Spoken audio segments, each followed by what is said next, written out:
Yo, what's good, Shinobi Nation? Welcome back to Just a Shinobi, the home of the craziest Naruto what-ifs. Today we're jumping into part 10 of What If Banished Naruto Azula's Bodyguard. Check out the full playlist. We come so far, so strap in, because things are about to get explosive. If you're new to the channel, make sure to smash that subscribe button, hit the bell so you don't miss the next chapter, and share this video with your whole ninja squad. And of course, drop your theories in the comments. Your support is what keeps this shinobi grinding. They sat at a long table. The sounds of a bar during happy hour swirled around them. Drinks sat in the front of them, but they only occasionally drank. They were too busy waiting for the team from Kiri to join them. They were to do a joint mission together that would benefit both villages. For the past month or so, the team had been working hard at trying to figure out if what they thought of the Akatsuki was true. Jiraiya's spy network was doing the same thing and was working overtime on it, but it hadn't turned up much. At most, they were tracking down aliases and rendering them useless by finding the original person and getting everything they gave the Akatsuki. There had been a few times when they had the identity of a possible spy or informant, but every time they arrived, the person was either dead or gone. It was getting a little frustrating if they were being honest with themselves. In the time they weren't on the missions, they were spending time in Konoha. Asuma was a part of the group that was supposed to infiltrate Yukigekure, so he had left within a day of teams Kakashi and Paragon's return from the capital. Aside from that, the other teams were glad to spend time with Team Paragon. Sokka and Akela were able to learn a great deal from Kiba and Akamaru about fighting as a team. Suki and Tenten, along with Lee and Choji, got in a good deal of sparring time, which helped the Kyoshi warrior figure out how to fight against shinobi. Both Azula and Sokka were able to put their wits up against Shikamaru and Sasuke, which helped sharpen them. Both Shino and Jun had been testing each other by trying to see who could find who the fastest, Jun with Nyla or Shino with his Kikaichu. So far, the score was tied. But while they were interacting with the shinobi, Naruto was doing his best not to. He was more than happy to do stuff with his own team, but when it came to the Konoha 11, he did his best to stay away. He would occasionally get involved, like helping Sokka against Shikamaru or Kiba, or even spar with one of them, but he tried to keep it to a minimum. Azula and the others had often tried to bring him in on what they were doing. It worked with some success, but he staunchly refused to be anywhere near Team Kakashi.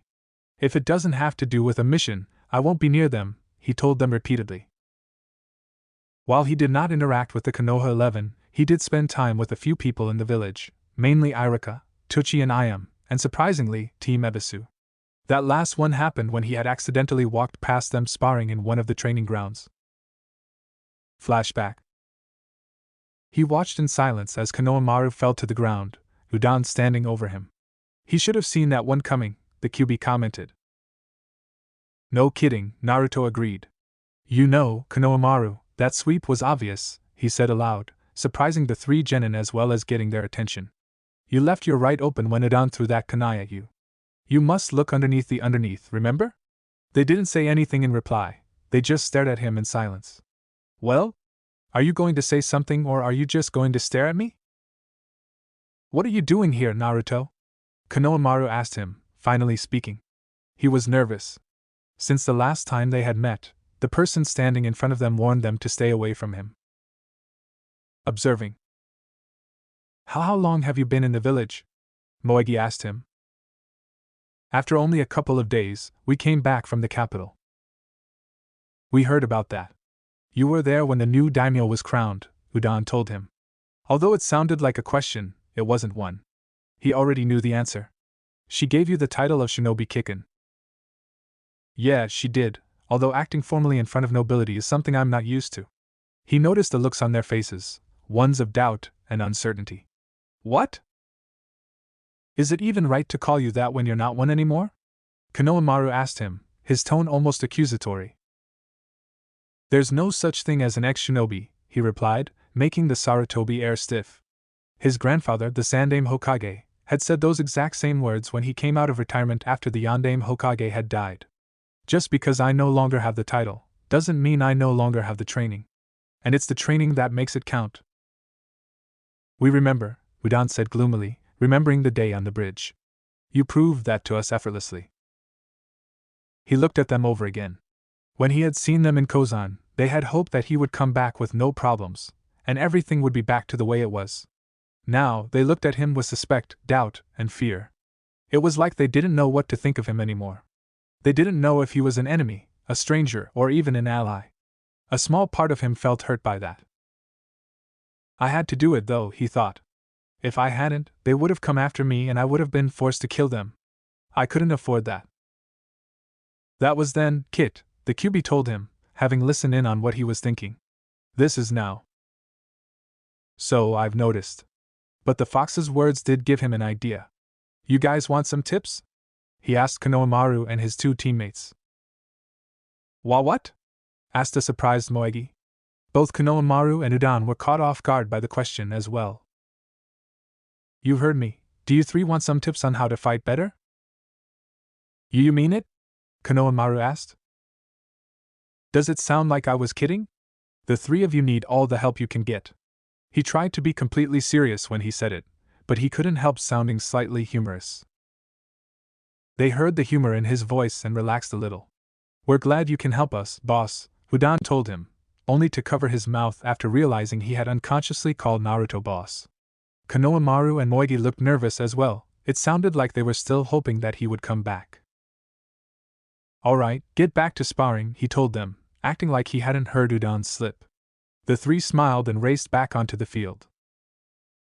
End flashback. Azula, Sokka, Tenten, and Shino soon found him watching them spar against one another, giving them tips on how to last longer or fight better. Although he probably would have never admitted it, Azula saw a ghost of a smile on his face as he watched the three genin. She could tell he was a little happier.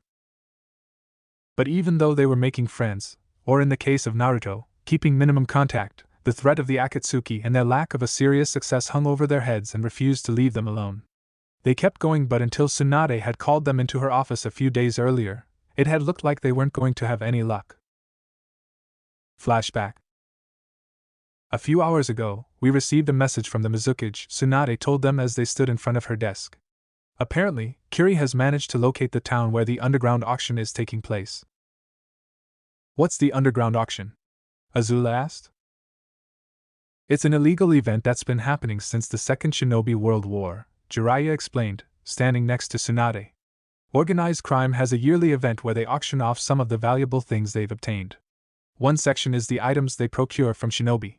He used finger quotes to emphasize procure. They all knew what he meant when he said that. What kind of items? Naruto asked. He knew fully well that a shinobi item had the potential to be dangerous, and if it was in the hands of a capable person, that potential was realized. A very good example was Zabuza Mochi with the Kubikiri Bocho. That was downright terrifying to people who knew what that meant. To those who didn't, they either soon learned, or were dead.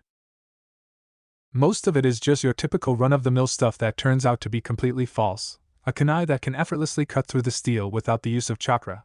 A scroll that has the power to seal a biju. That's the stuff that used to get rid of the small fry. The big fishes will go after the items that come out later because those are the dangerous ones.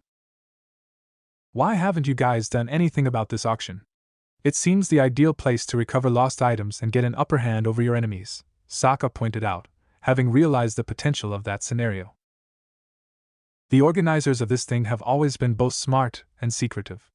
They keep moving the location, which they don't reveal until a few weeks beforehand, and the catalog isn't released at all, the Toad Sage explained. You're only given a copy once you've arrived at the location. Usually, the only time I've been told about the underground auction's location was when it was already done, so it would be too late to send shinobi in to stop it. Sounds like a lot of paranoid people, June commented. But what does this have to do with us? The last time the underground auction was held, one of my informants got lucky and was able to attend. While he was there, he saw someone in the crowd wearing an Akatsuki cloak. I checked his description of the man, and I can confirm it was the member known as Kakuzu. The team paid more attention after hearing that little tidbit of information. He did a little snooping and found out that Kakuzu has been attending the underground auction for the past 20 years. He's never bought anything, but after each auction, a few of the auctioneers go missing. Did they have high bounties on their heads? Suki asked. She, as well as the others, had read up on all available information about the Akatsuki. They knew that Kakuzu had a sense of greed that wasn't to the point of obsessiveness but went straight past it. As such, he would go after people, whether they were civilians or shinobi, who had a big enough price on their heads. According to the information that the shinobi took from Orochimaru, Kakuzu often referred to himself as the treasurer of the Akatsuki. Every single one of them, he confirmed. But that gives us an opportunity. We go to this underground auction, we can possibly find Kakuzu. We find him and we can take him out, thereby leaving the Akatsuki with one less member and also possibly ruining their financial needs in the process, Azula summarized. That's correct, Tsunade agreed. Team Paragon, your mission will be to rendezvous with the Team Curie is sending and infiltrate the underground auction. You are to then kill any Akatsuki members you find at the time you deem appropriate. Are there any questions? I have one, a voice from behind them said as the door to the office opened. An old man walked in with the use of a walking stick. He wore a black robe that covered his right arm and left his other arm free to hold the walking stick. Underneath the robe was a white long-sleeved shirt. There was an X-shaped scar on his chin, and underneath his black shaggy hair were bandages that covered his forehead and the right side of his face. I didn't summon you, Danzo, Tsunade told the man curtly. Forgive me, Princess Tsunade, he apologized, not sounding apologetic at all. When he had first spoken, only Azula had noticed that Naruto stiffened a little and a small look of panic and fear had briefly flickered in his eyes. It disappeared as soon as it arrived, and he wore a neutral expression on his face. I must ask why you do not trust such a mission to a Konoha team. I'm going, Danzo, Jiraiya told him, folding his arms across his chest. Besides, Naruto and his team have agreed to help us with the Akatsuki. In that regard, they can be considered a Konoha team. They are not shinobi of Konoha. They are simply mercenaries you and Princess Tsunade hired, he retorted. Most of the members of Team Paragon felt insulted when he called them mercenaries.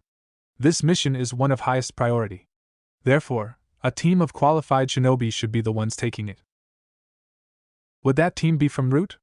The Toad Sage asked. You'll have to forgive me if I don't find that reassuring. I don't care at all, Jiraiya. This mission should have Konoha shinobi on it. And they will be, Tsunade told him. At that moment, there was a knock on the door. Enter, she ordered. The door opened and Anko walked in. Right behind her was Yugo and Karen, wearing Konoha headbands. Yo! How's everybody doing?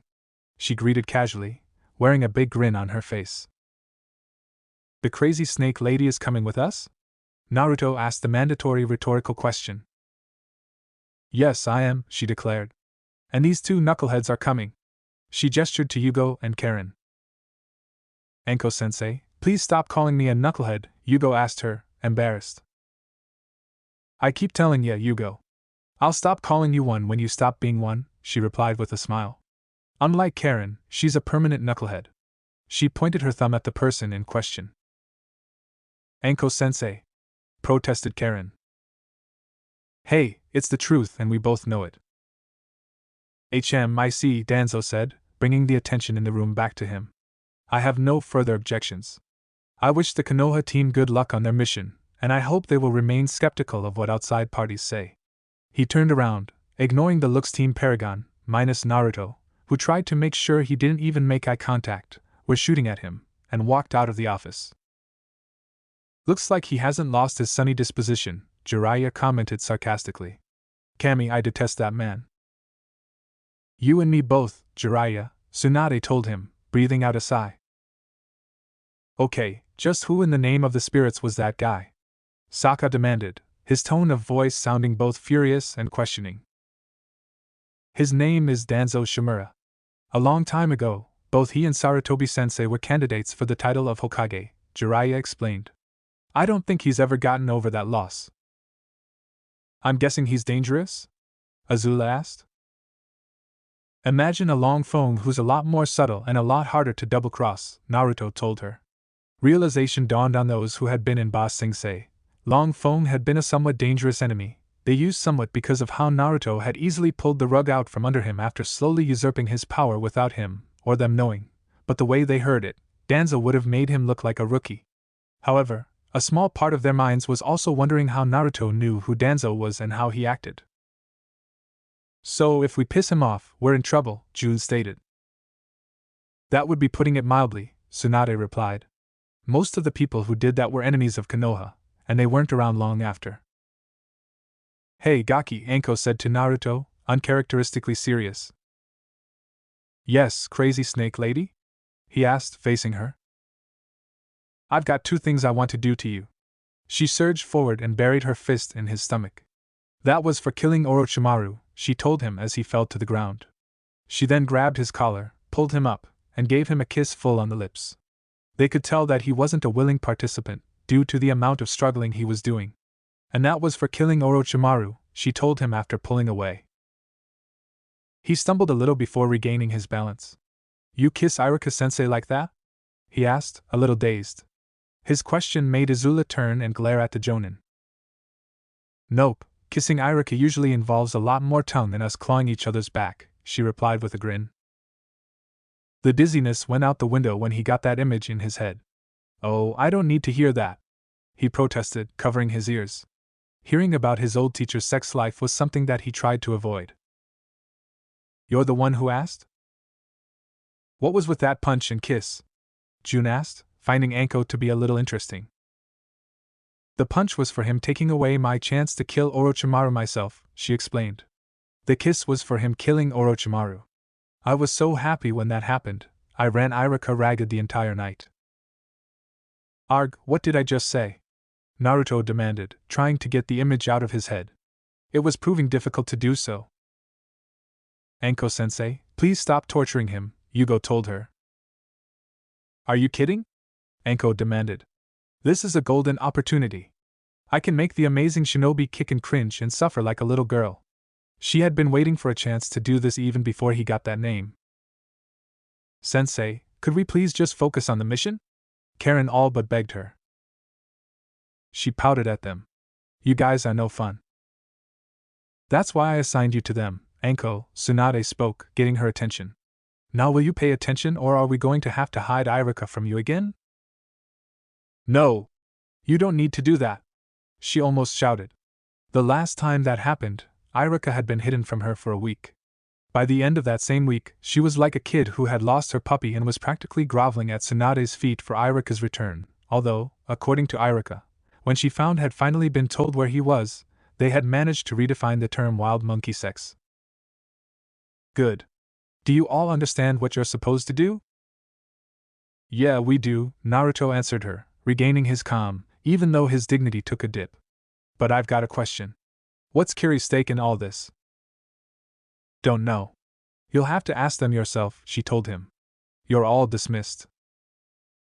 End flashback. I gotta tell ya, there is nothing as cheerful as a bar at happy hour, Anko declared as she watched the people around them. That is, of course, there's a bar fight. Are you planning on starting one, Anko? Naruto asked her as he took a drag from his cigarette. He decided to be professional while on a mission and call her by name instead of the crazy snake lady. The fact that she would start recounting the sex life she and Iruka have might have been an incentive for him to do that. We're focusing on the mission, Naruto, you can be sure of that, Yugo assured him. He was still weary of the Paragon, but he was also thankful for what he did. Anko-sensei won't start any fights. Yeah, she ends them, Karen added, taking a drink from the cup in front of her. Their sensei had led them into several fights, but they always came out victorious in them. Hey, Lord Jiraiya, are we sure that the team from Kiri is supposed to meet us here? Anko asked him. Fairly certain, considering I sent a messenger bird ahead of us, he told her. They should be arriving soon. He looked around the place and sprouted a lecherous grin when he noticed a woman sitting alone at a table. Well, hello there. Keep it in your pants, FS-sensei, Sokka warned him. We're on a job here and neither Naruto nor I want to go hunting for you in the morning. They had done that plenty of times with Zuko during the month they spent in Ba Sing Se dealing with the creation of the fifth country. They had honestly lost count of the number of times they had to run away from angry boyfriends, even though Jiraiya kept saying the woman was completely willing and didn't object. I am well aware of that fact, Sokka. He scowled at the tribesman. Despite what you may think, I know when to rein it in. Could have fooled us, both he and Naruto said in unison. There was a reason I used to call you Ero-sennin, Naruto told the Toad Sage as he took a drag. Do you want to go for a round of training with me later tonight? He threatened the blonde. No thanks, you're having fun with June. I'd hate to interrupt the process. June glared at him when he said that. It was still a painful memory for her. Jiraiya had decided to have the entire team train together, starting off by sparring against him. June had cockily declared that she could beat him easily. Within 10 minutes, she had been easily beaten and Jiraiya hadn't even been trying. After that sparring session, he decided to be harder on her than the others. That decision led to her to start calling him a fucking sadist as well. When they heard that, both Naruto and Sokka said welcome to the club. In any case, one of us should probably go outside and keep an eye out for the Kiri team, Suki suggested. We don't need to do that. Hell, we don't even need to move, Anko told her before looking over at Karen. Do your thing, Karen. I'm going, Anko-sensei. I'm going, Karen replied, closing her eyes and concentrating on her chakra. What exactly is she doing? Azula asked Anko. Karen has the ability to sense someone's chakra at a distance that exceeds 6 miles. She can also tell if someone is lying or under a genjutsu. If she just focuses on one particular chakra, she can even tell their exact location and movements with a good amount of detail, she explained. Impressive, Naruto commented. What do you expect? She is your. She was interrupted when Karen groaned loudly, getting everyone's attention. Why did they have to send him? Why? She moaned, placing her head on the table and cradling it with her hands. Do you hate me, Kami? Is that why you're torturing me like this? Karen, what's wrong? Yugo asked her. The Kiri team is here. Oh, that's good news, right? No, it's not. It's really not, she all but sobbed. Hey, it's not like I'm going to enjoy this woman either.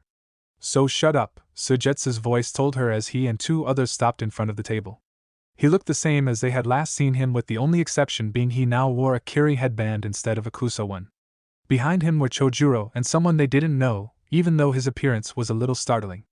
For all intents and purposes, he looked like a younger Kisame Hashigaki. There were a few differences. His hair was flat, and he lacked the gill-like facial markings. What did you say, idiot? Karen demanded, her personality doing a complete U-turn. Karen, calm down, Yugo told her. She didn't really want to, but she also knew that this wasn't the place to start one of their arguments. Suigetsu Hozuki, I presume?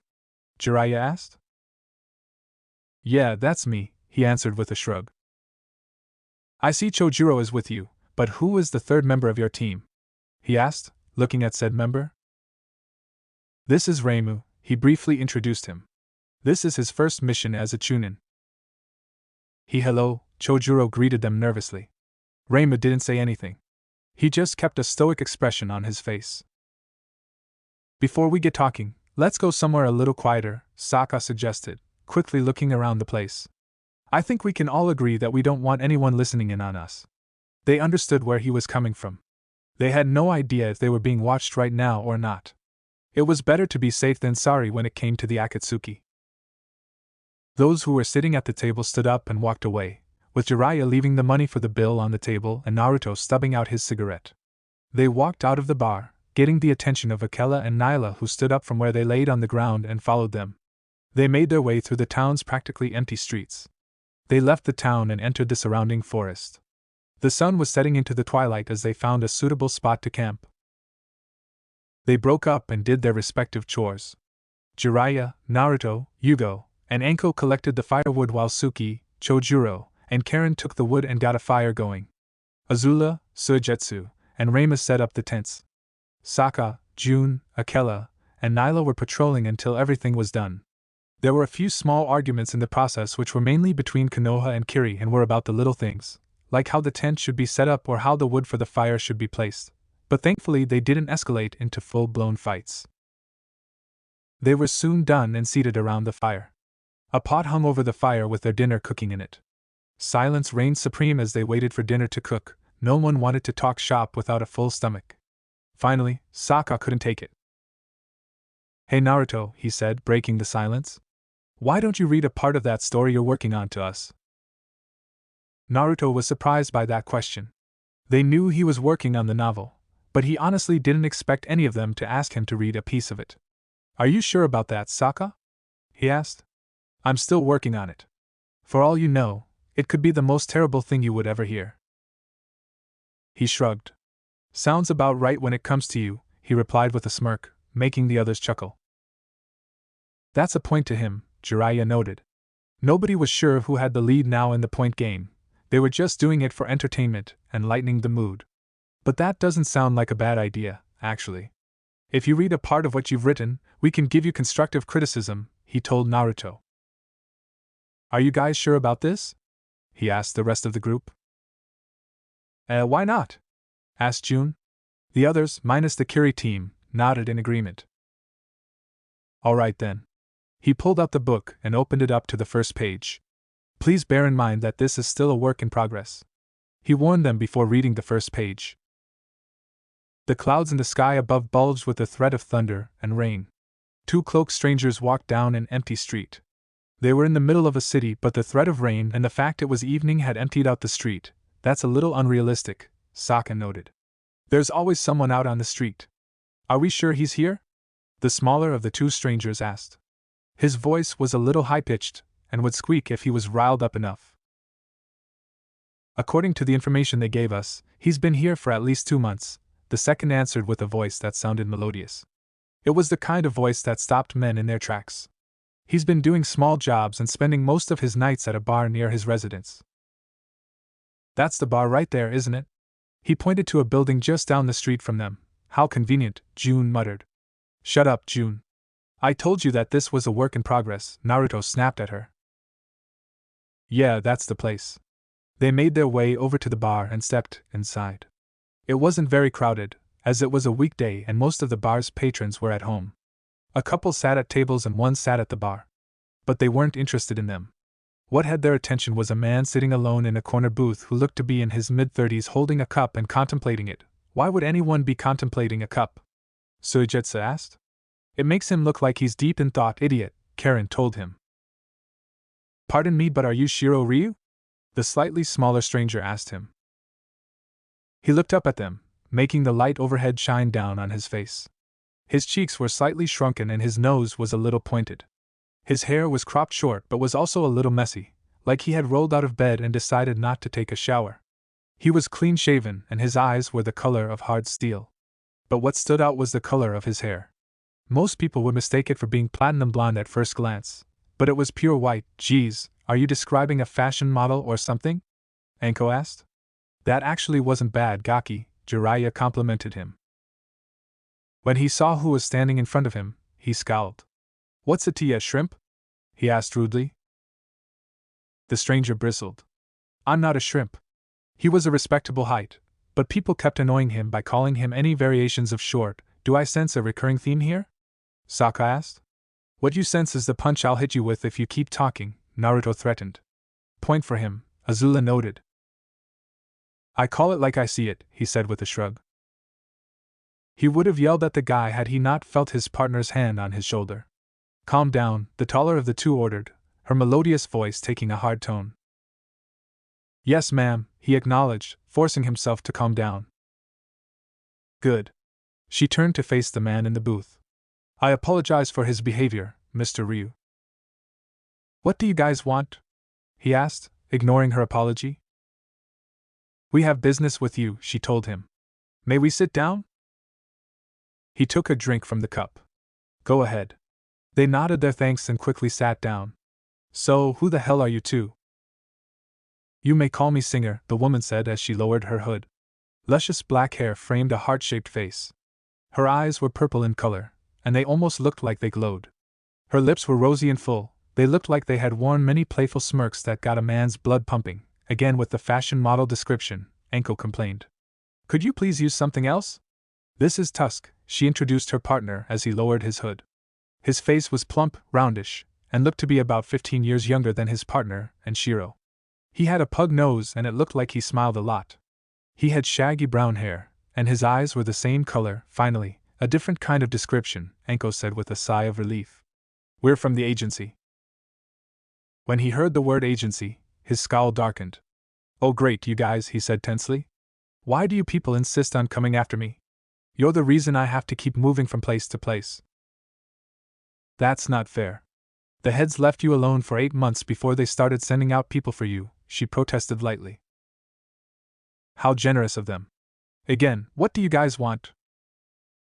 There was a shadow of a smile on her lips before she settled with a professional look.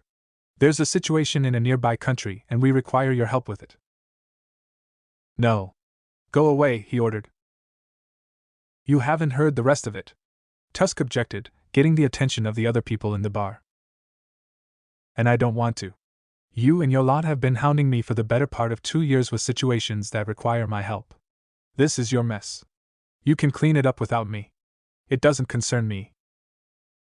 Actually, this one does concern you, Singer told him, doesn't it always? Suki asked. Not always, Jiraiya disagreed. He turned to look at her. What? The country in question, the Land of Wings, has been in political turmoil for the past 5 years. Recently, there is fighting in the streets of every city and town in the country, and the death toll is mounting. It's getting to the point where an open rebellion will tear the country apart. And what does that have to do with me? Shiro asked. You were the one who started the whole thing, Tusk said, his tone almost accusatory. He froze when heard that, the cup in his hand halfway to his lips. I beg your pardon? He said. Tusk, don't talk until I tell you to, Singer ordered her partner, who was about to speak again. He reluctantly closed his mouth, but still looked at Shiro with distaste in his eyes. Sorry about that, she apologized to Shiro. He wasn't interested in the apology. What did he mean about it being my fault? She threw a brief glare at Tusk before sighing briefly. You were active in the Land of Wings a few months before the turmoil began. Naturally, some people at the agency believe it's your fault just because of that. Both looked at Tusk after she said that. It was clear that he was one of those people. With what happened to you 2 years ago, you can slip into the country and see if you can quell the turmoil, while also putting a leader on the throne that would be beneficial to all. You mean beneficial to you and the agency, he accused. He had the feeling that that was one of the reasons they came to him for this instead of one of their own. And how exactly would what happened 2 years ago be beneficial to me? With the loss of your memories, you can pretend that you remember something vague about the Land of Wings. Therefore, you can use that as an excuse while you complete the mission. I see. Things fell silent as they just sat there. Both Tusk and Singer watched him as he fiddled with the cup in front of him. Some of the other people in the bar got up and left, saying that they needed to get home. Outside, the clouds opened up and dropped the rain they were holding in. There was the occasional boom of thunder, but no one really paid attention to it. As the rain pattered down on the ground, Shiro finally lifted the cup and took a drink. No, he stated, lowering the cup. What? Tusk asked, surprised at the answer they were given. I said no. I already told you, this is your mess. You can clean it up. Mr. Shiro, please reconsider. He all but begged. Shiro looked over at him and stared directly into his eyes. Tusk could only shrink into his seat when he saw that look. For all intents and purposes, Shiro honestly looked like a dragon that was a step away from being really angry at him. It was enough to make any sane man very nervous, if not downright scared for his life. But while Tusk was trying to become one with the seat, Singer could only smile at the situation. That's the Shiro Ryu I remember, she thought with fondness. She couldn't let those thoughts run rampant, she had to remain professional. The heads of the agency realized what you might say, considering how many times you've refused us before. So, they gave us an additional order. We are to accept any price you give in order for you to take this offer, she told Shiro. He turned his gaze over to her, surprise etched on his face. Any price? He repeated, unsure if she meant it. You're sure about that? Yes, I am, she answered confidently. Then consider yourself lucky. I'll take your damn offer and accept the mission. Excellent, what is your price? I think you know my price, he replied with a scowl. I woke up 2 years ago in a hotel room with only these to tell me who the hell I was. He showed them his arms so they could see the black triangles on each wrist. Although they didn't see it, both Singer and Tusk knew there was a third triangle in between his shoulder blades. I didn't know what they meant until a prisoner who was about to be killed asked to see me and told me what they meant. I have no idea what happened to me during my life because the last thing I remember before waking up that day was entering the academy. When I was 9, he looked her straight in the eye. You want my help? This is my price. Your damn agency took my memories. I want them back. Naruto closed the book and looked around the campfire. The others looked at him in silence. Well? What do you think? he asked hesitantly. That was interesting, Yugo admitted. I would certainly get the book to see if the rest of it is just as good. It still needs a little work, Jiraiya stated. But you're not rushing it. You're taking your time and making sure that nothing is wrong. That's the best thing you can do with the story right. Everyone agreed with what Yugo and Jiraiya had said, only the Kiri team kept silent. I'm glad everyone seems to like it, Naruto said with a small smile. He had been working on the novel and its characters ever since he, Azula, and Zuko had come back from Ba Sing Se. He was trying something he hadn't done before, so he was a little nervous about how people would receive it. While he wouldn't have committed suicide if they had said it bad or anything else along those lines, he still would have been hurt. Are we done with this crap? Reima asked, finally speaking. We have more important things to worry about than some damn book. If that's how you feel, you should have said something before he opened the book, Azula told him, bending a small fireball in her hands, ready to attack. Naruto noticed the fireball and shook his head slightly at her. She glared at him slightly, but she extinguished the fireball all the same. She knew that the teams from Konoha and the team from Kiri had to work together, not fight with one another. Knock it off, Reimu, Suigetsu ordered, getting a glare from him. Hey look, the food's done, Sokka cried aloud, getting their attention. Let's eat. He poured himself a serving and began eating with gusto. The others joined in, and as they ate, they were mentally thanking him. He had managed to head off a potential fight by distracting them with the reminder that they hadn't eaten. The silence in the camp was only broken by the sounds of eating. The food was hot and good, that was the only thing it needed to be at that point. Once they were all full, the bowls in their hands were set aside and they got down to business. So where is the underground auction being held? Jiraiya asked, getting straight to the point. It was that simple fact that was the only thing preventing the Konoha teams from going there themselves. According to our sources, it's being held in a city called Masu, Suigetsu told them. It's on the coast of the Land of Rivers and it is practically right next to the Land of Fire. I know that place, there's a restaurant there that makes some good dango, Anko commented. Sensei, you know a lot of places that make good dango, Karen told her, making it sound like they had this conversation before. Are you sure it's going to be in Masu? Jiraiya asked. He knew from personal experience that it never hurt to double-check information. He knew Masu was big enough to be able to hold the underground auction, and the place was widely known for its trout, which anyone could use as an excuse to go there. Our sources are reliable, Lord Jiraiya, Chojuro assured him, trying not to sound unsure of himself. They told us it was in Masu. Was there any word on the day of it? He shook his head. Unfortunately, that was one thing they couldn't give us. That's okay. I'll have my contact do a check, just to be sure. Your own contact? Suigetsu repeated. He nodded. I have an informant in Masu. He can help us with this when we get there. How many informants do you have? Jiraiya's spy network was legendary to any shinobi who didn't hail from Konoha.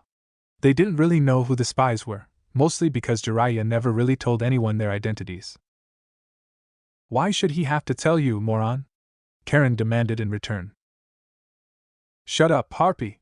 I wasn't talking to you, he shouted at her.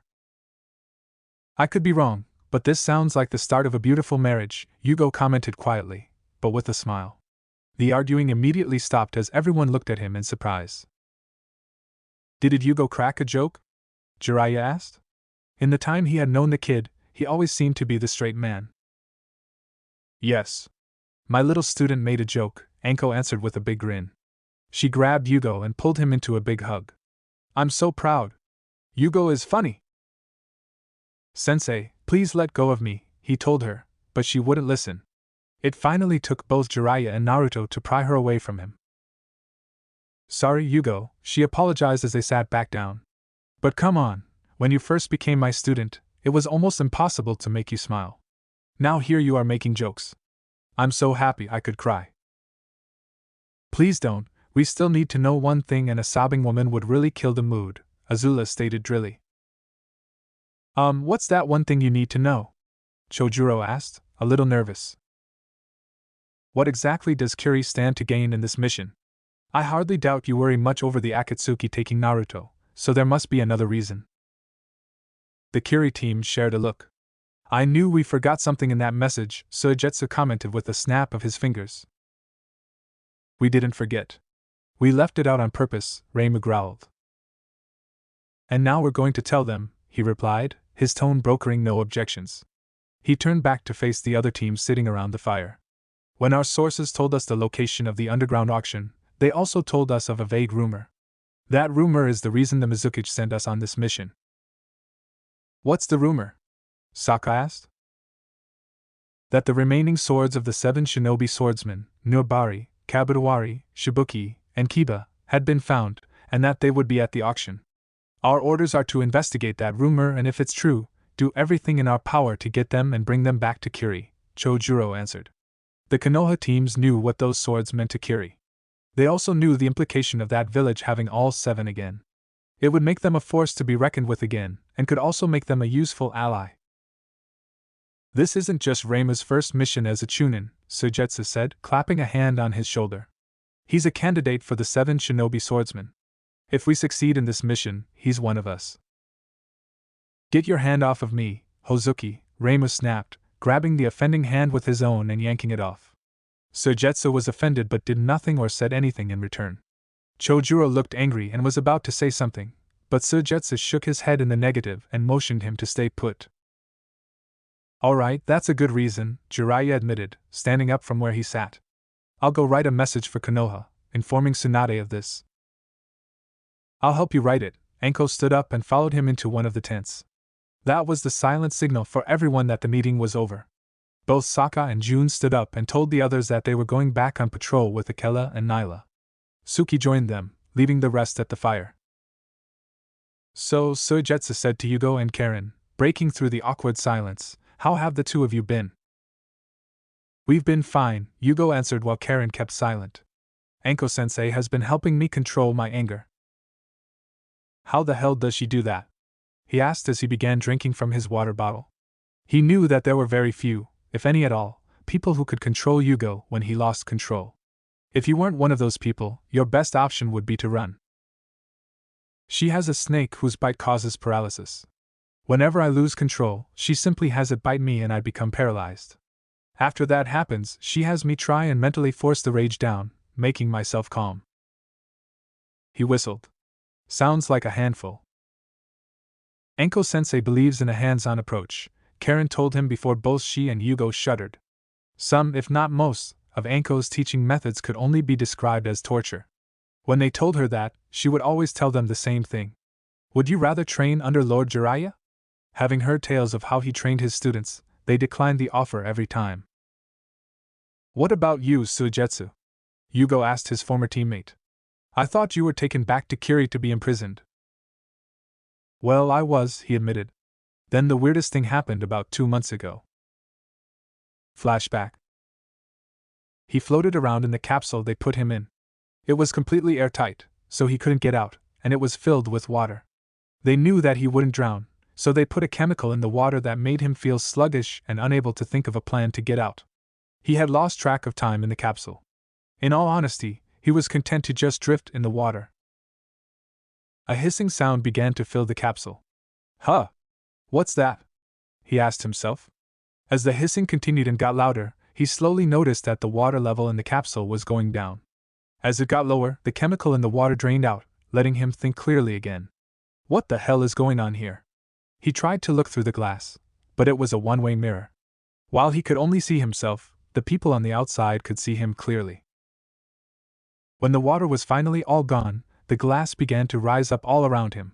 When it was high enough, he stumbled forward and fell onto the ground with a wet smack, naked as the day he was born. Ow! That hurt! He groaned as he struggled to his knees. He saw 3 pairs of feet in front of him. Looking up, the Mizukichi, Ao, and Chojuro stood over him. Oh great, you guys. You will be respectful to Lady May, Ao ordered him. Why should I? I'm not a Kiri shinobi anymore. But you were once, and that is why I stand before you now, Suigetsu Hozuki, May told him. What? You're going to make me a Kiri shinobi again? He asked sarcastically. You abandoned your village and consorted with Orochimaru, a well-known criminal. He scoffed. You call it consorting. I call it being kidnapped and being experimented on. He was still embarrassed by the fact that Orochimaru had captured him easily. If his brother was alive, he would never let him live it down. You do not deny the charges? She asked, looking like she was the example of a calm woman. What does it matter? You're going to kill me anyway. This is Kiri we're talking about here. It's either kill or be killed in this village. This is not the bloody mist you once knew, Suigetsu, Chojuro told him, trying to be friendly. We're a new Kiri, a different one. Now why do I have a hard time believing you? He asked rhetorically before shrugging his shoulders. What does it matter in the end? I'm a criminal in Kiri's eyes, so I'll be executed to remind other shinobi of the penalty of abandoning your village. He placed heavy sarcasm on the word abandoning. I am the Mizukage, Mei told him. I will be the one who decides whether or not you will be executed. He looked up at her and saw that she meant every word she said. The woman radiated both confidence and power. He could see why the people of the village had elected her as the leader after the civil war that had almost torn the land of water apart. But he was still skeptical of what she said. So you are going to re-enlist me as a Kiri shinobi, he said with an accusatory tone. She shook her head. No, I'm going to give you a choice. She turned to look at Chojuro, who nodded and handed her the Kubikuribocho. She took and held up in the air, the blade pointing to the ceiling. This is the Kubikuribocho, one of the swords of the 7 swordsmen. It has a bloody past but has always served the village until Zabuza took it away with him. When he died, it was left as a grave marker on his grave. You took it from there, but you did not serve Kiri with it. You served Orochimaru with it until your defeat in the Chunin exam. The Konoha shinobi then gave it back to me. Does this monologue of yours have a point, or are you just trying to bore me to death? He asked, scratching the side of his face. He also remembered that very same event the Mizukage mentioned, especially the horrible stench that forced him to vomit in the arena. Her answer was to swing the sword down and slam it point first into the floor, half an inch away from his face. Holy hell, she could have killed me! He mentally screamed. I am giving you this choice, Suigetsu Hozuki. You will either be executed by this sword, or you will take this sword, and the title of Kirigakure no Kijin, Demon of the Hidden Mist, and serve Kirigakure as one of the 7 swordsmen. She spoke with a tone of absolute authority. What do you choose? He stared at the blade for what seemed, in his mind, to be a long time. What would you have me do if I took the sword? He asked. Protect the village? Is that all I would do? No, it would not, she answered, making him look up in surprise. One swordsman cannot defend the village, and neither can 2. Should you take the sword, your mission will be to find shinobi worthy to carry the swords and defend the village. It will also be your mission to find the rest of the 7 swords and bring them back home, where they belong. She looked him straight in the eye. Do you accept this mission, or will the Kubikuribocho taste your blood? The entire room was silent as the two of them had a staring contest. Both Ao and Chojuro waited quietly for Suigetsu's answer. They got it when he looked away from the Mizuki's gaze and began to stand up on shaky knees. He stood up to his full height and grabbed hold of Kubikuribocho's hilt.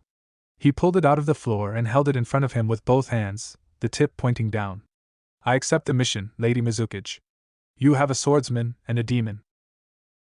End flashback. And that's what happened, he finished. I've been working with this guy ever since. He pointed at Chojuro with his thumb, which made the guy look embarrassed. Who would have thought an idiot like you would actually end up being of the 7 shinobi swordsmen? Karen asked, both rhetorically and sarcastically. But she was impressed, she just didn't want to show it to him. Unfortunately for her, he saw right through it. I'll take that as a compliment, he said with a grin, showing all his teeth. To think the Mizukage gave a traitor one of the swords, Reima muttered to himself while the others were talking. It's enough to make any loyal shinobi sick. His muttering was loud enough for everyone at the fire to hear him. Did you say something, Reima? Chojuro asked. I said the fact that Lady Mei gave a fucking traitor the position of one of the 7 swordsmen is enough to make me sick, he said in a louder voice, standing up. He pointed angrily at Suigetsu. Just looking at him with the Kubikuribocho strapped to his back makes me want to puke. I'm no traitor, Suigetsu replied calmly, although they could tell he was trying not to get angry. Who was the one who left the village for a criminal? I told you already, I didn't leave. I was kidnapped. Oh, of course you were, he replied with obvious and heavy sarcasm. You were kidnapped and didn't try to come back to the village. If I had tried to escape, Orochimaru would have killed me. You know that. Ha! A likely story. So not only are you a traitor, you're a coward too. You're out of line, Reima! Suigetsu shouted, standing up and raising a hand to Kubikura Bocho's hilt. And you don't belong in the village.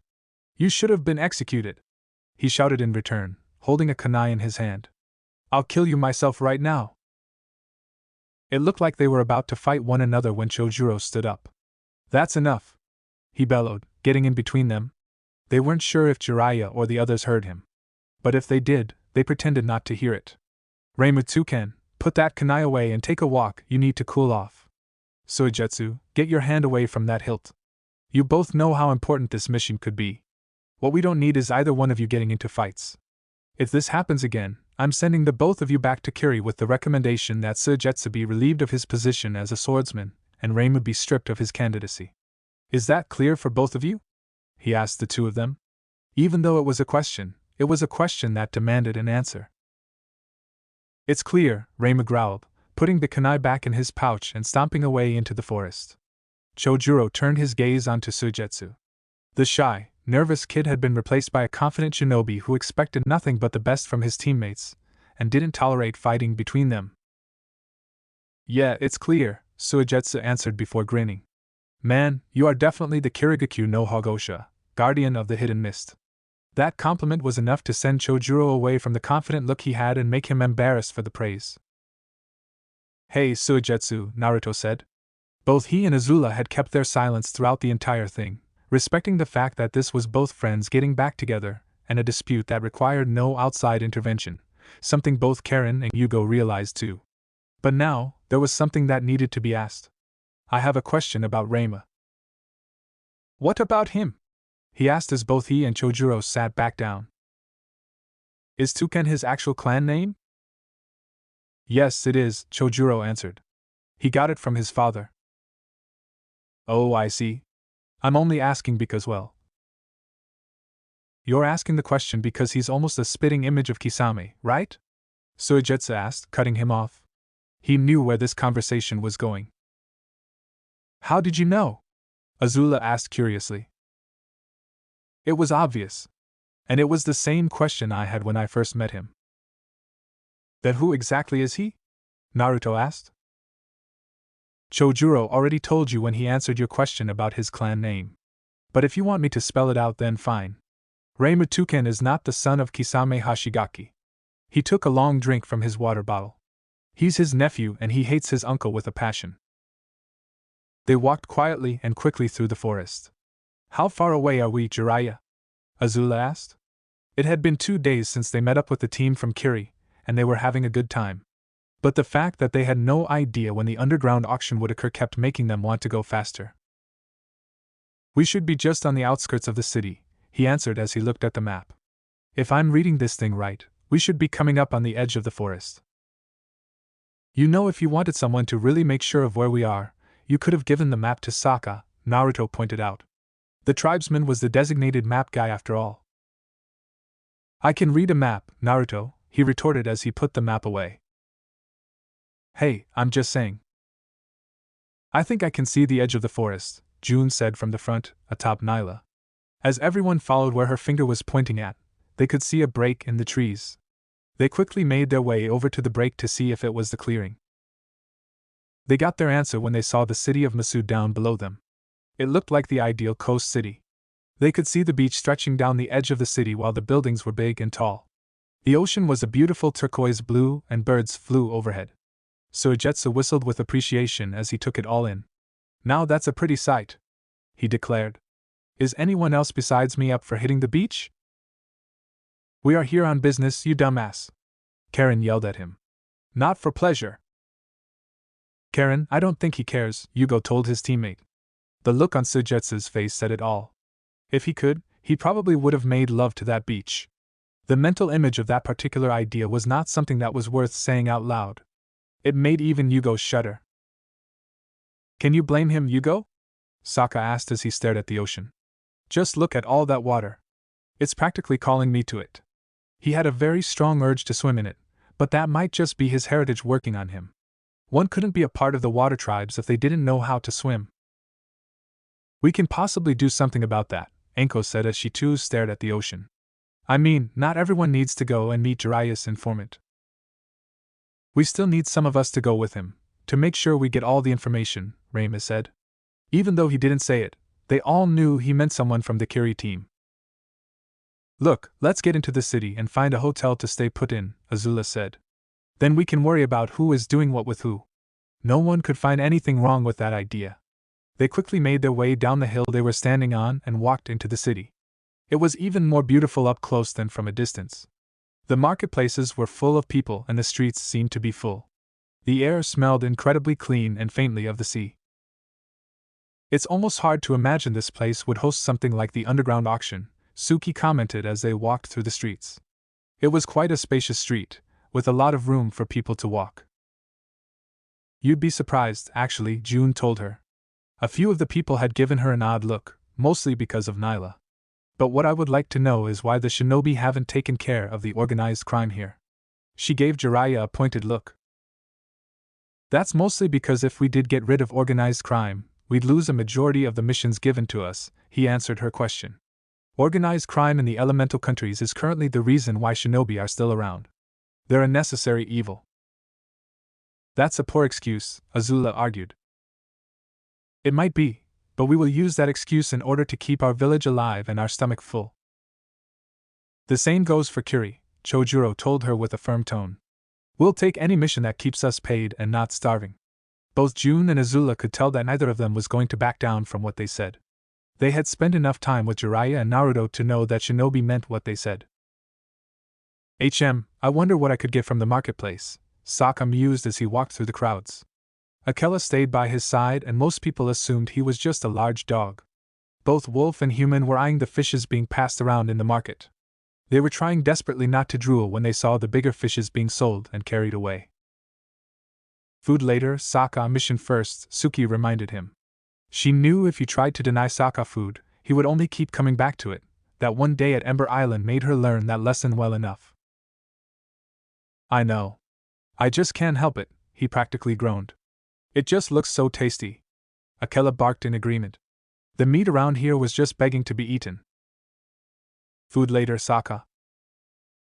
All right, he said, forcing himself to look away. Akela followed suit with a small whine.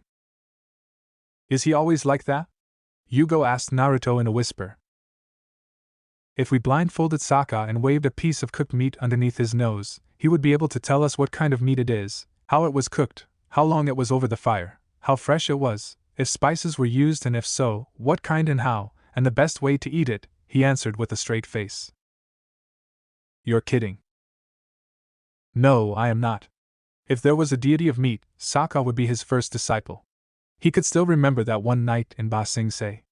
The guys decided to have an eating contest, just for the hell of it.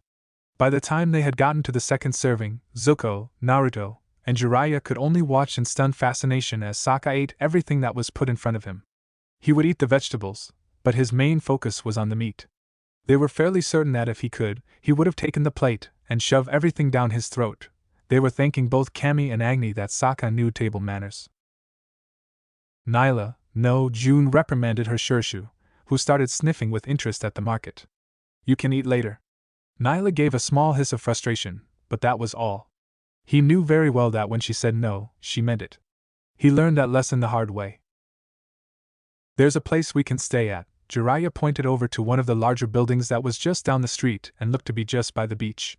It's a hotel, so we won't look suspicious. Looks expensive, Chojuro noted. The others could see where he was coming from. The front of the hotel had doors that were complete glass and was about twice their size. The carpet that led to the doors was of high quality and wasn't cheap. Not gonna be a problem, he declared before walking down the street and towards the hotel, the others close behind him. June stopped briefly outside to get off of Nyla and ordered him to stay. He walked through the doors with no hesitation and went straight to the reception counter. Hello, sir, welcome to the Coastal Hotel. How may I help you? The receptionist asked with a bright smile, which briefly reminded those who had been in Boss Sing Se while Long Fong was in power at Ju Di. The only difference was that the receptionist's smile was a lot less creepy. Yes, I would like 3 of your penthouse suites, Jiraiya told her. The smile fell from her face and was replaced with an uncertain look. No one had ever ordered 3 penthouse suites before because anyone who came in for a room before couldn't afford it. 3 penthouse suites? Repeated Karen under her breath. I thought we were going to stay inconspicuous. We're just a couple of people getting rooms, Yugo replied. What's wrong with that? It's 3 penthouse suites, she hissed at him. Would the 2 of you keep it down? Suigetsu told them.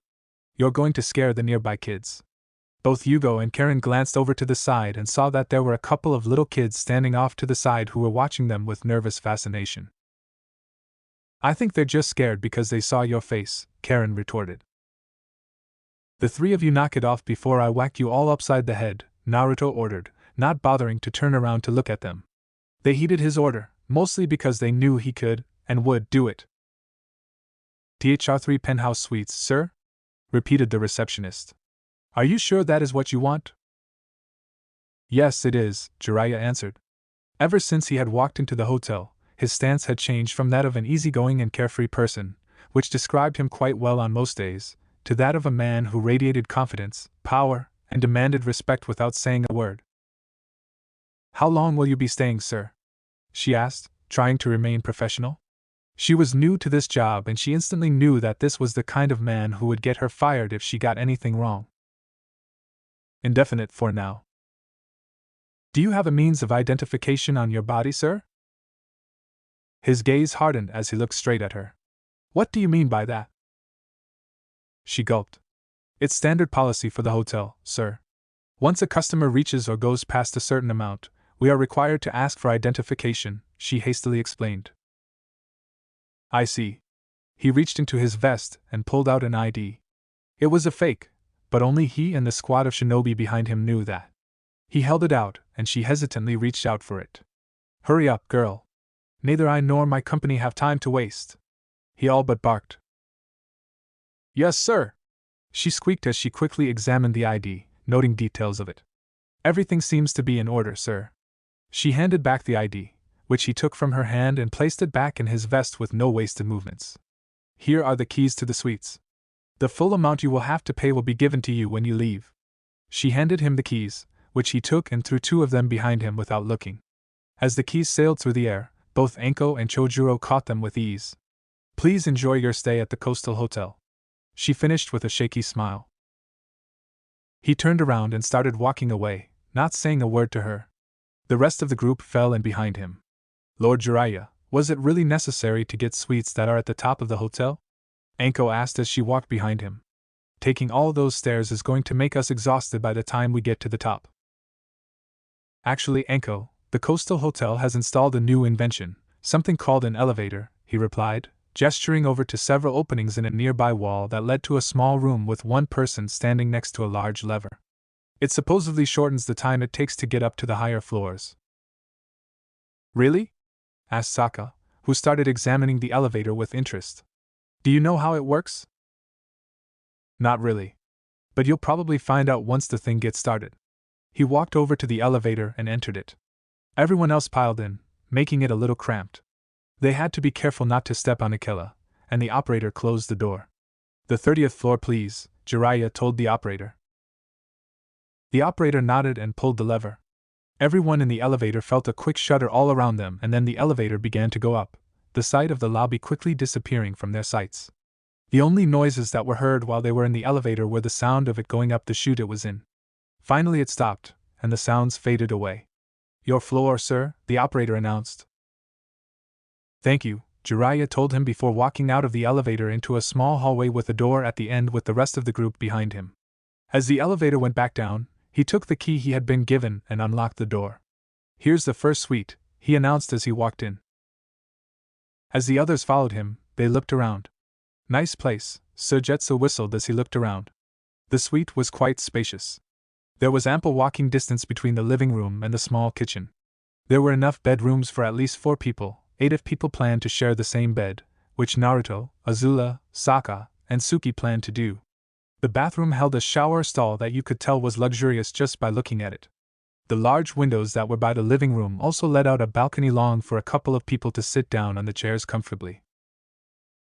Okay, here's how we're going to split up the suites, Jiraiya declared, getting everyone's attention after they had taken off their packs and put them down.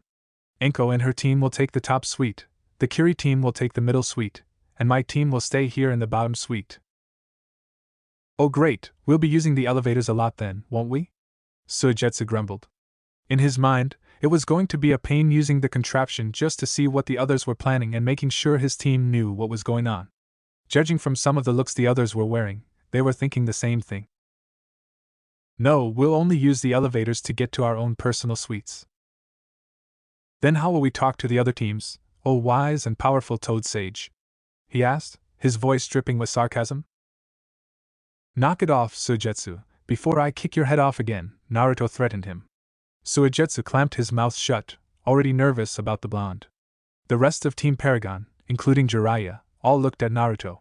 Whether he had realized it or not, he had defended Jiraiya, one of the many he had said that he didn't want to be near. They weren't sure if he had done it on purpose or not, but they hoped that it was a small step towards becoming cordial with the Konoha shinobi again. Thank you, Naruto, Jiraiya said to him. As I was about to say, the balconies on the outside of the suites are close enough for a shinobi to leap up the side to get to the next balcony. That's how you will talk to others. We'll be high up enough that people on the ground won't notice us. And what about those who aren't shinobi in the group? Asked Sokka. I'm pretty sure that we won't be able to just leap up the side as you've put. Azula could probably do it by using her fire bending to fly, but the rest of us would be stuck. Not to worry, Sokka. I thought of that, and packed this just in case. He pulled out a scroll and held it up in the air for everyone to see. I've sealed a couple of ladders in this thing. I figured we'd have this kind of situation sooner or later. Only you would seal ladders in a scroll, Naruto said with a roll of his eyes. However, he also had a small smile on his lips. He threw a mock glare at the blonde. Hey, you never know when the most random of shit will save your life. Have I ever told you the story of how I managed to get myself, Tsunade, and Orochimaru out of a bad situation during the Second Shinobi World War using nothing but a rubber ducky? The looks on everyone's faces were a mixture of disbelief and WTF as they all stared at him. No, you have not, Suki finally said. She was almost pushed to ask what the hell had happened that made him use a rubber ducky to get out of a bad situation, but she wanted to focus on the mission they were given. I thought I did. He shrugged. Oh well, remind me to do that one of these days. We could probably use humor. If we want humor, FS-sensei, we'd throw you into the women's side of the hot springs and let them beat you into a bloody pulp, Sokka told him in a completely deadpan tone. You could do that, and I could beat you to the ground and make you beg for mercy, he replied. Both Naruto and Sokka shuddered at his words. They had tossed him into the women's side once, they had caught him by surprise. The next day, he had practically left them for dead on the training ground and claimed it was sparring practice. The last thing the two of them saw before falling unconscious was the smug grin June wore. Okay, moving on then, Naruto said, not really wanting to continue that conversation. What are we going to do now that we're here? I know what I'm doing, June said as she walked back to the door. I'm going to take care of Nyla before he makes a scene. I think we can all agree that a Shurshu causing chaos in the middle of a city is not a good thing. Try not to take too long, June, Jiraiya warned her. Relax, I've done this before. It should only take a half hour. I'll meet up with the group who isn't meeting the informant at the marketplace. She walked out of the suite, closing the door behind her. They faintly heard the sound of the elevator arriving and then leaving through the door. So, how are we going to do this? Azula asked Jiraiya. Everyone else more or less gathered around him so they could hear what he had to say. I'll need to make contact with my informant to see if he has any information on the underground auction, he told them. I'll need a member from the two other teams to come with me so they can properly inform their teams when we're done, so Anko and Chojuro are with me. But I wanted to go look at that beach. Anko whined, pouting for she was worth it. Do I have to go? Anko-sensei, you're not a child so please don't act like one, Karen groaned into the palm of her hand. There were times her sensei could just embarrass her to no end, like she went on a dango eating spree, which was never funny for her or Yugo, as they had to make sure she didn't go overboard if Irika wasn't with her. It's fine, I'll take Yugo instead, Jiraiya assured the redhead. Just make sure Anko acts like an adult in public. I'm not that bad, Lord Jiraiya, Anko protested. Then what was that just now? He asked her. Moving on, I'll also take Chojuro with me as well. Why him? Asked Reimu. Because right now, he's the only one on your team that's not liable to get punched, he answered with complete seriousness. Does anybody have any questions? No? Good, I didn't want to hear them. Yugo, Chojuro, with me, he ordered as he walked towards the door. Both Yugo and Chojuro fell in behind him. What about the rest of us? Suki asked. Get the lay of the land, and if you want to take a look at the beach while you're at it, be my guest. We'll be back as soon as we can. They left the suite, leaving the rest of the group in the place alone. Okay, I'm assuming nobody really planned to hit the beach when we got this mission, right? Sokka asked, looking at the others. They all shook their heads. I thought not. So that rules out the beach party idea. We're not here to party, Reimu curtly reminded him. Ever since the Kiri team had joined up with them, his attitude hadn't gotten any better. He kept looking at Suigetsu like he was the most disgusting thing he had ever seen and was still a little hostile to the Konoha teams. If he didn't rein it in, they would end fighting one another. That was the last thing they needed if they were going to cooperate. I realize that, Reimu, he replied. But we need a good excuse as to why we're going to the beach. We could say that we were drawn to it, and we couldn't help but go towards it, Suigetsu suggested. They could all tell that he really wanted that beach. Oh, come on, there's no way anyone would pay that, Karen told him, annoyance clear in her voice. She's right, Azula agreed. No one will believe that to be a good excuse. Ty Lee could have come up with a better one. Those who knew Ty Lee also knew that she was probably the least likely to lie, period. She might deceive and she might omit, but she wouldn't lie. It's good enough, Sokka declared. If people ask us any further questions, we'll improvise. Not going to say anything, Kid? The QB asked his host with a small smirk. Nope, not a single word, Naruto replied. He knew if he did say something, either mentally or publicly, something was going to happen to them. This was just one of those situations where it did. A good example was what happened in the capital of the Land of Fire. It would be a simple answer to a lot of possible questions we might get, Suki admitted. Thank you, Suki.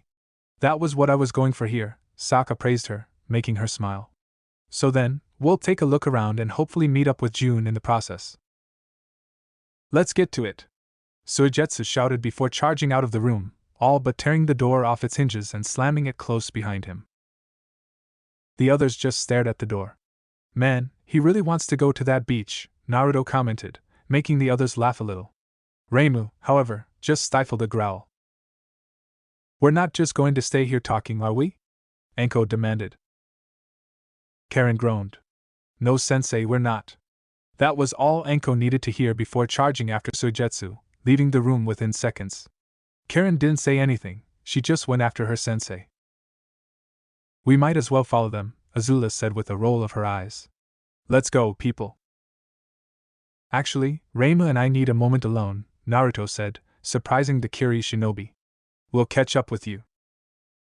The rest of his team gave him all a brief look before shrugging. If Naruto wanted to talk to Reimu alone, they knew he had a good reason for it. Alright, we'll see you outside, Sokka said before he and the others left the suite. Azula was the last one out. Before she closed the door, she gave Naruto one last look, asking a silent question. He shook his head and motioned for her to go. She nodded once and closed the door. Alright, what do you want to talk about? Reimu asked. While he didn't show it, he was weary of the blonde. He had heard of his exploits before he ran away, and he had heard of his duel with Orochimaru. When Kiri heard of the new fire daimyo bestowing the title of Shinobi Kikken on him, all Reimu could think of was how appropriate.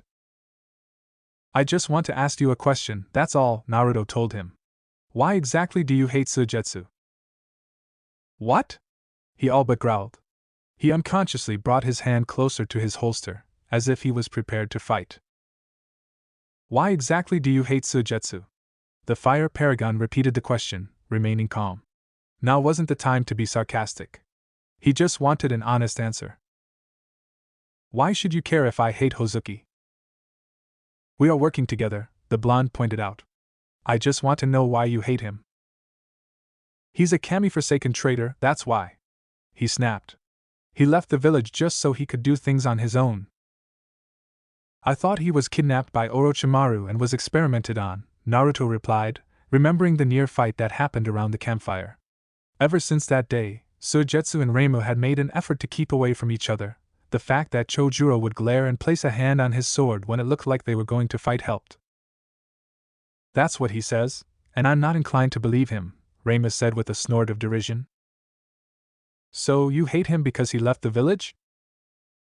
No, I don't hate him because he left the village. I hate him because he left the village, and when he was brought back, he was given the choice to serve when he should have been executed on the spot. Now that would be a waste of a good shinobi. Even he knew that executing a good shinobi without the offer to come back to the village was just plain stupid. That's what they kept telling me. You'll have to pardon me if I have a hard time believing it, the Kiri shinobi growled at him. He didn't like where the conversation was going. Are we done here? No, we're not, Naruto told him. Then what the hell do you want to know? He demanded. His temper was about to be lost, and if that happened, there was no promise of him holding back from attacking the blonde. He wouldn't care if he couldn't beat him to a pulp. If he got some damage, he'd be happy. Suigetsu isn't the only one you hate. I know that much. Yeah, you're right. I hate all traitors who abandon their village, which means I also hate you, the Kiri shinobi declared, staring Naruto straight in the eye. He could only smirk in response. No, you don't. If you did, you would have said something to my face earlier. I think you only hate traitors from Kiri, namely Suigetsu and Kisame Hashigaki. The mere mention of his uncle's name made him grow angry. His hands shook at his sides as he tried to hold his calm. If he stayed in the same room with Naruto, it would be a losing battle. We're done here. Let's join the rest of the group. He all but stormed out of the room, slamming the door behind him. And what exactly was that all about? Kyuubi asked Naruto. The last time I checked, you were not a therapist. I just wanted to be sure of who he hated, Fox. That's all, he answered as he walked towards the door. Now that's a lie and we both know it. You wanted to know why he hates his uncle and see if you could get rid of that hatred. Are you trying to make up for your supposed failure with the Uchiha? Shut up, it's not that, he said as he opened the door and left the suite. He would never admit it, but the fox knew that was what he was doing. He just decided not to push it. It was better to focus on things involved in the mission, like how Reimu's behavior could possibly affect the mission. What Naruto had in Konoha could be dealt with when he was in the village. Here we are, Jiraiya declared as they stopped in front of a store that faced the ocean. Yugo stared at the sign hanging from the front. It's a fish store, he said in amazement. It was indeed a fish store. They could tell by the smell coming from inside, and the word fish was a part of the sign. Of course, it's a fish store, we're in Nasu. What were you expecting, a brothel? You are sort of infamous for that kind of thing, Lord Jiraiya, Chojuro pointed. He groaned, shaking his head and scratching his hair. You peek in a couple of bathhouses, and they never let you hear the end of it. If I'm not correct, I believe it was more than a couple, Lord Jiraiya, and not just bathhouses, Yugo told him. Oh whatever, I'm not having this conversation with a pair of kids. Let's go. He walked into the store, leaving the two of them outside. They felt mildly insulted by being called kids, but then realized that to anyone who wasn't the same age as Jiraiya and had gone through the same things as he did, they practically were kids. Then they realized that he had left them outside and quickly headed in. Jiraiya walked up right to the counter and got the attention of the person standing behind it. Can I help you, sir? The worker, who looked to be in his early teens and a little nervous, most likely because he wasn't used to working in front of people, if Jiraiya had to guess, asked him. Yeah, you can, he answered. Get Ryoshi. Tell him an old friend wants to see him about a common foe. Tell him those exact words. Yes, sir. The kid quickly scuttled away, disappearing through a door in the back. Is your contact a retired shinobi? Chojuro asked Jiraiya as they waited for said contact. Nope, he's a retired fisherman, he replied, not even turning to look back at the Kiri shinobi. Then what was all that about a common foe? He didn't know how a shinobi and a retired fisherman could have a common foe. It would have sounded absurd if Jiraiya had sounded completely serious. We have a common foe because we once spent 3 months fishing for the same fish, which kept disappearing on us whenever we were close to getting him, the Toad Sage explained. To this day, we're not quite sure who the one who finally caught him was. Speak for yourself, Jiraiya, a voice spoke as a man Jiraiya's age walked out of the door in the back. I still say that I was the one who caught him. You and I both know that our lines got tangled that day, so we don't know who got him, Jiraiya told the man, who simply shrugged his shoulders. You've got your story and I've got mine. They stared at each other for a minute before laughing. It's good to see you, Jiraiya. It's good to see you, Ryoshi. So, are you here to relax? I still got my boat lying around. The grin on his face was almost boyish. Sorry, here on official business. He gestured to Yugo and Chojuro to emphasize his point. The grin disappeared and was replaced with a look of disappointment. Of course you are. One of these days you're going to have to come on for a vacation. You can't keep coming here on business. You know I have a lot of work, especially nowadays, Jiraiya told his contact. He sounded like they've had this conversation before, and it always ended the same way. You say that every time, he replied with an almost accusatory tone. Are you ever going to come here for pleasure, just once? Ryoshi, I know how you feel about me, but my heart will always belong to the ladies, the Toad Sage said with such a solemn expression, he had to be mocking the retired fisherman. And I was married, you asshole? It looked like there was going to be a fight between the two of them before they smiled again. Both Yugo and Chojuro realized that these two were old friends from way back and they were practically strangers in comparison. Alright, now that we've gotten that out of the way, what do you need to know? Ryoshi asked. I knew that the underground auction was in town, Jiraiya answered, his mood becoming serious. He knew what that meant. Kid, I'm taking a break. You or one of the other guys needs to take the front. He shouted to the back. He walked around the counter without waiting for a response, and walked out the front door. Jiraiya and the other two were right behind him. They walked through the streets, moving through the crowds at a leisurely pace. While the shinobi needed to know what the information was, they knew if they were impatient, they would get noticed. Soon, they arrived at a small cafe and sat down at a table. I didn't think you were the kind of guy who came to this kind of place, Ryoshi, Jiraiya commented. I'm not. The owner of this place lets me take a break here once in a while free of charge, he answered. I usually don't order anything. I just stretch my legs. How'd you get something like that? Yugo asked. He used to work for me, he answered with a shrug. A waitress came out to take their order, but he waved her away. Most of Masu has either worked with or for you, Jiraiya pointed out. That's why I work for you on the side. So, what do you know about the underground auction? Only the bare minimum. You got lucky, Jiraiya. The thing starts in a week. The relief on the faces of the three shinobi was obvious to anyone who looked in their direction when they had heard that. Do you know where it's being held? Chojuro asked. He shook his head. Sorry, kid. I don't know that. Anybody who's involved in the underground auction is being very tight-lipped about it. The fact that I could find out about when it's going to happen is a surprise just by itself. Have any of the crime families come into town? Jiraiya asked. Many of the families would just come to make sure that the things that they were auctioning off were actually bought. But still, if they could capture one of the family members, preferably high enough to know where the underground auction will be, but low enough that no one will miss if they have to dispose of him, they could find the location of the underground auction and get there beforehand. Nope, we would have known if they had. They're always telling us to get out of the way unless we have a death wish. Honestly, it feels like a Kami-forsaken parade sometimes, he grumbled. You mean the underground auction has been held here before? Yugo asked. He had thought that this would have been the first time that Masu had held the underground auction. If they had held it more than once, then the families might use the same place as before. Of course they haven't, Ryoshi told him. Nearby is one of their yearly meeting spots. So naturally, they stop in Masu either before or after the meeting. Kami helps us if they decide to do both. Is it bad?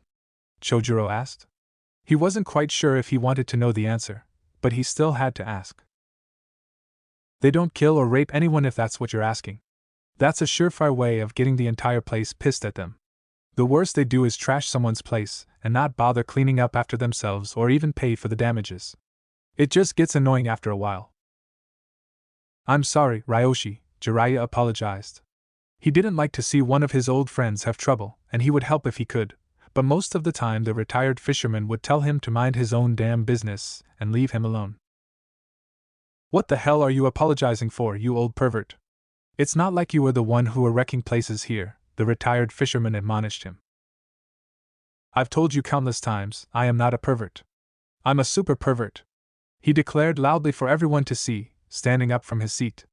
Everyone who heard him looked briefly at him before turning away. The women looked at him a bit longer with disgust before turning away and quickening their pace. And he wonders why we're surprised when he doesn't take us to a brothel or a hot spring to meet one of his contacts, Chojuro muttered to himself. If that was the way he acted, it was no wonder he had that reputation. He would have been surprised if he actually had gotten any. Naruto and Sokka would have plenty of stories to regale him with about his exploits though. I heard that, Chojuro. And you'd be surprised at what the ladies think of me, the Toad Sage said as he sat back down. I find that hard to believe, he told him with a straight face. Ryoshi could only chuckle at the exchange between them. That brings back memories, he remarked, remembering the time they had spent trying to catch that fish. Are you still trying to see if that urban legend is true, Jiraiya? Nah, not the way I used to. I'm not as young as I used to be, he told him with a shake of his head. Nowadays, it's just a passing hobby. I would have thought you'd be chasing that rumor until your dying days. He could still remember the days where Jiraiya was camped out at that place, desperately trying to see if it was turn. It would have been funny and pathetic if he hadn't been curious too. Well, I'm older now, the old shinobi said with a shrug. I have more sense now to not let it be all-consuming. Apparently you don't have enough sense to let it go completely. Would you? Fair point, he conceded with a smirk. Could we please remain focused here? Yugo asked. The kid's right, Jiraiya admitted. Do you know of anyone who might know the location of the underground auction, Ryoshi? The retired fisherman thought it over. Well, there might be one person who knows. Do you remember a guy named Nezumi? A small guy who had a high-pitched voice and an attitude that made you want to punch him? He had memories of that guy, and they weren't all pleasant. Yep, that's him. He's always been going on about how he's practically a member of one of the families. No one bothers to ask which one. If what he says is true, then he might know where it's being held. Has he been acting strange in the past couple of days or weeks? Chojuro asked. He had learned a bit about behaviors before he had become a swordsman, and always wondered if he would be able to put it to good use.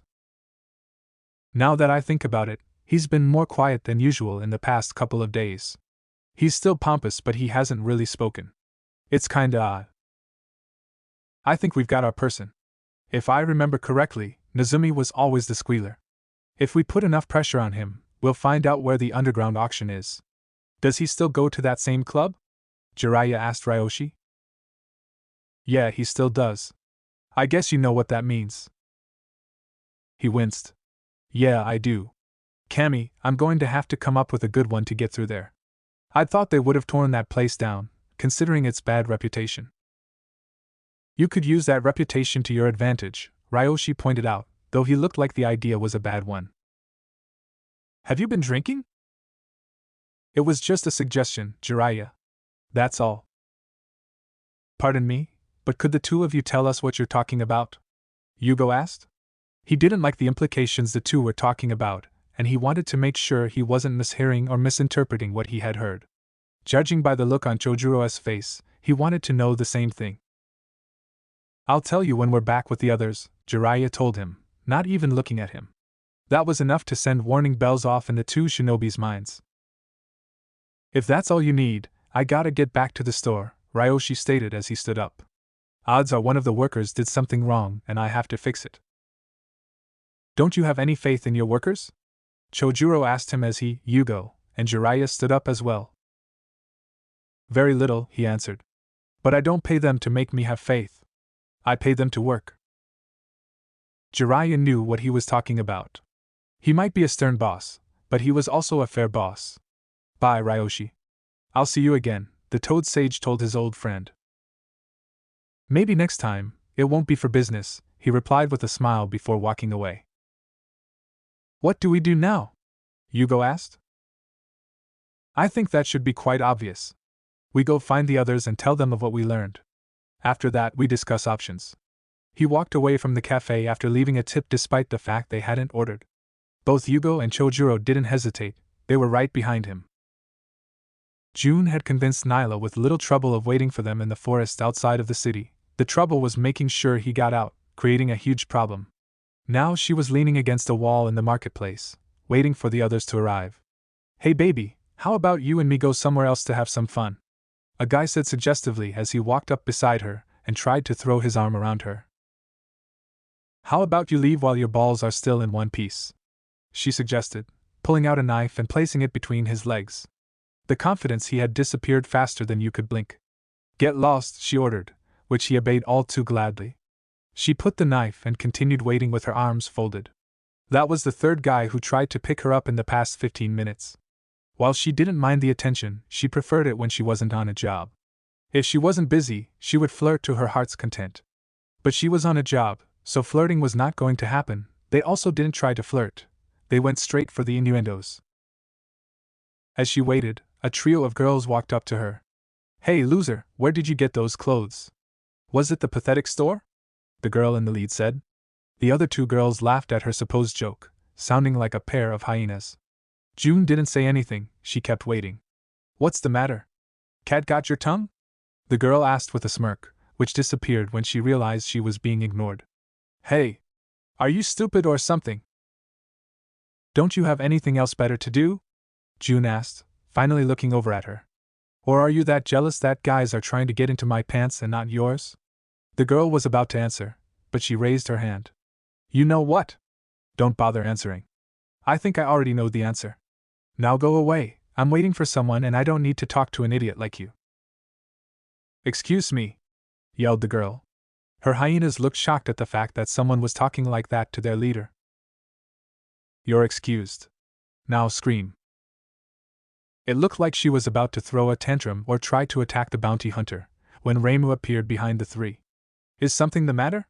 He asked with a scowl, making the three cower and then scattering. It was a little amusing to watch, if they were being honest with themselves. Thanks, June said to Reimu. They were annoying.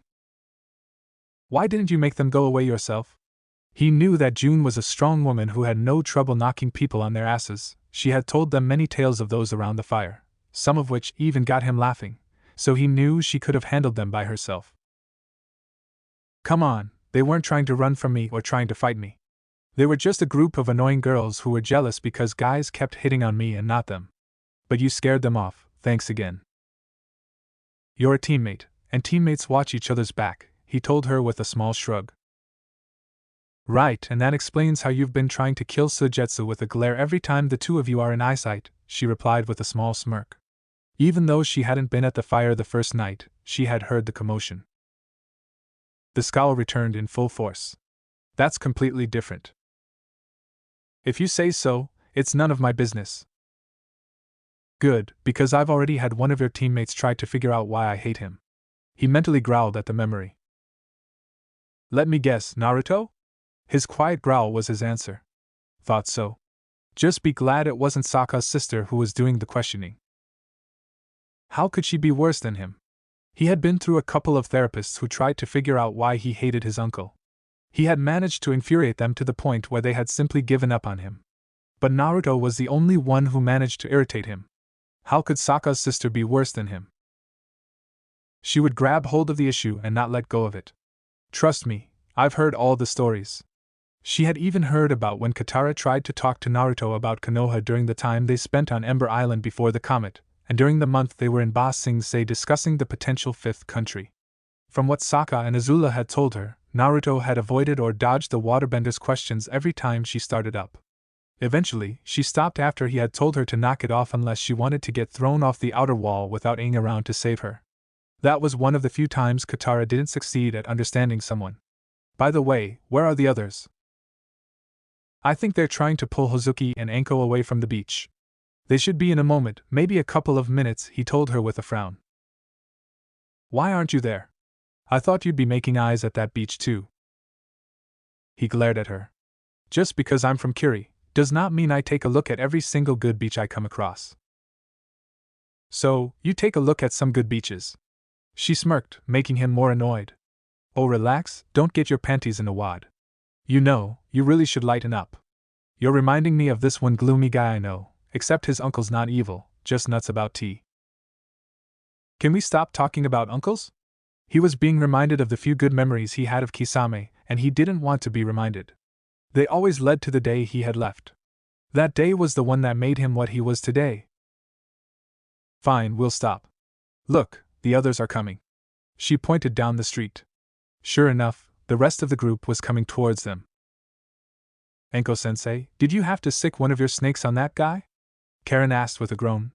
They had been looking at the beach and enjoying the view, when Enko noticed a guy nearby looking at her with lust in his eyes.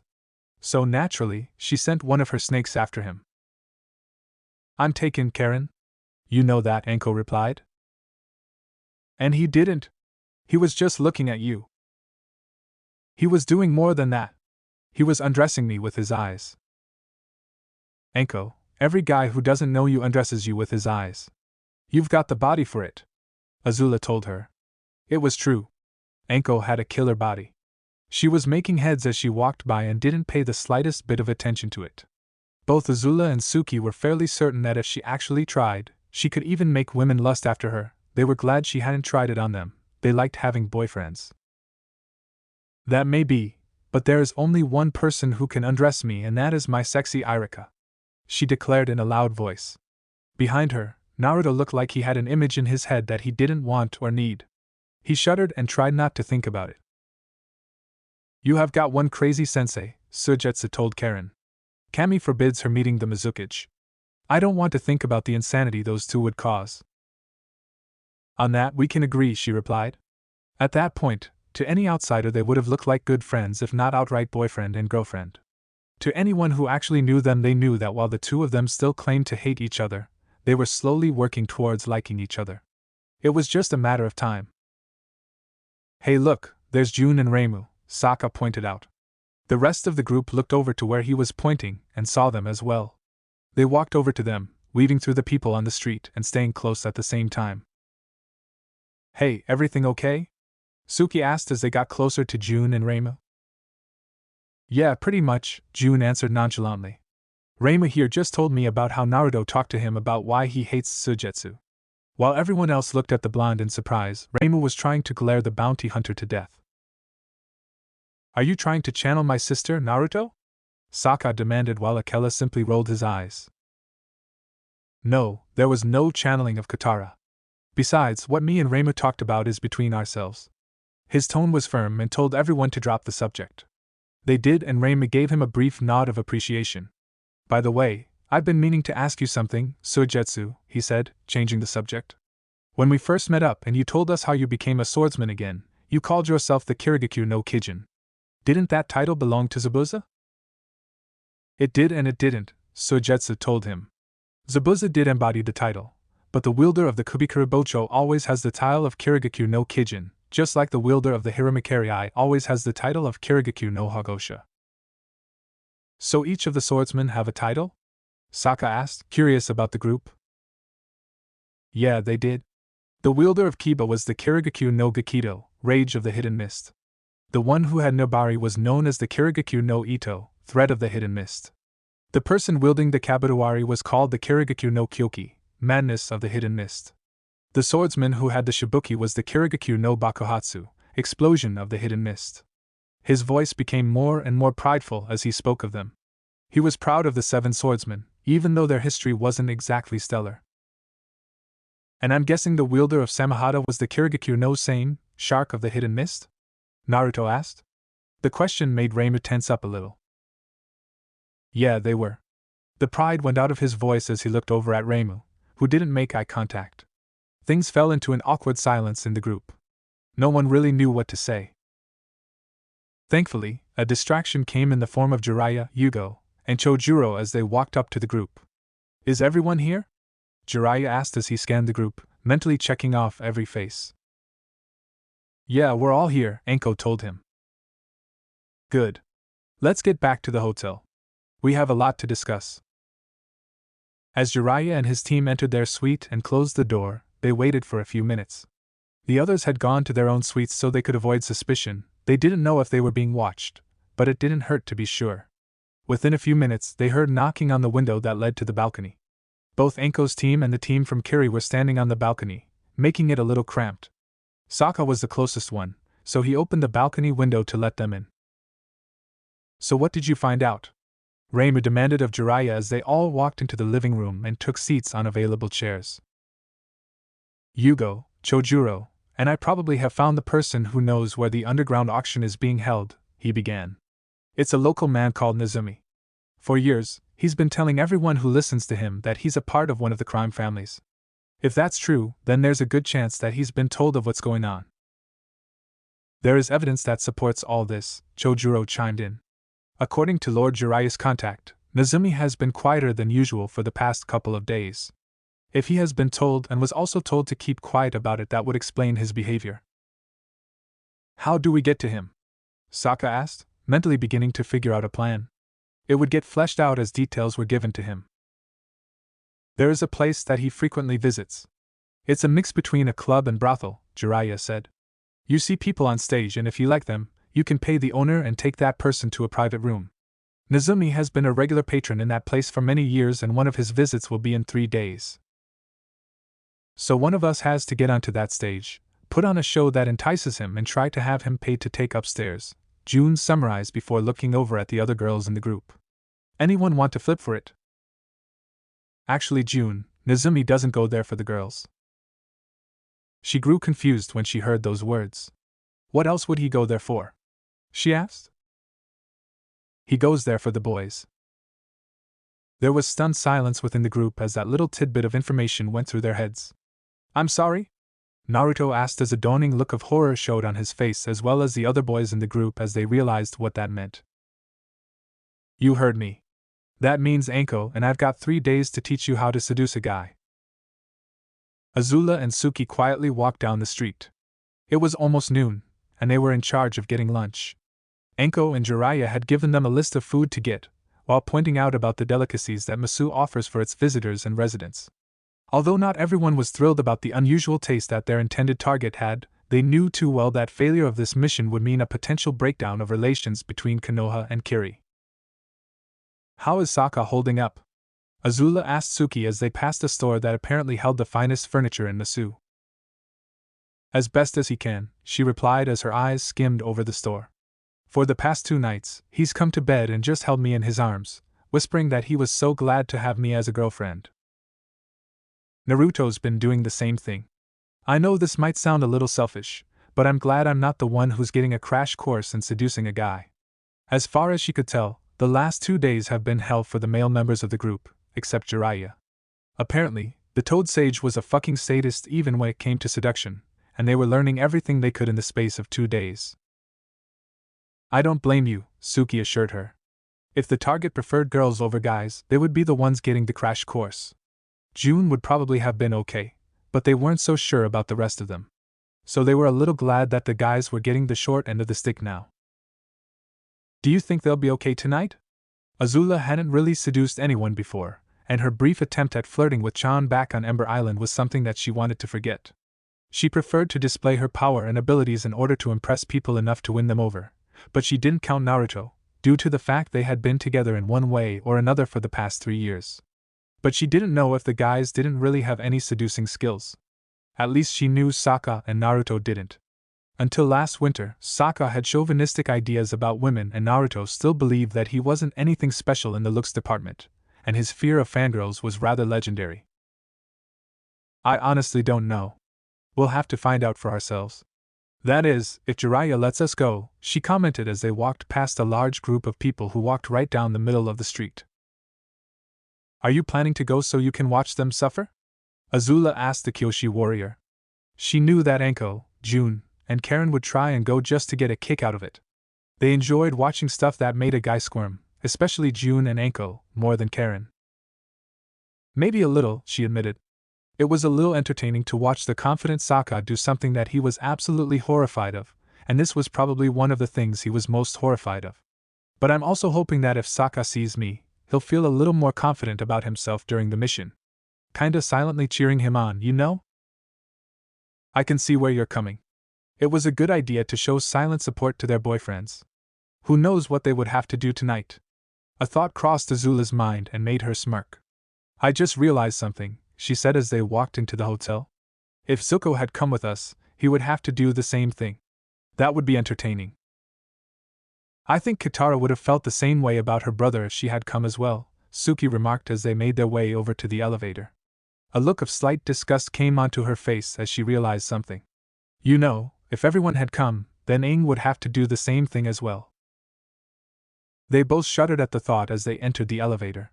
Despite him being the Avatar, nobody really wanted to see him do stuff like that, and for two reasons. The first was because they were fairly certain that he wouldn't be able to pull it off. The second one was because they still weren't sure if he had hit puberty yet, though his lesson with Jiraiya helped a little.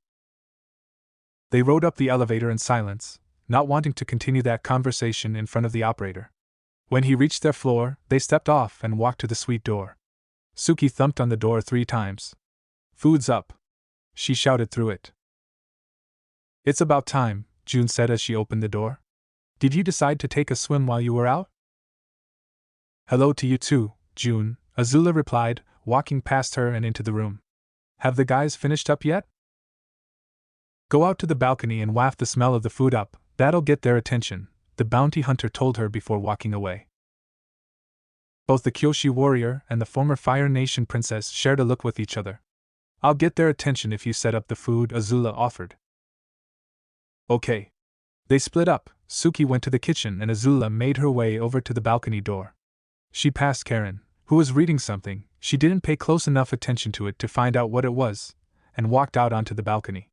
Holding the carton of food up, she bent the heat of the spices on the food up to the balcony above. It took a couple of minutes, but it got their attention. Is that food I smell? Jiraiya asked from above her. She couldn't see him. She could only hear his voice, and that was distinctive enough for her. Yes, it is. If you aren't down in 5 minutes, we'll start without you, she answered before turning around and walking back into the suite. She joined Suki in the kitchen and helped finish setting up the food. Within 5 minutes, everyone had arrived for the food. There was no gathering at the table, they just found a comfy spot in the general spot in the area and ate there.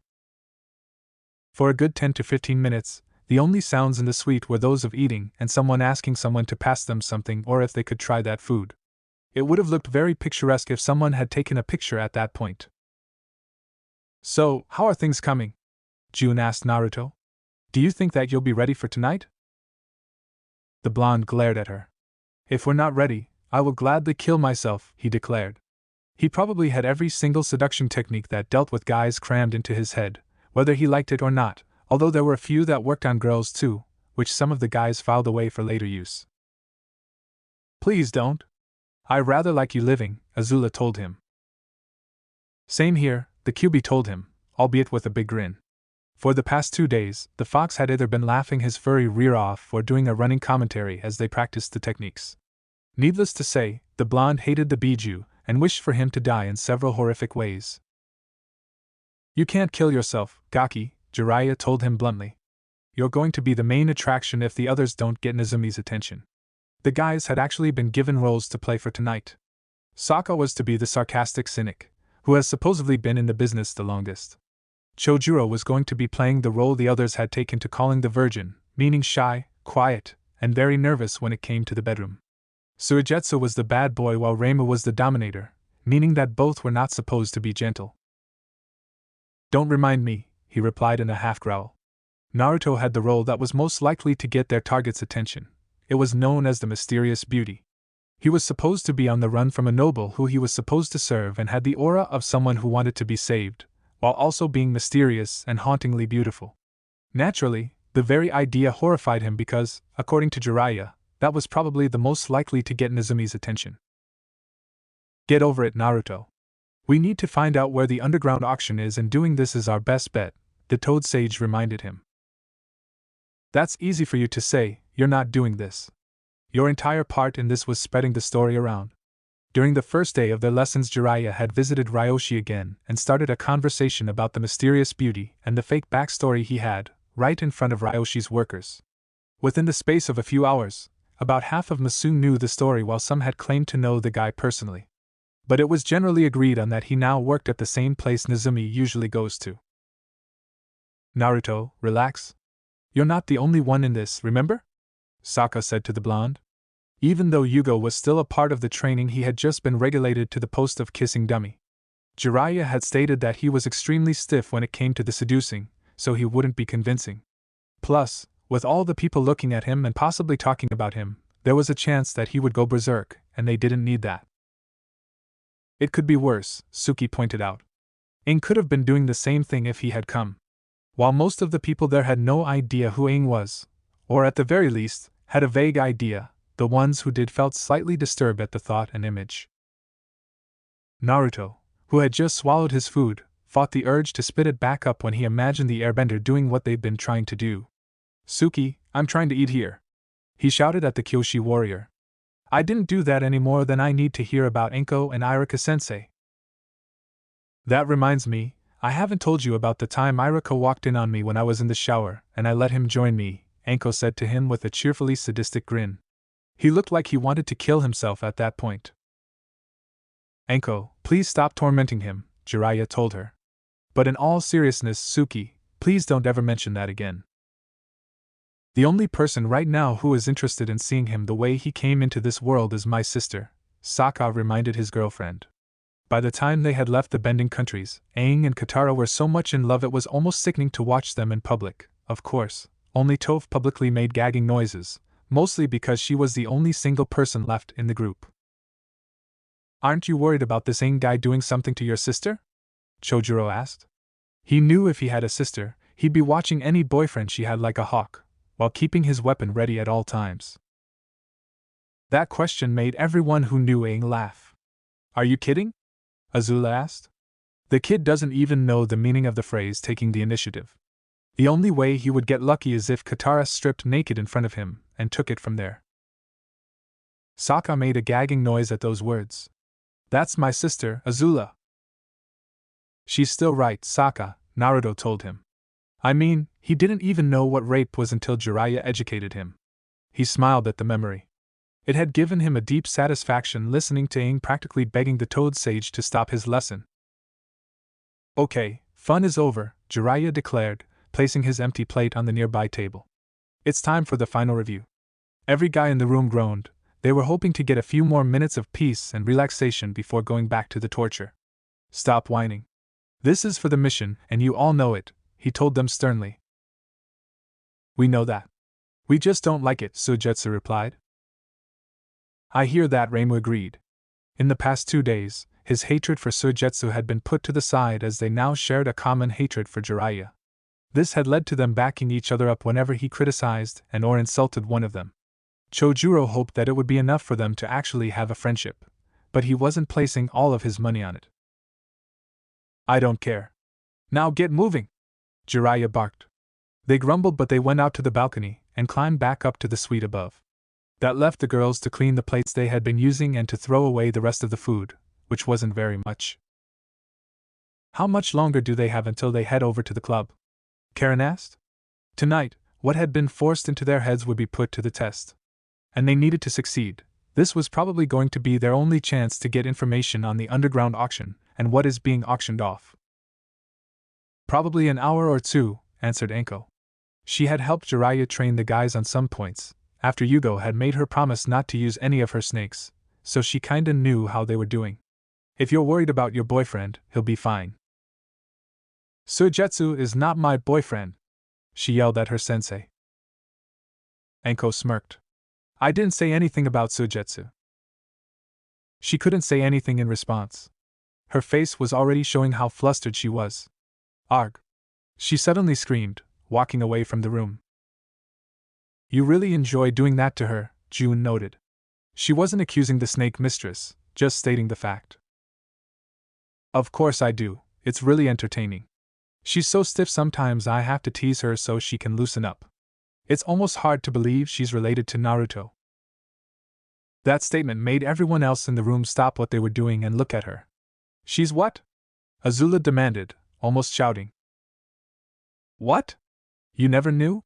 Anko asked, actually surprised. Her full name is Karen Uzumaki. She's Naruto's cousin.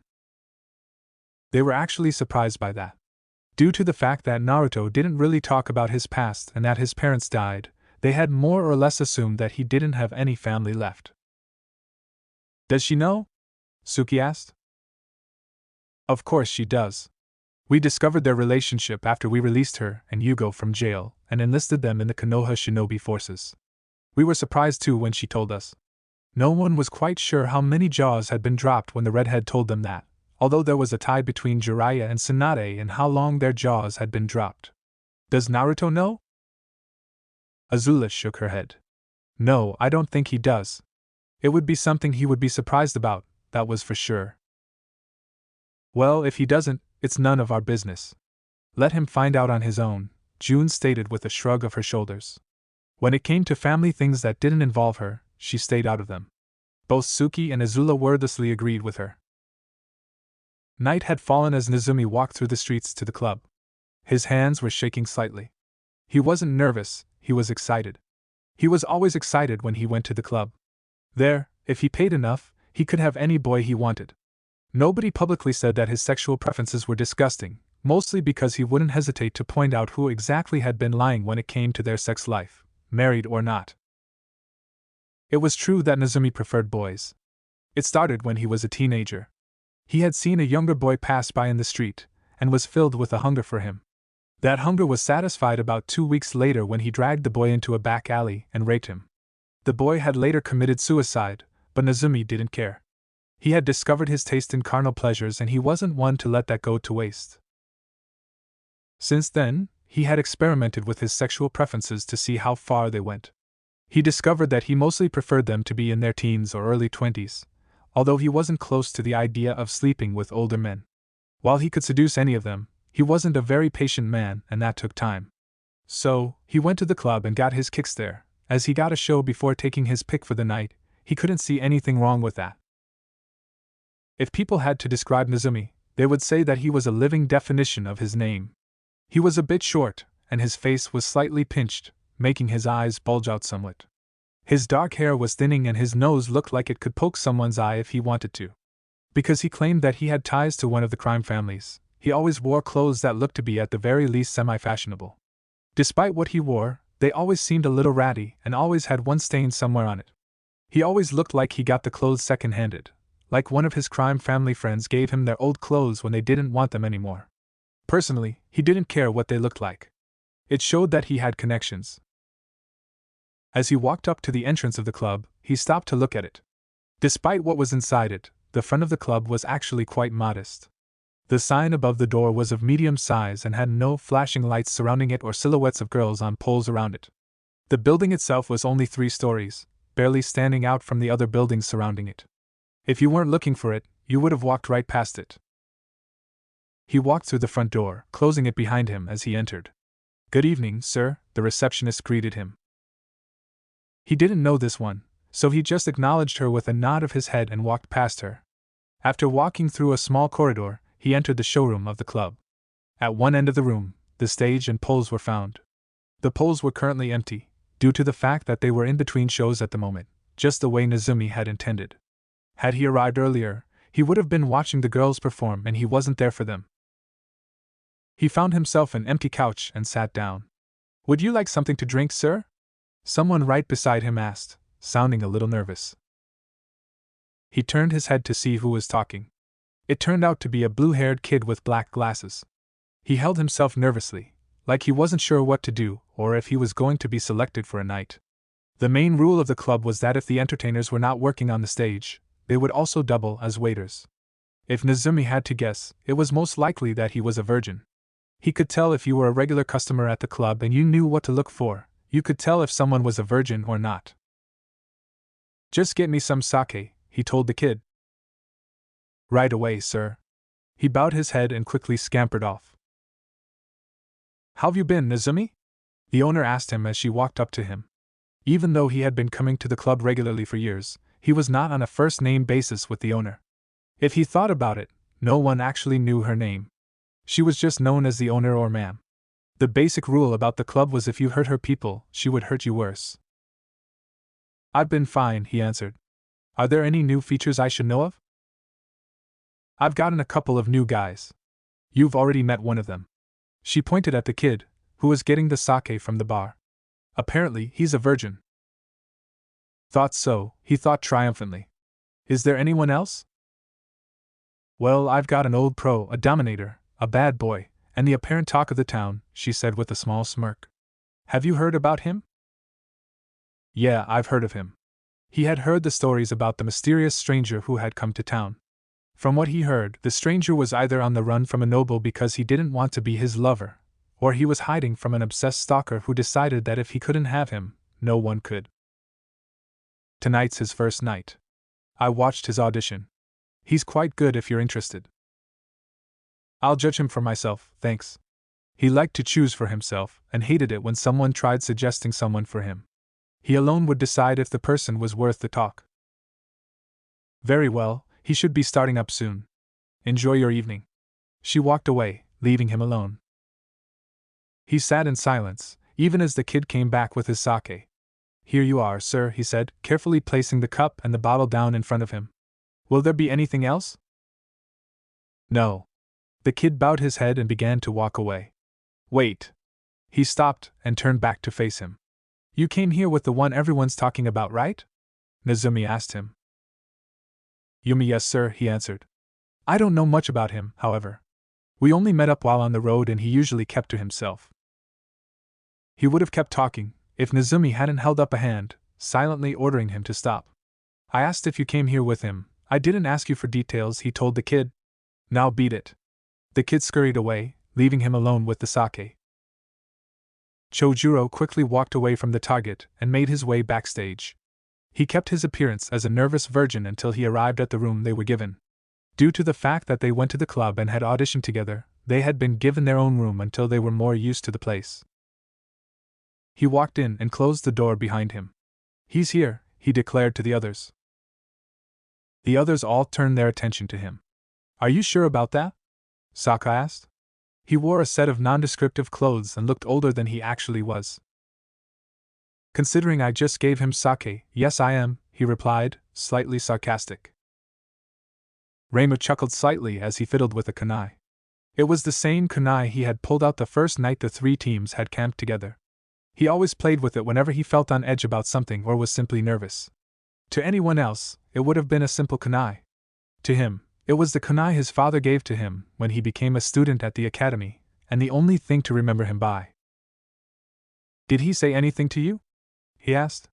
He wore a robe, and if he were to take it off, it would show that he was wearing skin-tight black leather with a riding crop and whip attached to the belt.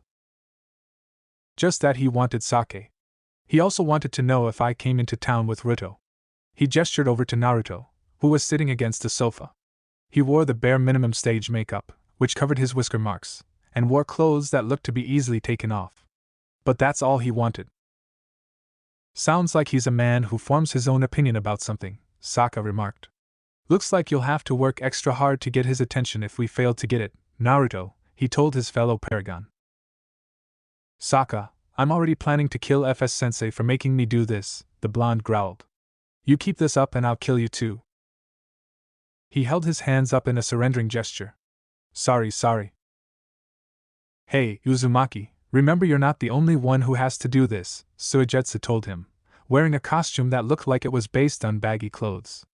"The only one who got to do that is Yugo, and we all know why that is." Someone pounded on the door, surprising them. "Hey, guy with the weird name. You're on in 5. That person shouted through the door. Saka rolled his eyes. "All right, I'm coming," he shouted back. He stood up from where he sat. "Well, wish me luck, guys." "We'll wish that you don't make an ass of yourself out there and blow our cover," Naruto told him with a slight smile. It was enough to make the others relax enough to not worry about the mission for the moment. It was also a rather good stroke of luck that Jiraiya knew the owner of the place. Apparently, they went way back. "That's a point to you," he conceded. "But that's a good wish too." He walked out of the room, closing the door behind him. Well, there goes the second best pole dancer among us, Suigetsu remarked. Please don't remind me of the fact that those two actually ranked us on things, Naruto told him with a small shudder. He still couldn't believe that Jiraiya and Anko had done something like that to them. In his personal opinion, he didn't really need to know that he had the third best strut of the five of them. This is coming from the best pole dancer among us? He asked in return with a small smirk. How many times do I have to tell you guys? I was 7 and I was bored. It looked like fun when the girls were doing it, he explained with a scowl on his face. He also couldn't believe that Jiraiya had told them that time he spent at the meat bar. You keep saying that. We might believe you one day, Reimu replied as he put the kunai in his hands. The blonde growled at the two of them, but he didn't do anything. They had to stay focused on the mission. The dance number was done and the man on stage walked off. Nezumi watched as he came down the stairs. He was an older fellow with a few gray hairs on his head, which he tried to keep out of sight by brushing his hair over them. Even though he walked with a sway in his hips, it didn't reach his eyes. He looked like he had done it enough times to stop caring. Without a word, he came over and sat down in the divan next to Nezumi. Go away, Nezumi ordered him. What? A guy can't sit down and get a drink? He asked, taking the sake bottle and taking a swig out of it. Not where he is not wanted. Kami, just give me a minute. He stretched his back, trying to get the kinks out of his back. He had also left his shirt open, on purpose, and showed off the muscles he had. While Nezumi was willingly admitting he had some nice ones, he still wasn't interested. Ah, that's better, the man said with a relaxed sigh. Anyway, my name's Han, he introduced himself. I didn't ask for your name nor do I care about it, Nezumi snapped at him.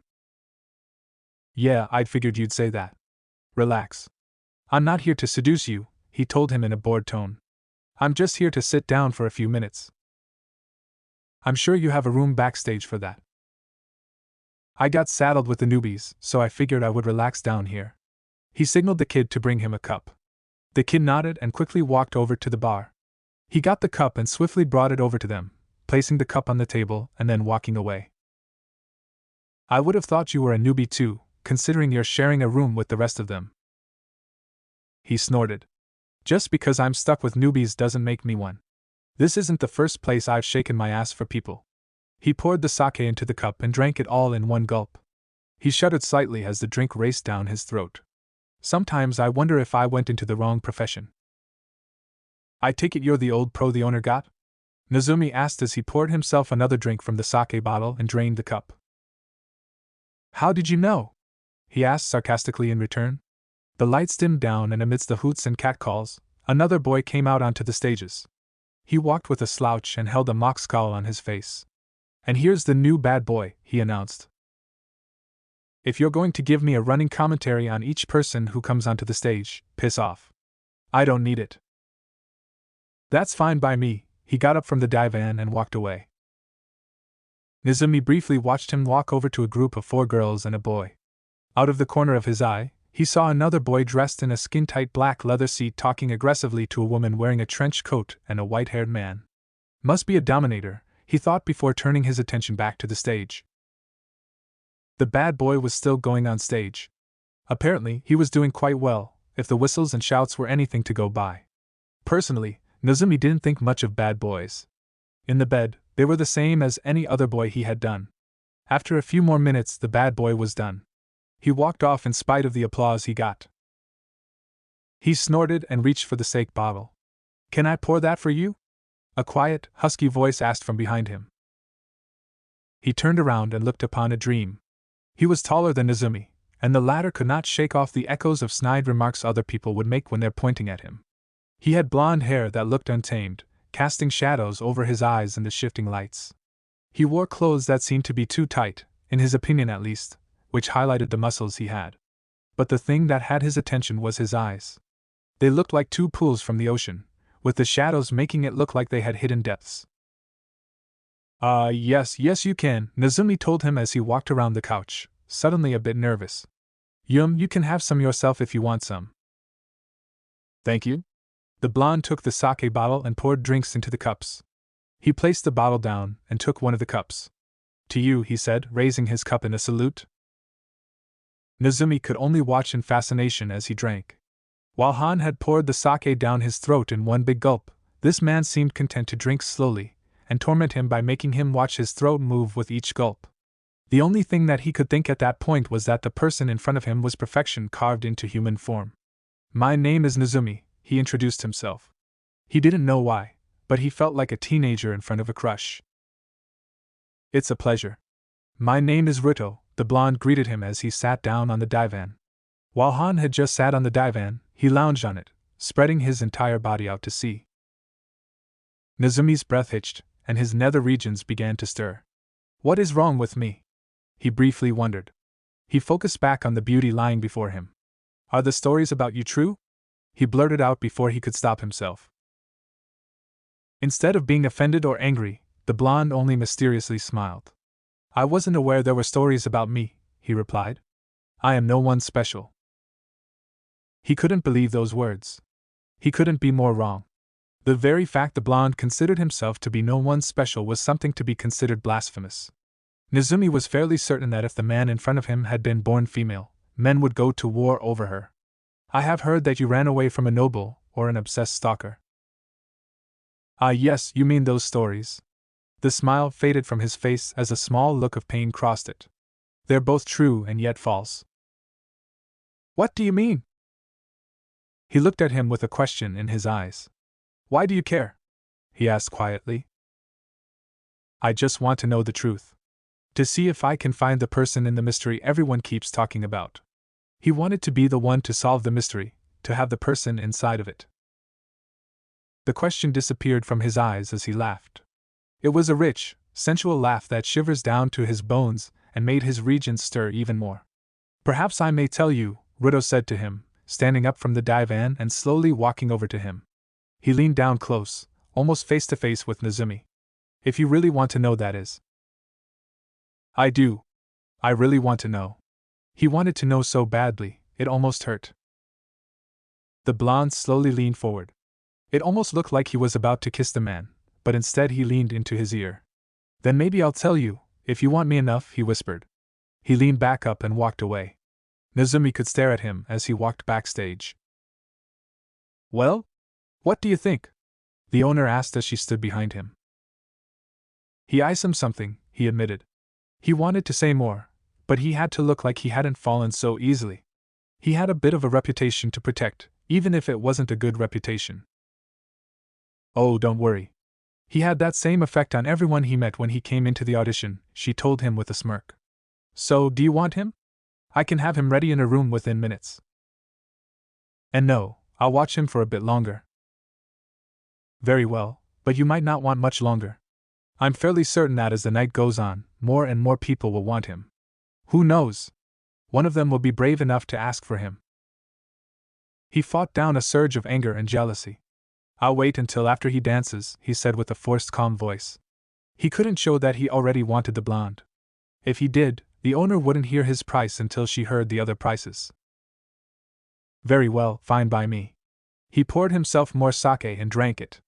The owner smirked to herself and walked away. Naruto kept his slow walk back till he got backstage and entered the room. Once inside, he saw Sokka sitting in the mirror. You give him the pill, right? He asked, sitting down in one of the chairs. Sokka nodded as he turned to face the blonde. Put it in the bottle after I poured a drink for myself. He shuddered slightly. Don't drink sake in a gulp, he advised. Duly noted. So he's taken with you? That was the important question. They were placing most of their bets on that pill. Flashback. Anko had stepped out, leaving the seducers in training with Jiraiya. The Toad Sage stood over them like a master over his servants, as they all sat on the floor. Do you guys want my honest opinion on your seduction abilities? He asked them. We crave it, Naruto said with tired sarcasm. The others agreed, glaring up at him. You all would probably be able to pull this off, if we had a few more weeks. In case you haven't noticed, FS-sensei, we barely have a day, Sokka told him. His back felt like it was filled with knots after he had been on the pole and spun the wrong way. He was having murderous thoughts about the man in front of him, and may have felt the same way about Anko, but she wasn't present with them at the moment. I know that, Sokka. And I know a way to help you out. Their attention perked up. How can you help us? Chojuro asked. He, as well as the others, wanted to make this training easier or go faster in any way they could. Jiraiya smirked and pulled out a small pill. With this, he told them triumphantly. They all stared at it with some disbelief. It's a pill, Reimu told him. How in the name of Kami is a pill going to help us? This isn't just any pill. This is a love addiction pill. This was one of the few good things Orochimaru ever created, he announced, ignoring the scowl that appeared on Naruto's face. Even though the man was dead, the blonde still hated him. And how exactly does this help us? Sokka asked, looking the pill over from where he sat on the ground. It wasn't a big pill, but neither was it small. It was cubed in shape and was also red in color. If someone were to add their chakra to this pill and then feed it to someone, that someone would become hopelessly in love with them, he explained. So, if Naruto were to add his chakra to this pill and give it to Nezumi, he trailed off, as Naruto slowly had an expression of horror come onto his face. He would become hopelessly in love with him, Suigetsu finished with an almost sadistic grin. Oh no, no way in hell or for the love of Kami am I doing that. Naruto protested immediately. It was bad enough that he had to learn this kind of stuff, but he didn't want to be the one who led the charge in this part of the mission. Face it, Naruto. You're the best one for the job, Sokka told him. It bothered him a little, but out of all the males of Team Avatar and Team Paragon, the blonde was the best looking. Besides, you're already the mysterious beauty, Reimu pointed out, earning a glare from the blonde. You make it sound like I volunteered for the spot, he growled. That's enough, Naruto, Jiraiya told him. Nezumi likes boys and he never could resist a mystery. To him, you're the ideal package and this will help you get him easier. He scowled but understood the advantages of the pill. He might not like it, but he would still do it.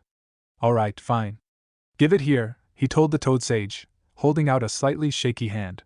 The pill was dropped into his hand, and he concentrated. A small amount of his chakra latched onto the pill. For a mere second, it looked like it was covered in blue fire. Then the chakra faded away and the color of the pill was now purple. There, it's primed, he said as he tossed it back at Jiraiya, who caught it with ease. Good. Now since I'm doing you guys a favor, you'll have to do one for me. And what would we have to do? Chojuro asked Jiraiya. They had to be careful when it came to favors with him, because odds are they involved a lot of angry women. You'll just have to help me prove an urban legend true.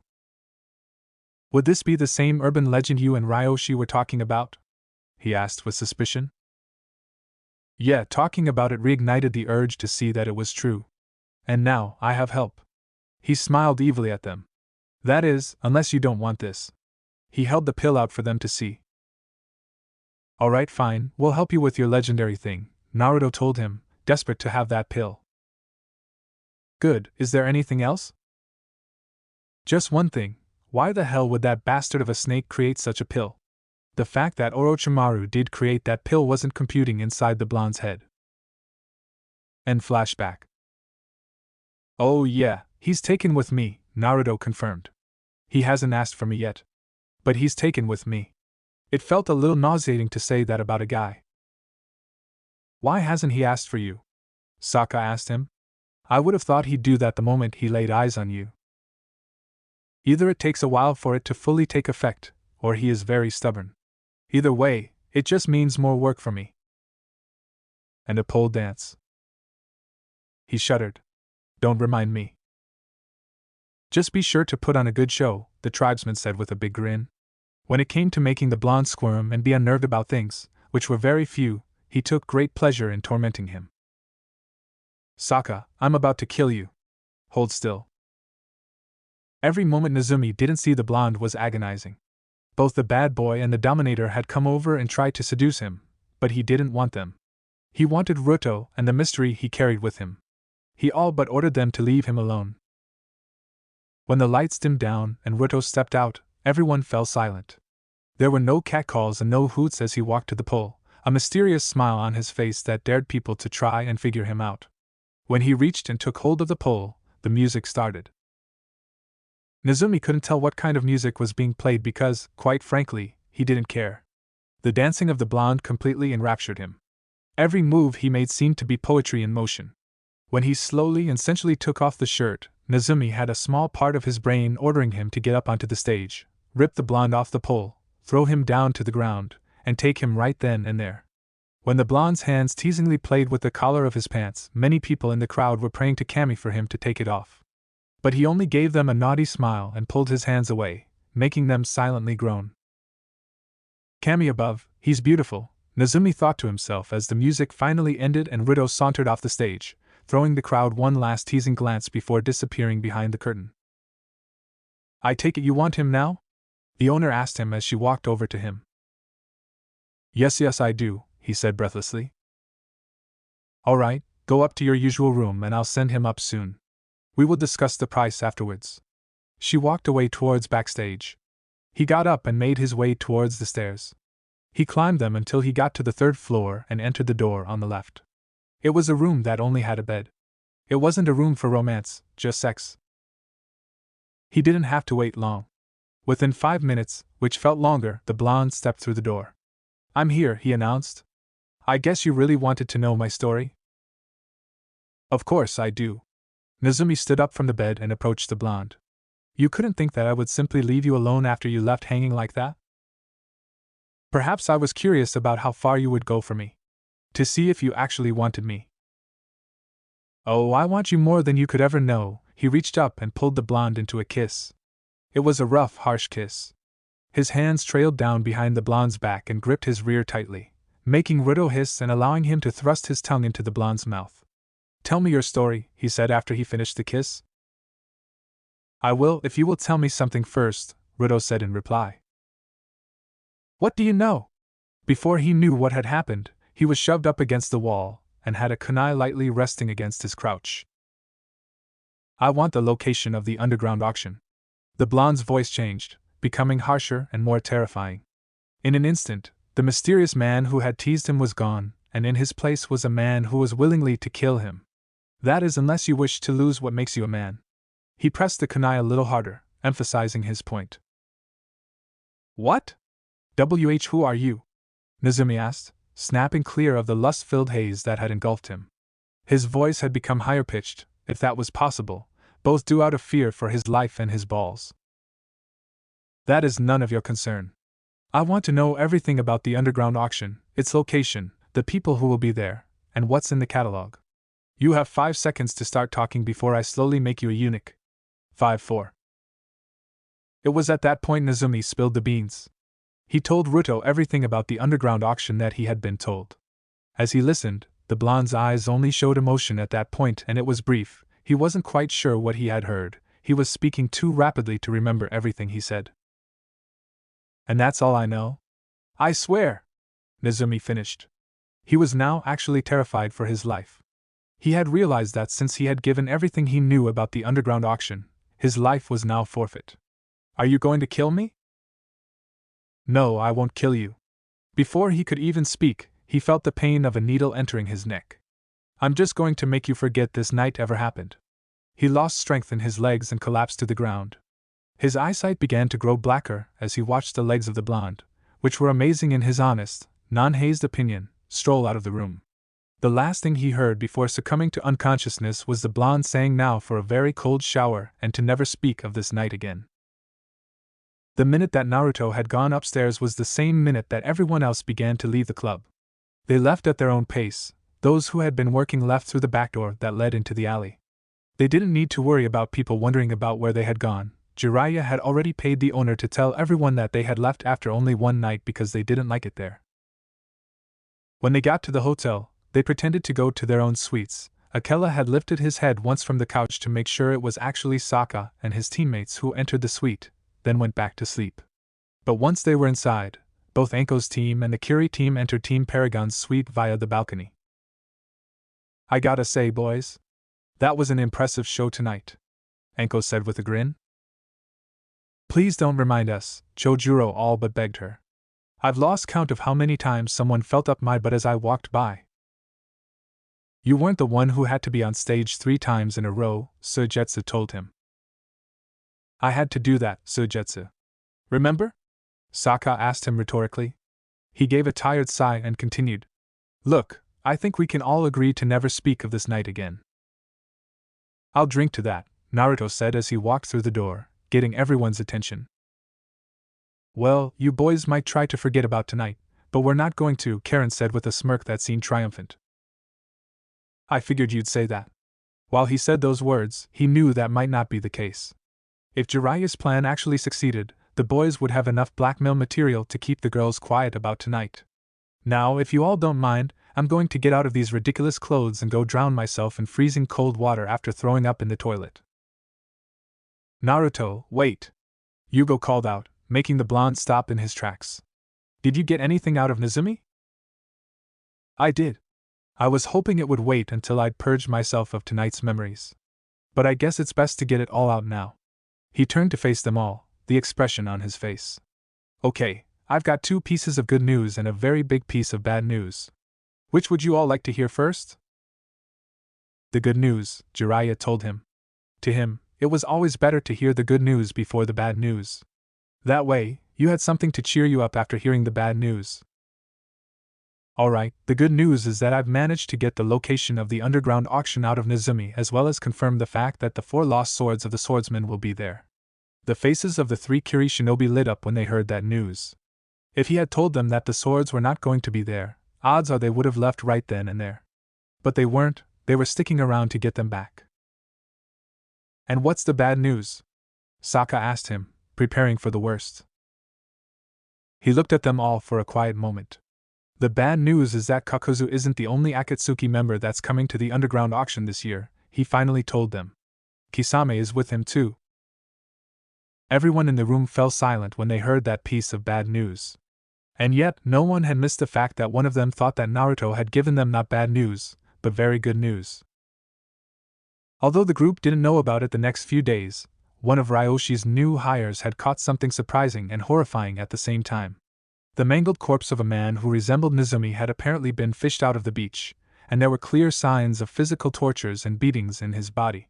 Though no one knows who was responsible for his death, it was clear that Nezumi had powerful enemies. Some of them were from the run-ins that he had with rival gangs, and others were of a more personal nature. Ryoshi simply talked to the new hire who caught the corpse and gave him a few days off to get over his trauma. Everyone was silent as they looked at Naruto. They were stunned at what had Naruto just told them, courtesy of the targeted client that he was seducing last night, to his never-ending horror.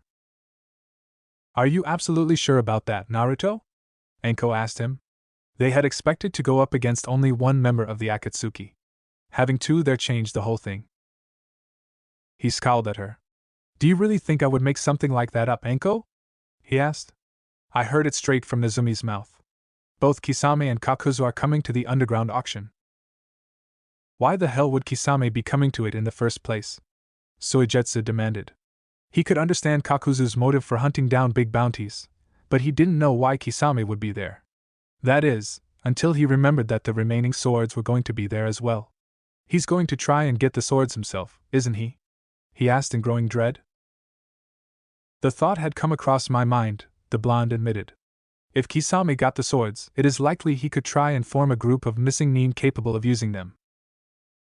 If that happens, 5 of the 7 swords would be under his control and by extension, the Akatsuki. Chojuro finished what the blonde was thinking. It was a horrifying idea, to have the swords be used in such a way. They belonged to Kiri, and they were supposed to serve only Kiri. That was the idea the Kiri team set out for, to bring the majority of the swords back. This could be a problem, Sokka muttered. He had been collaborating with Jiraiya with the plan-making when it finally came time to take Kakuzu out, but with Kisame in the picture, they would have to possibly come up with a completely new plan. Are you kidding? This is a bonus, Reimu declared with excitement. With him here, we now have a chance to recover all of the missing swords, including Samahata. They could all understand his reasoning, but they also knew that wasn't the main reason he was excited. He was more excited about the fact that his uncle was going to be there, well within killing range. That may be, but you have to remember that we weren't expecting him to be here, Jiraiya told him pointedly. This puts us in a completely different predicament. Maybe we should abort? Karen suggested. She wasn't trying to be a coward, but she did know when it wasn't a good idea to be around extremely powerful criminals. No! Reimu shouted, startling everyone. We may not have another opportunity like this ever again. We know the location of the missing swords, each and every one of them. And you would just let them go? There are some things that are worth more than the swords, Reimu, Chojuro reminded him. Please remember that if Kisame is trying to create such a group, he'll want all 7 of the swords. If he finds out that we're here, he's going to make a beeline right at us. That's a risk we'd have to take. You're not fooling us, Reimu, Suigetsu told him with a roll of his eyes. The only reason that you want us to stay is because you now have a chance to go after your uncle, that's it. So what if it is? He asked with a growl. Now that the seduction part of the mission was over, his hatred for the Hozuki clan member was back in full force. Yes, I want to kill my uncle, is that what you want to hear? Our mission is to recover the swords, not go after Kisame, Chojuro reminded him sharply, his face set in a slight scowl. I know that. He sighed with exasperation, annoyance, and frustration. Why aren't you listening to me, Chojuro? We have a chance to recover all the swords. The 7 shinobi swordsmen of the mist would be at full strength in no time at all. I am listening, Reimu. But you're not focused on the swords. You're focused on your uncle. If you're not on point, you will not be any help to us. And if you're not going to help, you might as well leave us right now. The look on Reimu's face said that they would have to drag him away if they wanted him gone. Pardon me for interrupting the argument, June spoke, getting everyone's attention. But what's with all the fuss? One sting from Nyla's tongue and he'll be paralyzed just like any other.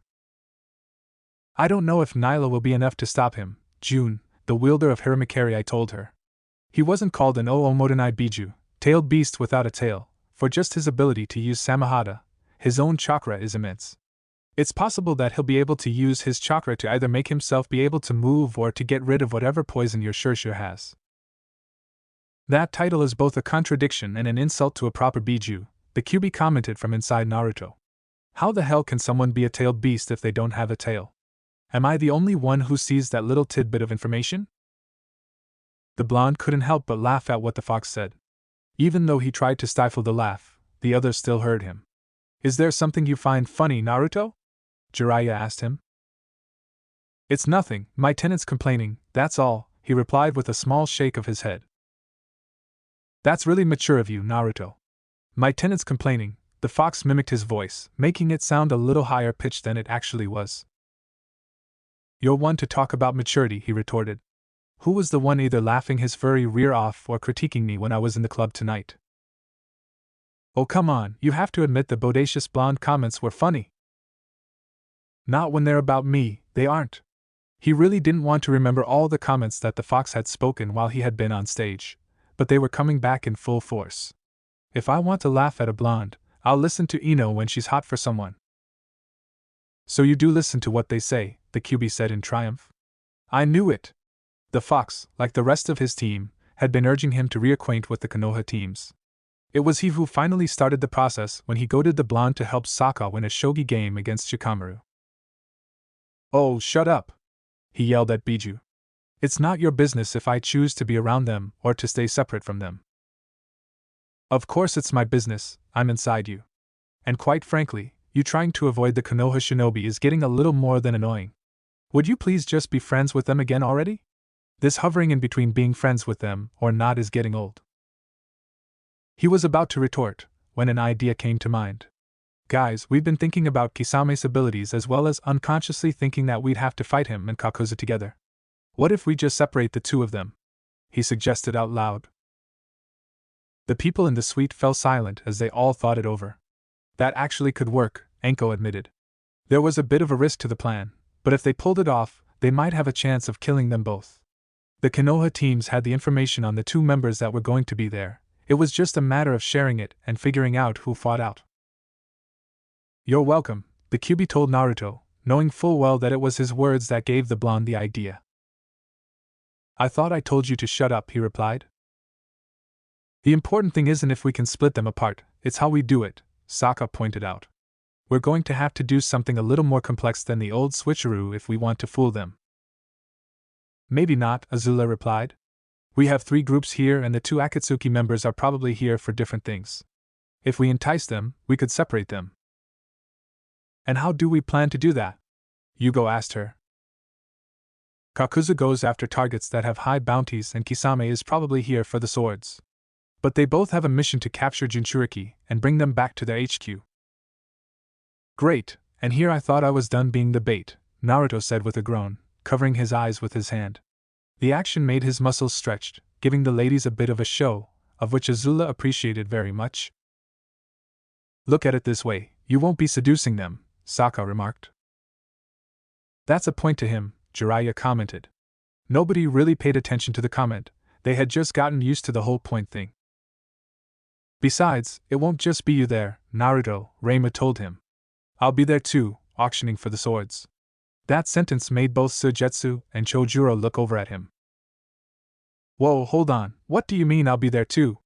Suigetsu asked him. If anyone's going to be there with the blonde, it'll be me or Chojuro.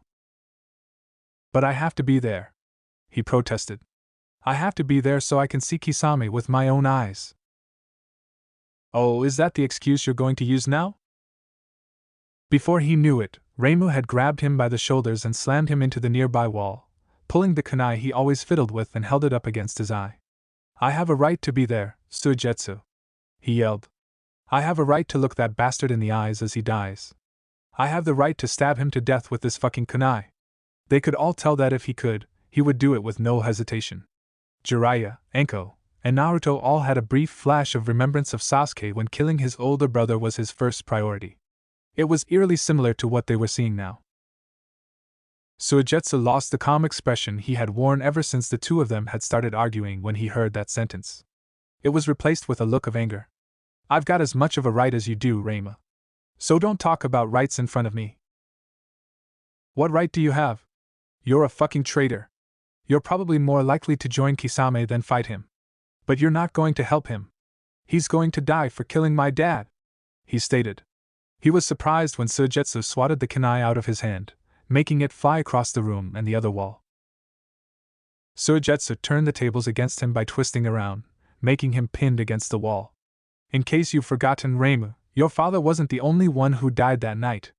My brother died too trying to stop Kisame from leaving, and your father was killed trying to stop them for some stupid misguided reason. Don't ever try to wave your father's death in my face when my brother did the same. Yugo, what's wrong? Karen asked her teammate. He was shaking and his lips twitched, like he wasn't sure if he should grin or not. Then she noticed that the skin around his neck began to turn dark. Anko-sensei, she shouted in warning. Let me kill something, Yugo muttered to himself. I want to hurt someone. Before he could do anything else, a purple snake shot out of Anko's sleeve. It flew through the air and bit him on the neck. He went completely stiff and fell to the ground, landing flat on his face loudly. Both Suigetsu and Reima looked over at him when they heard him fall, their argument momentarily halted. Have you calmed down yet, Yugo? Anko asked her student nonchalantly. They had gone through the method of restraining his impulses so many times. It was practically second nature to them. Yes, I have, Anko-sensei, he answered, his voice muffled due to his face being on the floor. Even though it had taken him longer to quell his instincts in the past, once he felt the snake bite him, his body automatically reacted. He had been practicing quelling his instincts on his own, but the snake was always good for an emergency.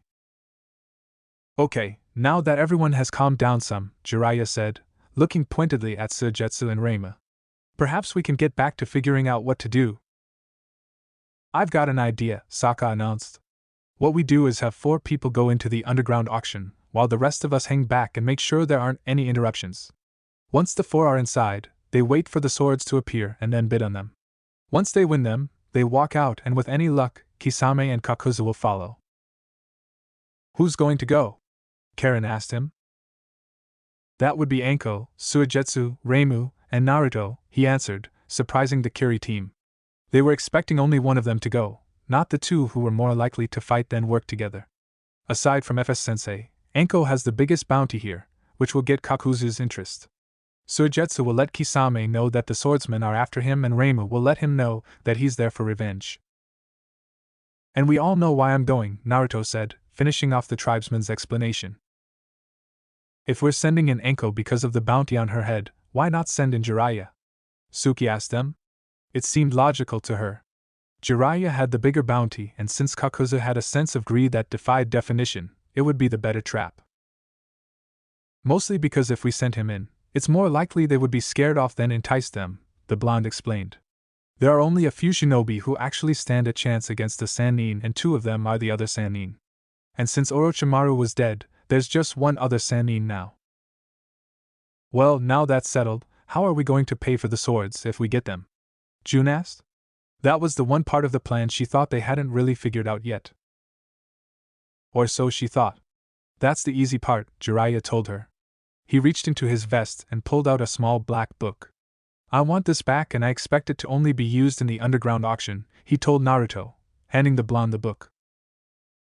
Who the hell do you think I am, FS-sensei? You? He asked as he took the book. Yumare, you sure he has enough money? Chojuro asked. He felt justified in the fact that if they didn't have enough cash, they wouldn't be able to get the swords.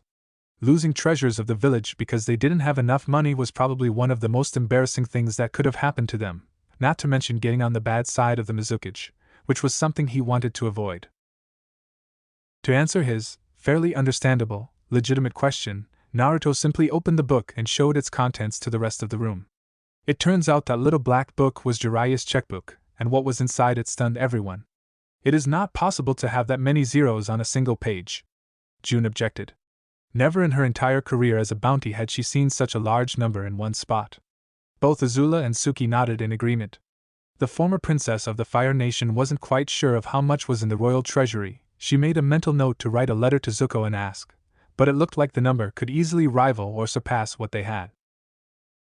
Say what you will about the series, but Aika Aika sells, the blonde told them with complete seriousness. Aika Aika doesn't just sell. Aika Aika sells very well, Jiraiya corrected him. And yes, that does make all the difference, he answered the silent question they all had on their mind. Yeah, whatever, Naruto replied with a roll of his eyes. Okay, now that we've basically figured this whole thing out, I'm going to do what I was originally going to do when I came in here. Any guy who went through the same ordeal, please feel free to follow. However, there's going to be a line for the toilet, he declared as he walked away from the room. With no hesitation, all the guys who had been a part of the seduction detail followed him. Later that night, Naruto sat on the balcony.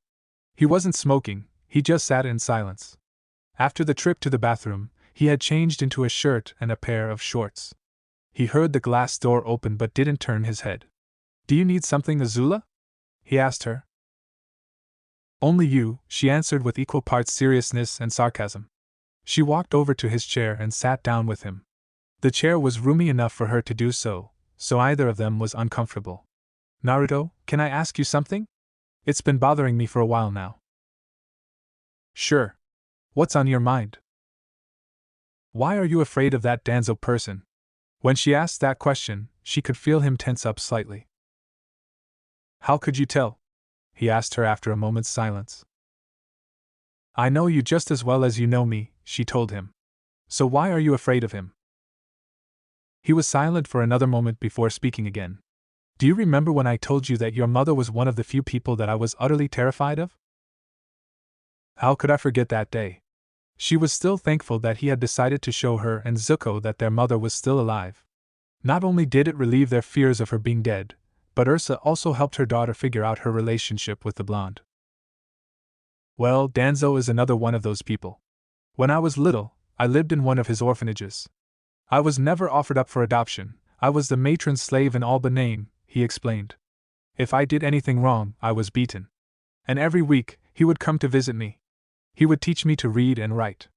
If I got anything wrong, I would either feel his cane or be told how utterly worthless I was. I was told countless times how it was a great honor that he had chosen to teach me, but it sure as hell didn't feel like it. By the time I was 5, I had run away from the orphanage. As she listened, she began to hate the man for what he did to Naruto. Did he send anyone after you? She asked him. In all honesty, I don't know. If there was one thing I actually learned in that orphanage, it was how to make myself scarce. It took a week for the ANBU to find me and bring me to the Sandaime. He had been so terrified when they brought him to the office of the Hokage. After Gigi managed to coax the story out of me, he put me in the building the Konoha 11 now live in. And I lived there until I left. What happened after he put you there? I didn't know until the first night after we set out for this mission. I asked FS Sensei after everyone else went to sleep. Apparently, the orphanage I was originally placed in all too gladly sold me to the one I grew up in, and the reason Danzo kept visiting me was because he was preparing to train me so I would become a shinobi under his command and obey only him. Once they found out that information, Gigi went to confront Danzo about what had happened with FS Sensei right behind him. He then gave Danzo an ultimatum: if he ever came near me again, he was a dead man. He must have listened because I didn't see him until the day we were given the mission. Why would he listen to one Hokage when it looks like he obviously dislikes another? A blind and deaf man would have been able to see the opinion Danzo had of both Tsunade and Jiraiya that day. If he was like that to Hokage, why would he be any different to another? I asked that as well. It turns out that Gigi and Danzo were friends at one point, but it soured over time. I think I was the last straw for Gigi because, according to FS Sensei, that was the only time he had ever seen his sensei threaten a friend with death. The idea still surprised him. He knew that his Gigi was the Sandaime Hokage and thus, a shinobi. But whenever he thought of the man, he could only see the kind old man who gave him a home of his own and watched over him. I had nightmares about Danzo for a while afterwards. He was always there, watching me. It was like no matter where I tried to hide, he always found me with ease and always had that kami-forsaken cane ready to use. He suppressed a shudder. I was glad when I entered the academy. That's when the nightmares of him finally disappeared. He won't hurt you anymore, she promised him.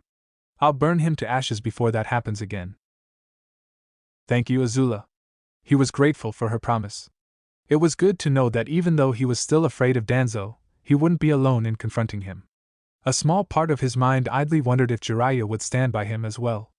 Ever since the Toad Sage had started training him again, his feelings of anger and distrust were gradually diminishing. And in all honesty, that scared him. Azula, what do you think of FS Sensei? He asked her. She looked at him with surprise. What brought this around? It wasn't like him to ask questions like that. Just humor me, please. She sat quietly as she thought it over. If I had met him as a stranger, I would think he was an oaf and a buffoon who spent too much time going after women or spying on them. But I also know that he is a powerful warrior with enough of a history and reputation to back up his word. And I also know that he is a good man, despite initial appearances, and a good teacher. She looked over at him. Why do you want to know what I think about Jiraiya anyway? It's nothing, I was just curious, he told her, trying to brush it off. She didn't buy it for a moment. If you're curious about something, you don't ask others what they think about it, Naruto, she replied, looking him in the eye. What's on your mind? I don't think I hate Jiraiya as much as I did before, he finally admitted. Isn't that a good thing? She might not know much about friends, something she was almost desperately trying to fix, but even she knew that liking someone more than hating them was a good thing. I wouldn't be so sure of that when it comes to the Konoha shinobi. You're still trying to hold on to that grudge? Yes, I am. She would have rolled her eyes if this wasn't a serious conversation. Naruto, if you wanted to hold a grudge, you wouldn't have come to this side of the planet in the first place. We would have stayed in the bending countries. I had to come. I made a promise. Besides, we both know that the Akatsuki wouldn't just stay in the elemental countries. They would have come after me. I know, you decided to be selfless, she said with an annoyed sigh. You've always been like that, putting the needs of others above your own. What's wrong with being selfless? He asked. In all honesty, he didn't see anything wrong with being selfless. The only time he hadn't was when he left the village. It doesn't hurt to be selfish once in a while, she told him. You've never considered what you want before what others want. You could have said no to the promise and stayed away. But I didn't. As much as I could have been selfish, I also wanted that snake bastard to die, even if that meant helping others before helping myself. But you didn't have to. You said it yourself, you would have been able to have gotten us out of the village within a week. She shook her head. It amazes me that you would help Konoha out to kill a certain man, but you would still harbor a grudge against a few of their shinobi. What's your point, Azula? If you have begun to stop hating one of them, perhaps you could stop hating the rest of them, she suggested. And what exactly have they done to earn that? They've done nothing but chase after me since I left. When they found me, they kept coming after me despite my attempts to make them leave me alone. If they had left me alone, I might have forgiven them, and I stress the word might. If you don't want to forgive them, why do you interact with them? She asked him. That's mostly because you and the others keep badgering me to do something with them, he grumbled. Not to mention that the furball has been doing the same damn thing. Get over it, Kit, the aforementioned furball told him. The least you could do is talk to them. Naruto, even if we have been badgering you to interact with the Konoha 11, we did no such thing with you and Team Ebisu, Azula told him with a small victorious smirk. You did that all on your own. There was nothing really he could say in response. She had him there. If he thought about it, it was a way of apologizing to them for Kozan. What do you want me to do? Try to be friends with them? It wouldn't hurt. You taught me that. I don't expect you to be a hypocrite. You'd be surprised. I'm serious, Naruto. You have to try. He signed. I can't believe I'm having this conversation with you of all people. I was expecting to have it with Jiraiya or Sokka. You'll probably still will. Sokka might be especially pushy. They both knew Sokka was among the more vocal of people in the team trying to get him back on friendly terms with the Konoha teams. Quite frankly, she was surprised the two of them hadn't come to blows about it yet. He snorted as he stifled a laugh. I think that'll happen after he and Suki are done in the shower. Azula tried to stay serious, but she couldn't hold it. It was no secret about what the tribesmen and Kyoshi warrior were doing in the shower. They were all tipped off when Sokka wanted to go last for the shower, despite their attempts to keep it down. After they shared a quiet laugh, she fell silent for a moment. Hey Naruto, I want to ask you something else. What about this time? It's about us. He grew confused and worried. What's wrong with us? Nothing is wrong with us, she quickly assured him. It's just should we be doing more? All we've really done is held and kissed each other. His confusion and worry disappeared when he realized who she was unconsciously comparing them to.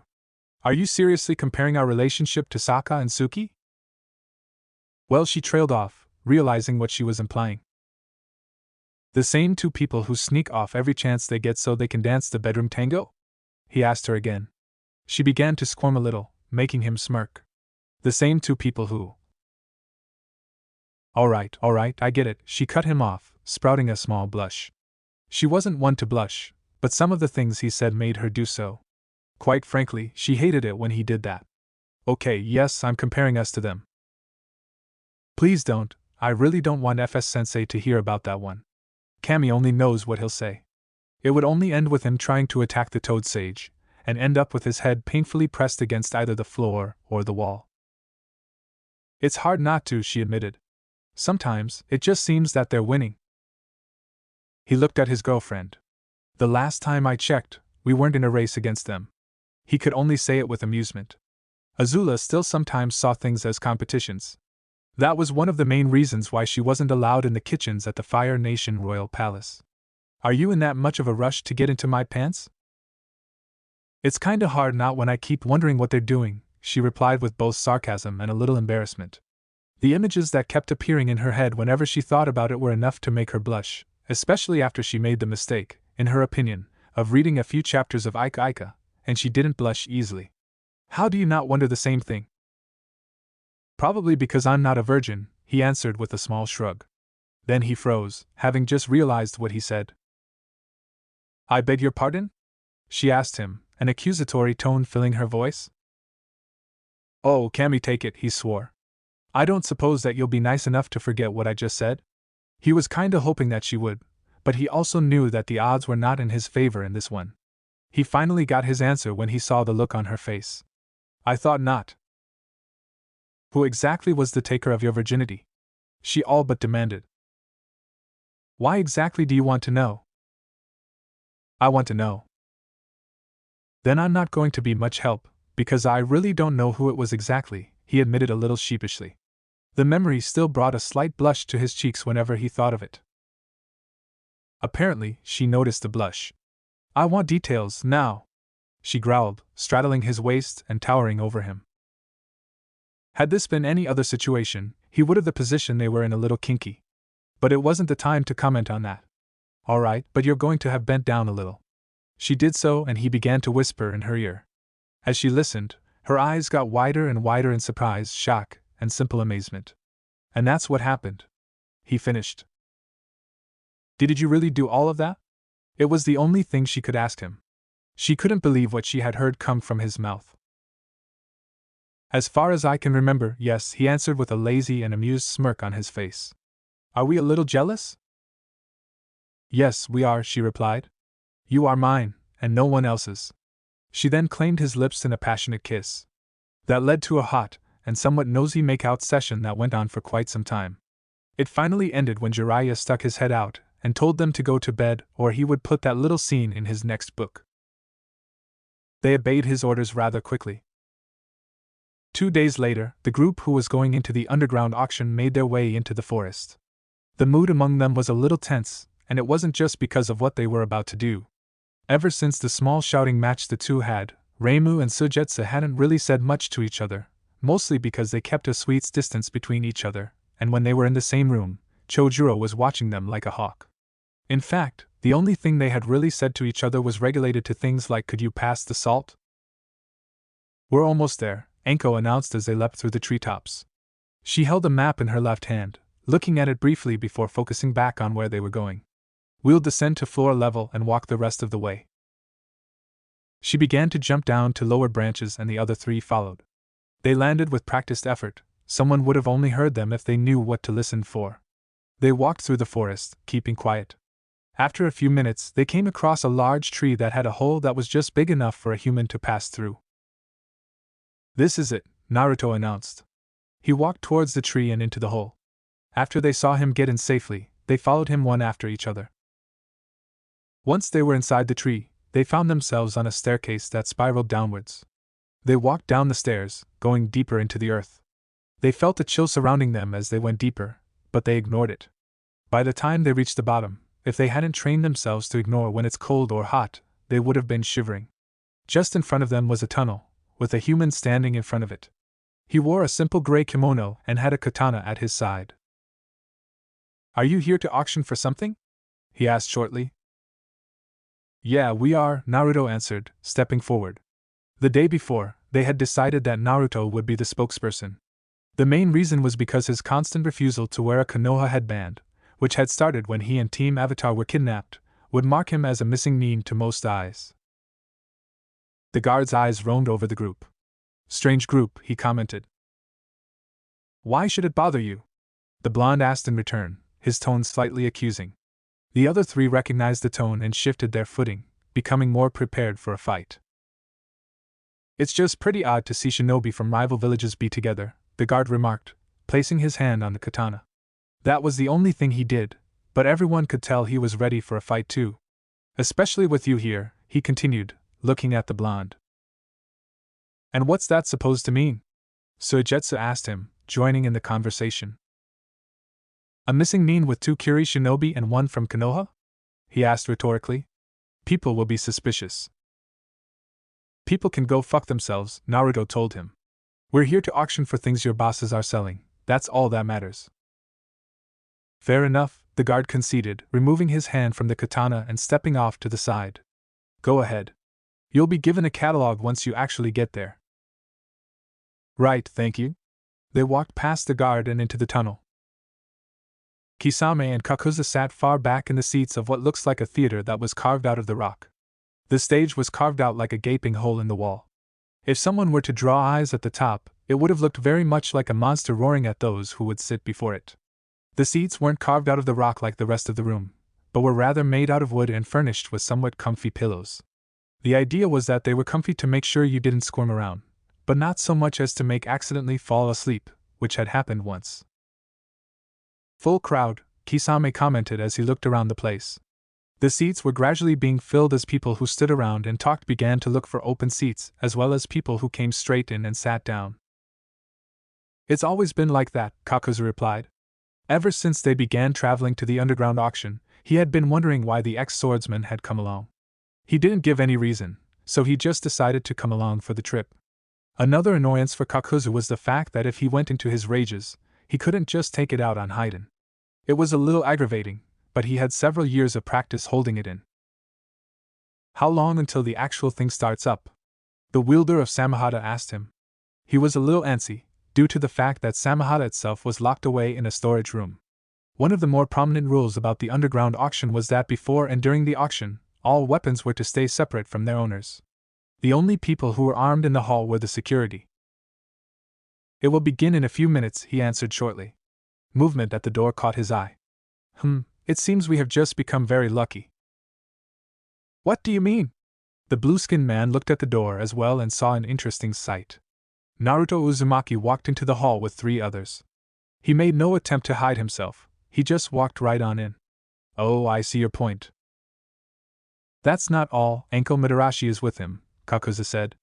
One could almost hear his sense of greed filling his voice. She had quite the high bounty on her head. And Sojetsu Hozuki too, his bounty is a little small, but I'll take it all the same. I don't know who their 4th member is, so he's probably nobody. Only to you, Kakuzu, Kisame said quietly. He knew who the 4th member was. In the back of his mind, he knew that this day would come. Do you know him? He would be my darling nephew. And the last time he saw me was when I killed his father, he explained. Although his fellow Akatsuki didn't hear it, his voice had the slightest amounts of bitterness and regret in it. They're here, Reimu quietly announced as they walked to their seats. As he walked, he was shooting his uncle with the most hateful glare he could muster. It looked like he saw it, because he couldn't keep eye contact every time he looked their way. The rest of us can see that, Sojetsu said shortly. He was the one who had the catalog in his hands and looked through it with a nervous eye. Even though Naruto had told them that Nozomi spilled everything, he still had a nagging feeling that they wouldn't be in the catalog. The 2 of you relax, if we want those 2 to follow us when this is over, we need to stay in here, Naruto told them as they found their seats and sat down. We know that, Reimu retorted. But he didn't take it any farther than that. His nerves were on edge, both from the fact that his uncle was near and the fact that the swords were close by. Do you think that they serve dango here? Enko asked, looking around. Is dango the only thing on your mind? Naruto asked her. It honestly looked like it to him. Then he remembered who she was dating. On second thought, never mind. To calm his nerves, and to get the forming images out of his mind, he lit a cigarette and began smoking. Almost immediately, someone came up to them. Excuse me, sir, he said to the blonde. If you tell me that there's no smoking here, this is going to go somewhere that'll make you feel very uncomfortable, he threatened, holding the cigarette up for the guy to see. However, he didn't even bat an eyelash. I was going to ask if you would prefer a cigar, sir. He held out a box of cigars for them to see. Oh no thanks, the blonde answered, a little embarrassed and trying to ignore the fox sniggering in the back of his mind. I'm good. In that case, sir, please remember to use the ashtray on the arm of your chair. He pointed at said ashtray, and then walked away. Well, that was a little embarrassing, Reimu commented. Shut up, Naruto told him with a small glare. It was bad enough as it was, nobody needed to make it worse. And not a word of you either, he told the fox. I found it, Suigetsu suddenly declared. A few other people looked at them, but the rest just ignored them. Apparently, they were used to spontaneous outbursts. I found the swords in the catalog, he told them in a much quieter voice. Where are they? Reimu asked, looking at the catalog. When he saw where they were in the catalog, he frowned. We're going to have to sit through all of that? He demanded. Looks like it, Enko said as she took the catalog. Let's just be grateful that it's one of the last items on the list. Everyone heard the rapping of wood on wood and turned to face the stage. Standing at the podium was a woman. She dressed to impress, wearing a kimono that showed off of all her curves and in the same color as her highlights. Her lips were full and rosy red, forming a small smile that would have been illegal if it was on a younger girl. Welcome to the underground auction, she announced in a voice that everyone heard. The bidding will begin presently, please find your seats, and for those of you here who are not representing any of the families, please have your number paddle ready. Sounds like it is starting, Karen commented as she watched the entrance to the underground auction. She, along with the rest of the teams, had followed at a distance. Once they had found the place, they hung back and kept watch, seeing if anyone would try to come in or out. They were also able to communicate with the inside team via wireless radios. The guards had let them pass with them on, as it wasn't uncommon for representatives to receive their instructions from them. "There's no need to worry, Karen," Sokka told her, standing at the base of the tree she was in. All the shinobi in the group were amongst the trees while the remaining members of Team Paragon were situated around the bases of the trees. They were scattered around, that way they could have a much better field of vision. "Your boyfriend will be just fine." "Suigetsu is not my boyfriend," she snapped at him. "When did he say anything about Suigetsu?" June asked her from atop of Nyla. Both she and Sokka had joined Anko in teasing Karen about Suigetsu. Quite frankly, it was obvious that the two of them liked each other, despite them trying to deny it by insulting each other, and occasionally hitting one another. Oddly enough, the only one who hadn't said a word about it was Jiraiya. Karen's only response was to start banging her head against the side of the tree. The entire trunk managed to vibrate each time she hit it. "I think she wants you guys to stop that now," Yugo commented with a straight face. "Sorry, we can't help it," the bounty hunter replied with a smirk on her face and not an ounce of apology in her voice. "We need something to relieve the tension on a mission, and it gets boring sometimes listening to Naruto and Sokka argue." "Hey, don't mock our arguments. They're extremely important," Sokka told her with a glare. "You don't even know who is winning," Azula replied with a roll of her eyes. "If everyone could shut up for a moment, I can get into contact with the inside team," Jiraiya said, joining the conversation and effectively cutting it off. After everyone fell silent, he contacted the other team. "How are we doing, Naruto?" he asked through the radio. "We've got confirmation on both the items and the targets," the blonde replied in a hushed whisper. Everyone heard him, having turned to the same channel to listen in. "However, we're going to be in here for the long haul, since the items are among the last being auctioned. Just keep us advised if anyone is coming in or out. Don't worry about us. You just keep your eyes on the prize." "Talk about stating the obvious, FS-sensei," he replied in dry sarcasm before disconnecting. They all stayed silent as they waited for anyone to show themselves. For some, the waiting was worse than the actual thing.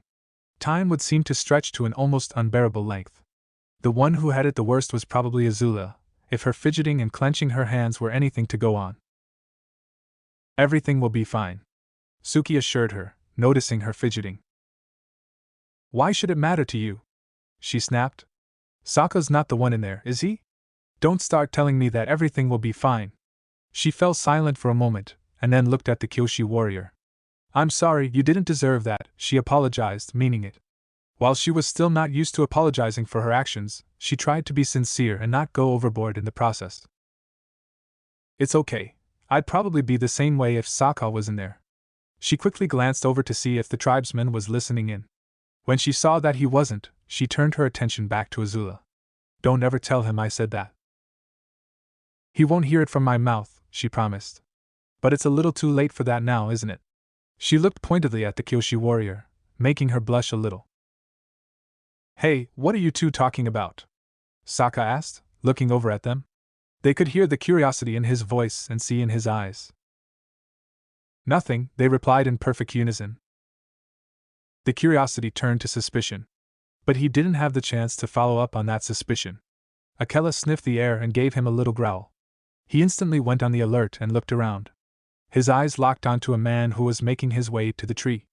The others who saw him made sure to stay out of his line of sight. Once they saw him enter the tree, Sokka contacted the inside team. "Naruto, someone's coming in." He began rattling off the details. They waited to see the man come in, ignoring the auctioning that was going around them. When the man finally entered, they all watched him make his way through the seats. "False alarm, Sokka," Naruto told him through the radio as the man finally sat down. "He's not with the Akatsuki, just one of the families." "Right, got it," the tribesman replied. "We'll still keep a lookout. By the way, how are things going in there?" "We're in the double digits, that much I can tell you. I stopped paying attention after that," he answered before disconnecting the radio. He looked over at the others. "Does anyone know what number we're at exactly?" "I think we're in the 80s, maybe," Suigetsu offered uncertainly. "Other than that, I don't know." "I think it's safe to say we now know why it started early in the morning," Anko commented. We're going to be here a while. We already established that fact, Reima said shortly. Ever since they had sat down, his gaze had never left his uncle. If looks could kill, they would have lost count of how many deaths Kisame went through. Relax, Reimu, she told him, scowling lightly. I know it's going to be a while. I was just being sarcastic. Well, we really don't need it, right? Hey, if we keep this up, they're going to kick us out of here, Surgetsu reminded them with a pointed look. And we don't want that. We just have to wait it out. Naruto pulled out the book he had been working on. That's why I brought this. Opening to the page he had left off at, he began writing again. While it honestly looked like he was writing, he was also keeping track of the people who were coming and going. As the underground auction dragged on, more and more people stopped bidding. The representatives were among the ones who bid, but as the items went on, even they began to stop. Through all of this, the inside team kept track of the people who went in or out of the hall. So far, not one of them went near the Akatsuki members. I'm beginning to think that nobody is going to meet up with the target, Enko said quietly into the radio. So, we're probably going to strike out on the information pumping idea. It was a long shot at best, Jiraiya admitted. I guess we'll just have to focus on the swords and the targets. You mean we weren't doing that in the first place? Naruto remarked, stubbing the finished cigarette in the ashtray. His remark made the others there smile, and also made Enko suppress a snigger. Does anyone know where we are? Reima asked. By his count, they had already been in the hall for a good 4 hours, there weren't clocks anywhere in there, and he didn't have a watch, so he was mostly guessing. As if to answer his question, the lady at the podium, who also was the auctioneer, made the announcement they'd been waiting for. Item number 2962, the remaining 4 swords from the 7 shinobi swordsmen of the mist. The swords were pushed onto the stage behind her. They rested in glass cases, so that everyone could see them. When Reimu and Surgetsu saw them, they both gave a small sigh of relief. The opening bid is 10,000 ryo. Do I hear 10,000? One of the men in the front raised his hand. The representative of the Kinkuchi family bids 10,000. Do I hear 15,000? Another man raised his hand. The Chitetsu family bids 15,000 ryo. Do I hear 20,000? Time to join the game, Kisame thought as he raised his paddle. Number 120 bids 20,000. Do I hear 30,000? We need to get in there, Surgetsu said in a whisper. Already on it, Naruto replied as he raised the paddle in hand. Number 97 bids 30,000 ryo, the auctioneer said without missing a beat. Do I hear 40,000 ryo? A third man from the front raised his hand. The representative of the Tekka family bids 40,000. Do I hear 50,000? Kisame, Kakuzu said shortly. I know, he replied, raising his paddle. Number 120 bids 50,000. Do I hear 100,000 ryo? The auctioneer asked the crowd.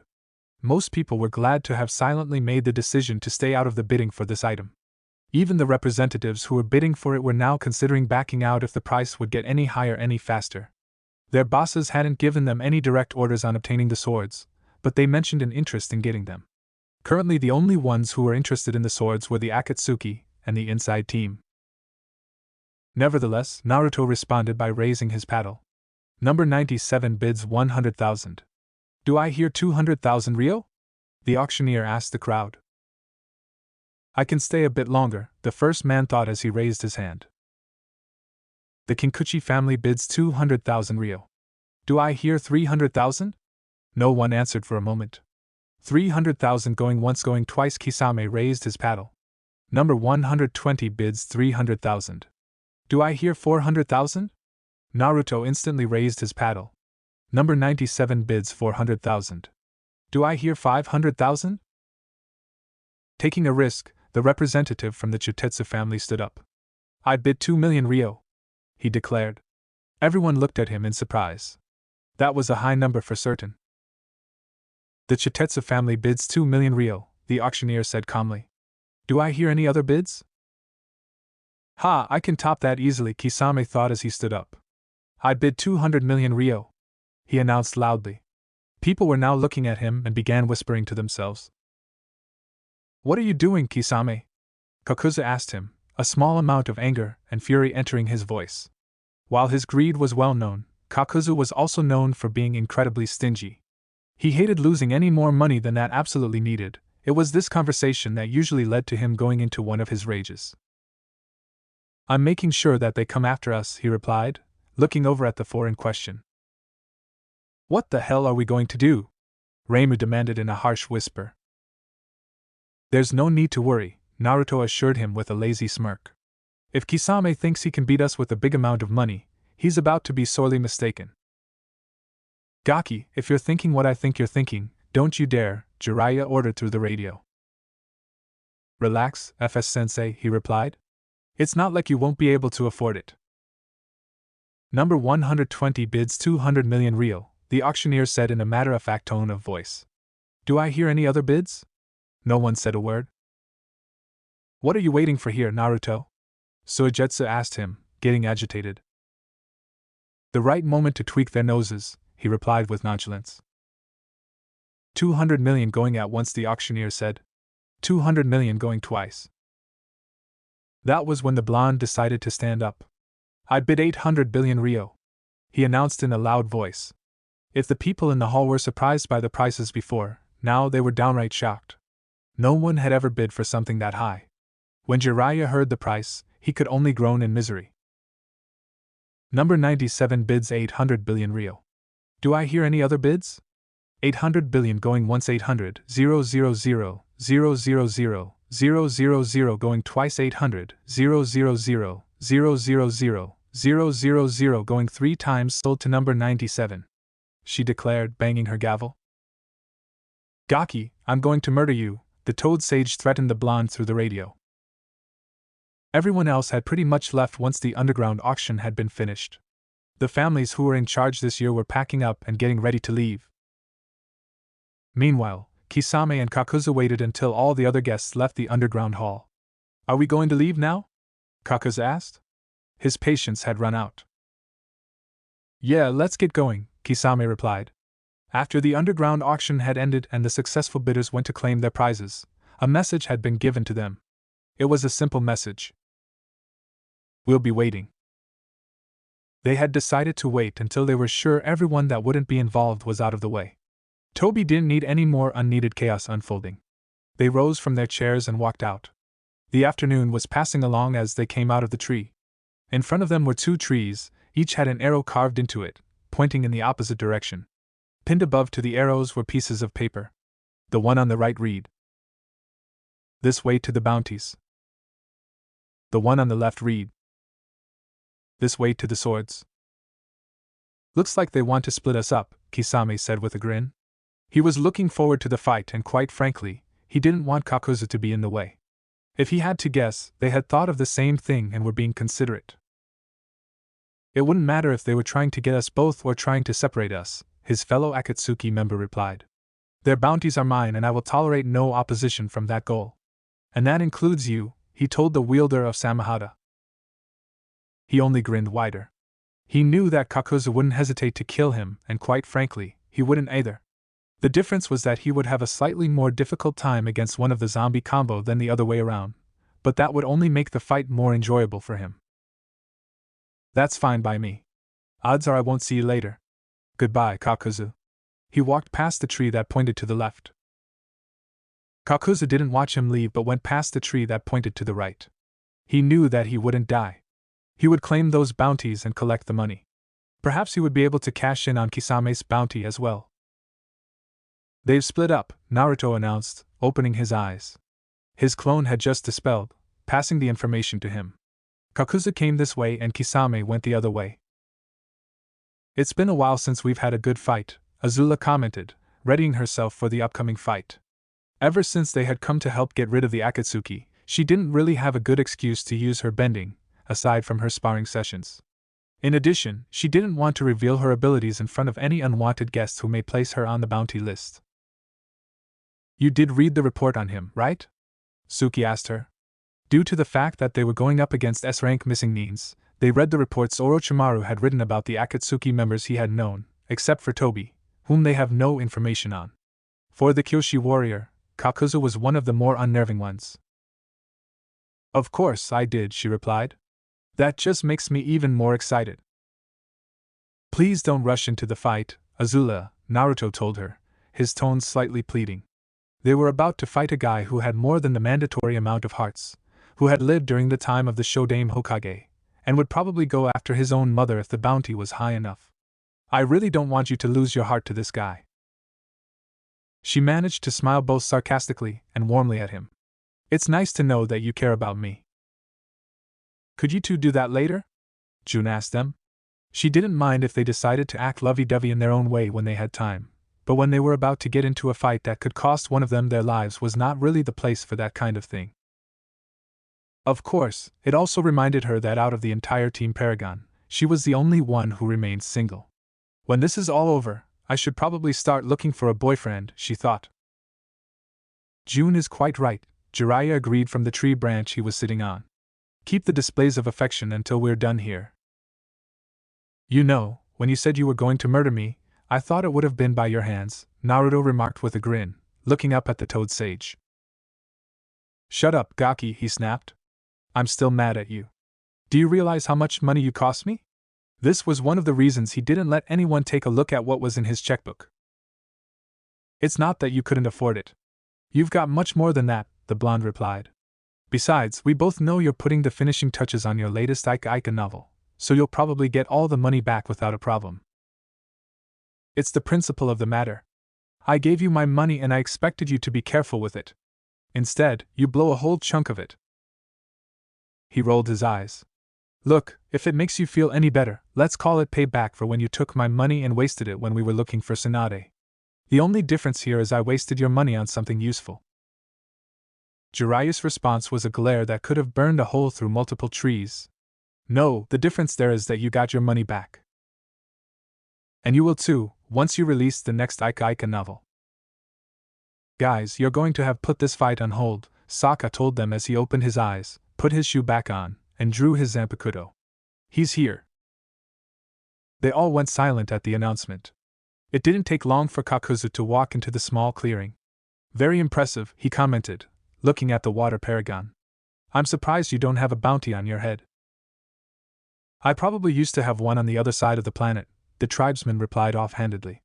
He was never sure if he did have one, considering he was the only non-bender in the group and the Fire Nation had been more worried about Aang, and made a mental note to ask Zuko about that. It doesn't matter in the end. What? You can't have the bounty, so you're going to take my heart instead? He went still when he heard that. You know about that, don't you? He asked. It was a rhetorical question, but one he needed to hear the answer to. You can thank the snake bastard, Naruto told him, growling out the last two words. He wrote some good reports on you guys. I see. He stood in silence before clasping his hands in a seal. Then let's skip the pleasantries. With pleasure, Azula said with a light in her eyes as she slipped into a stance. Defend your kingdom of snow-covered forests, Kuroga, Sokka intoned, his Zanpakuto splitting into two. Both he and Kakuzu charged each other, swords meeting fists in a loud clang. They stood in the middle of the clearing, trying to move the other person. Kisame walked through the forest. He didn't have his hand on Samahata's hilt, but he knew that he was either walking into a trap or a fight. If he was a betting man, he was more of a rigger, he knew what he was walking into. It'll be interesting to see how they fight together, he thought. That thought was followed by a bittersweet one. Reimu has grown. Before he had left, he always had a bit of a soft spot for his nephew. The kid always said that he would join the swordsman and take Samahata from him. As he thought about his nephew, the night that he left unconsciously came to mind. He could still see Kenji's body on the ground, the side of his head bashed in from a blow by Samahata. He pushed the memory away. This isn't the time to think about that. Chojuro, Suigetsu, and Reimu were waiting in the nearby clearing. You took your sweet time, Suigetsu commented. He had folded his arms, like he didn't care about what happened next. What can I say? I enjoy a good walk, he replied with a shark-like grin. So, are you going to try and capture me?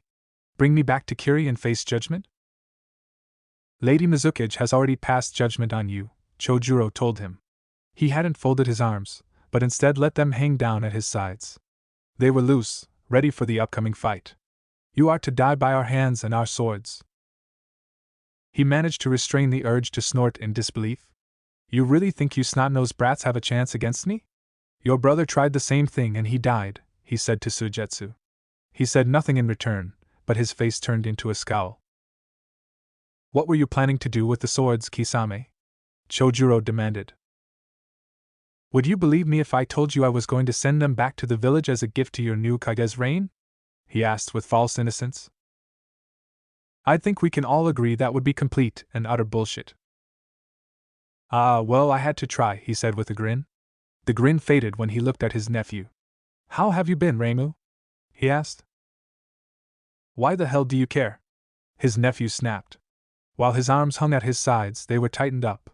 His hands were clenched and almost looked like they were shaking. In his right hand was a kunai. I can't be curious about how my nephew's been? Lighten up, Rai, you're too serious, he told him, using his childhood nickname for the kid. When he was younger, Reimu would always get annoyed and tell him that his name was Reimu, not Rai. You lost the right to call me that the night you killed my dad, Kisame. He wanted to attack him right then and there. But he knew that wouldn't do much good. Even though he didn't show it, Samahada's wielder flinched slightly. That was an accident, Reimu. I swear to Kami and on Samahada, I never meant for that to happen. Whether you swear it or not doesn't matter. It happened. And now I'm going to kill you. He couldn't help but laugh. And with which sword will you do that with, Reima? Will it be Kiba? How about Shibuki? Maybe you'll use Kabadawari? Or perhaps Nobari will be the one you will wield? Which sword will it be? He was actually curious about it. If Reimu was with two of the swordsmen, that meant he was being considered for one of the swords. I told you a long time ago that I would take Samahada from you. I meant every word of it, he reminded his uncle. It was that dream that kept him going through the years of loneliness, beatings, suffering, and humiliation from both his peers and seniors. To take Samahada from his uncle's cold hands and become one of the 7 swordsmen. He couldn't help but grin when he heard that. Well, here it is. He drew Samahada, who seemed to quiver in excitement for the upcoming fight. Come and take it. Suigetsu needed to charge him, drawing Kubikirabocho. With a shout, he swung the blade down at Kisame's head. Instead, it met Samahada. The sound of the swords clashing against each other seemed to ring throughout the forest.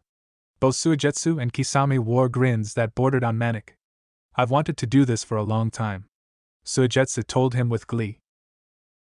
Then I shall gladly provide, he replied. Using his superior strength, he pushed the Hozuki clan member back. Suigetsu instantly responded by pushing back. The two struggled to move the other, putting their all into it. That is, until Kisame suddenly disengaged. He pulled his sword away from Kubikirabocho, making his opponent stumble forward. Grasping his sword in 2 hands, he swung down at Suigetsu, intent to cleave him in 2, or at the very least, to bash his head in.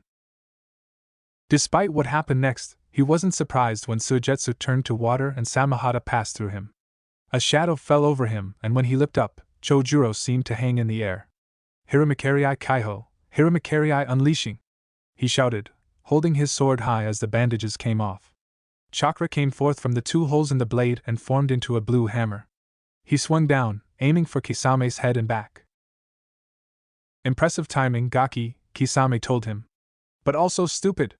Spinning his sword with a speed a stranger would think he didn't have, he swung it onto his back just as the hammer came down on him. It struck the sword, making it quiver. The hammer faded away as the chakra holding its form was eaten. You should have known that it's always a bad idea to use chakra-based attacks against a wielder of Samahada.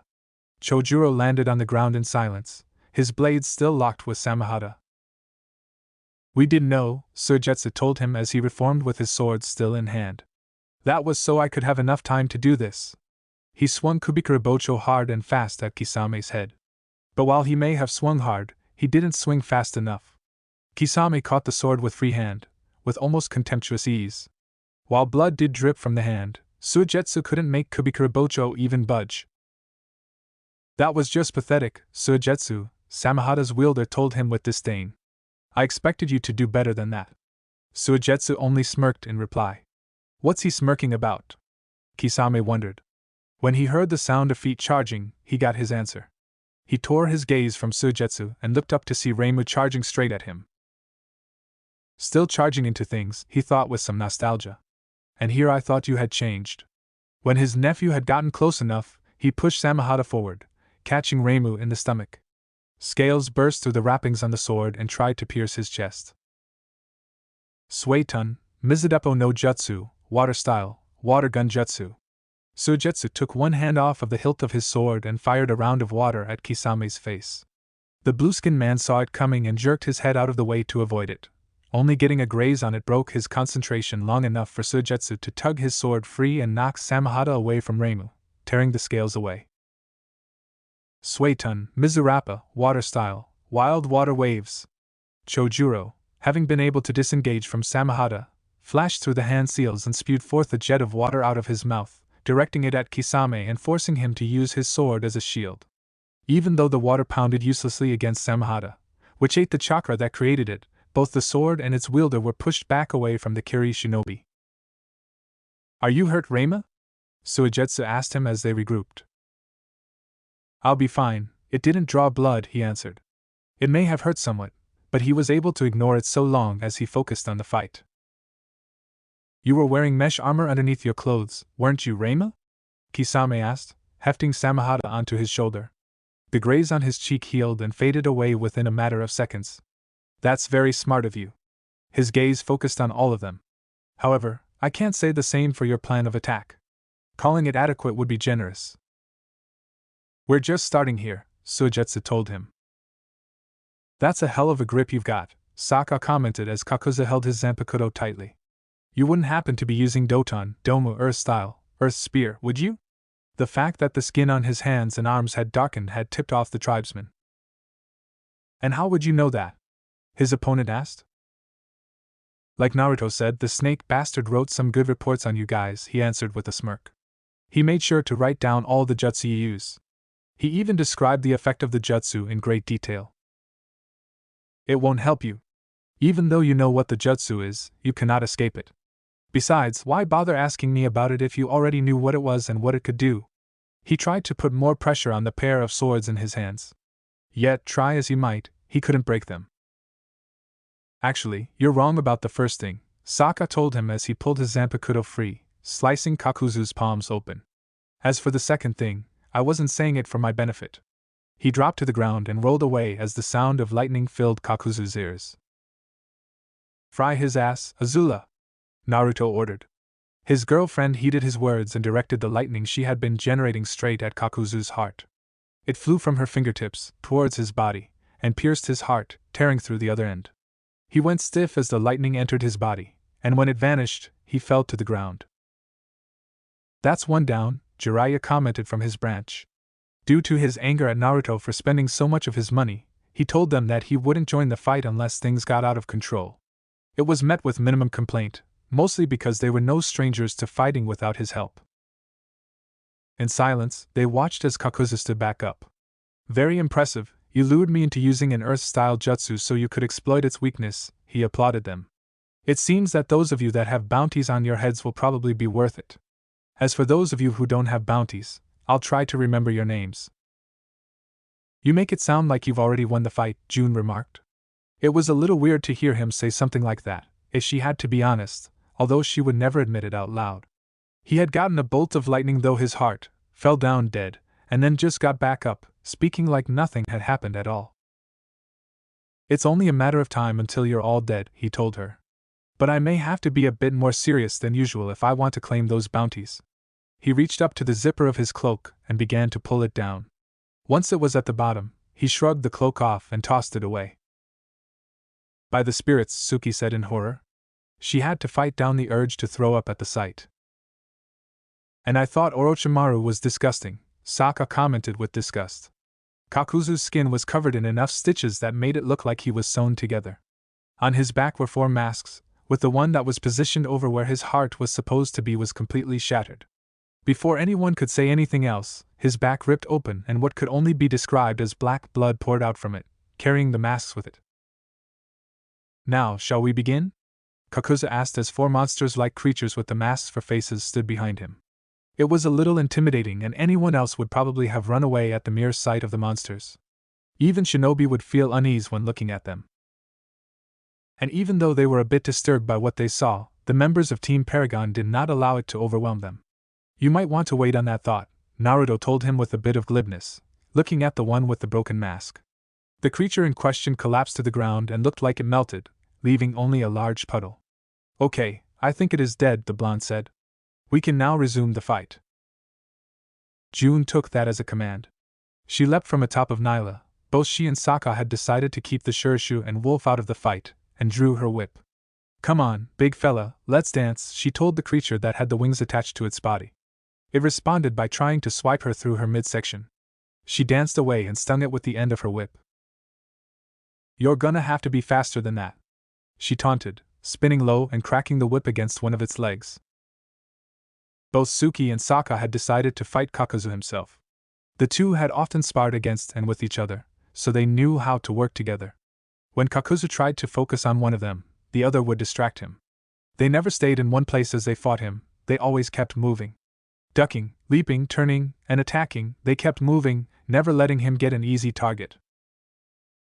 Growling in anger, he finally clasped his hands together. Katon Zukaku, fire style, searing migraine, he snarled. At his side, the creature with the red lips opened its mouth and an immense amount of fire poured out, flying towards the two. Oh no, you don't, Azula said. Bending her own fire into existence, she bent it at the jutsu and cut it off. The two different kinds of fire clashed together, trying to claim dominance against the other. They swirled around each other, twisting and curling against one another before the brief conflict was won by Azula, who was able to keep up the stream of fire while Kakuzu had to cancel the jutsu lest he wanted to die from chakra depletion.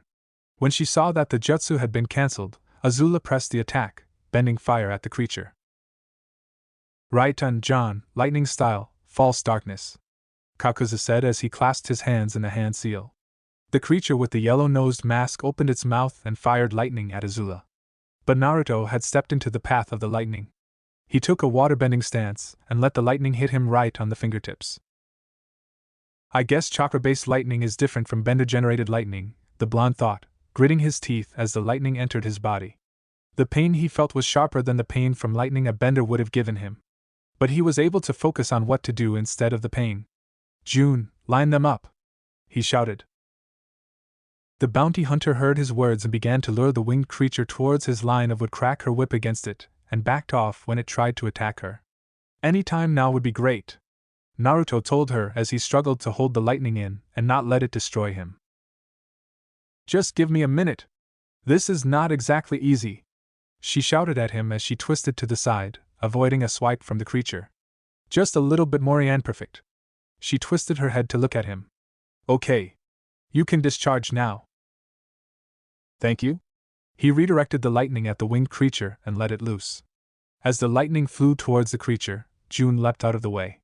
Meanwhile, Kakuzu had taken notice of this. I guess he's not as smart as Itachi said he was, the Akatsuki member thought with a small smirk. Doesn't he know that wind beats lightning? He clasped his hands again into a hand seal, albeit a different one. Futon, Atsugai, wind style, pressure damage. Compressed wind spewed out of the winged creature's mouth. It crashed against the lightning and engulfed it, rendering it useless. It flew on, barreling towards Naruto. Kakuzu thought he had him, until the blonde suddenly ducked down and rolled out of the way. What? Then he realized what Naruto was planning. He didn't forget that wind beats lightning. He lured me into using a wind-style jutsu when he was directly in front of my lightning heart. He urged the lightning creature to get out of the way. It managed to do so, but the jutsu clipped it, taking out the entirety of its left arm. Damn it, Naruto swore as he and June got back up on their feet. And here I thought we had it. It had their plan to take out 2 of the hearts within the opening minutes of the fight. That way, Kakuzu would be down 2 hearts as well as 2 chakra styles. Well, we'll just have to try again, June remarked as she charged back into the fight. How much you want to bet that the others are having an easier time than us right now? He asked aloud, following her. How much do you want to be that the others are having an easier time than us right now? Sojetsu asked his 2 other teammates, as he panted slightly. The fight against Kisame was lasting longer than they were expecting or preferred. The mere fact that Samahata kept taking their chakra was something of a hindrance. Not to mention the hilt could be extended, allowing Kisame to use the sword like a flail. Do we look like idiots, Hozuki? Reimu asked back with slight annoyance. He was too focused on the fight to be properly annoyed by what Suigetsu had said. We need to figure out a way to get Samahata away from him. Thank you for that statement, Captain Obvious, the wielder of Kubikuribocho replied with blatant sarcasm. Obvious or not, he's right, Chojuro told him. If they could get Samahata away from Kisame, the danger of having their chakra taken would disappear. But the problem was that if they tried to take it away, there was a good chance that the sword would try to get back to Kisame. And if they tried to wield it themselves, it would pierce their hands in order to get free. You know, I'm fairly certain that you three were supposed to fight me, not run away and hide, Kisame said aloud as he got closer to where they were. They had fallen back and regrouped to think of a way to win the fight. So far, they didn't have anything. Come out, wherever you are. I guess we'll have to oblige him if he wants to taunt us like that, Suigetsu said with clenched teeth. Before the other two could object, he leapt out of the tree he was hiding in and charged at his opponent, his sword ready to be swung. When he was about to strike Kisame, he twisted low and aimed for his feet, intending to slice his target's feet off, or at the very least, knock him to the ground. Nice try, Kisame thought. Swinging Samahata low, he not only managed to block the strike, but he also sent Suigetsu skidding away. Suikoden no Jutsu, Water Style, Water Shark Bullet Jutsu. A shark made of water formed around his hand, and when he pointed it at the white-haired shinobi laying on the ground, it surged forward towards him. For a brief moment, it looked like it would hit him. Of course, that was when reality came back into play. Suikoden no Jutsu, Water Style, Water Bullet, Reimu cried. A torrent of water shot out of his mouth and slammed into the water shark, knocking it into a nearby tree. Both jutsu collapsed when they made contact with the wood, turning into a small cascade of water. The ground around the tree was soaked within a matter of seconds. Next time, wait for us, Reimu yelled at Suigetsu. We need to work together as a team. Don't lose your frigging head. I heard you for the first time, he shouted in return. Standing back up with Kubikuribocho in hand, he charged at Kisame again. This time, however, both Reimu and Chojuro joined him in the fight. They all attacked Kisame together. While Suigetsu and Chojuro had worked together before, Reimu had not. So they weren't working in complete tandem. It was more like a mostly successful dance. When Reimu saw a chance at attacking his uncle, he would try and take it. However, it sometimes interfered with what either Suigetsu or Chojuro were trying to do, forcing them to back off to avoid a swipe from Samahata or improvise. Meanwhile, Kisame didn't really move from where he stood. He made the occasional step to either block or attack. But that was it. He knew that they wouldn't dare risk using jutsu against him. Samahata would either render the jutsu useless while also taking their chakra in the process. He relied on that fact, forcing them to back away every time he tried to hit them with his sword. He was enjoying this fight. He honestly couldn't remember the last time he had even gone against even one of the other 6 swords, much less 2 of them. As Reimu swerved and ducked to avoid a swipe from Samahata that would have sent him flying, he was trying to think of a way to get an edge on his uncle. Suiton, Mizudepo no Jutsu, Suigetsu said, pointing his finger at Kisame's face. A round of water shot from his fingertip and sailed through the air. It would have hit him, and most likely have put a hole through his head, had he not used Samahata to block the shot. That gave Reimu an idea. Suigetsu, grab his free hand. Suigetsu was mystified but did as he was instructed. He reached out and grabbed Kisame's free, dragging it close to the semicircle in Kubikuribocho's blade.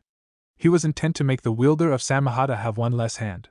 Kisame noticed and tried to yank his hand free.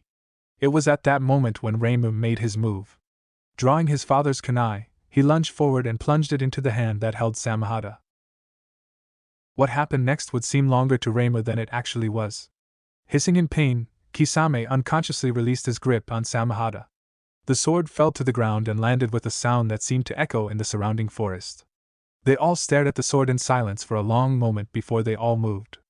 Suigetsu shoved Kisame back away from the sword while Chojuro kicked it away. Scales pushed out from the wrappings as it landed, making it look like it had grown legs.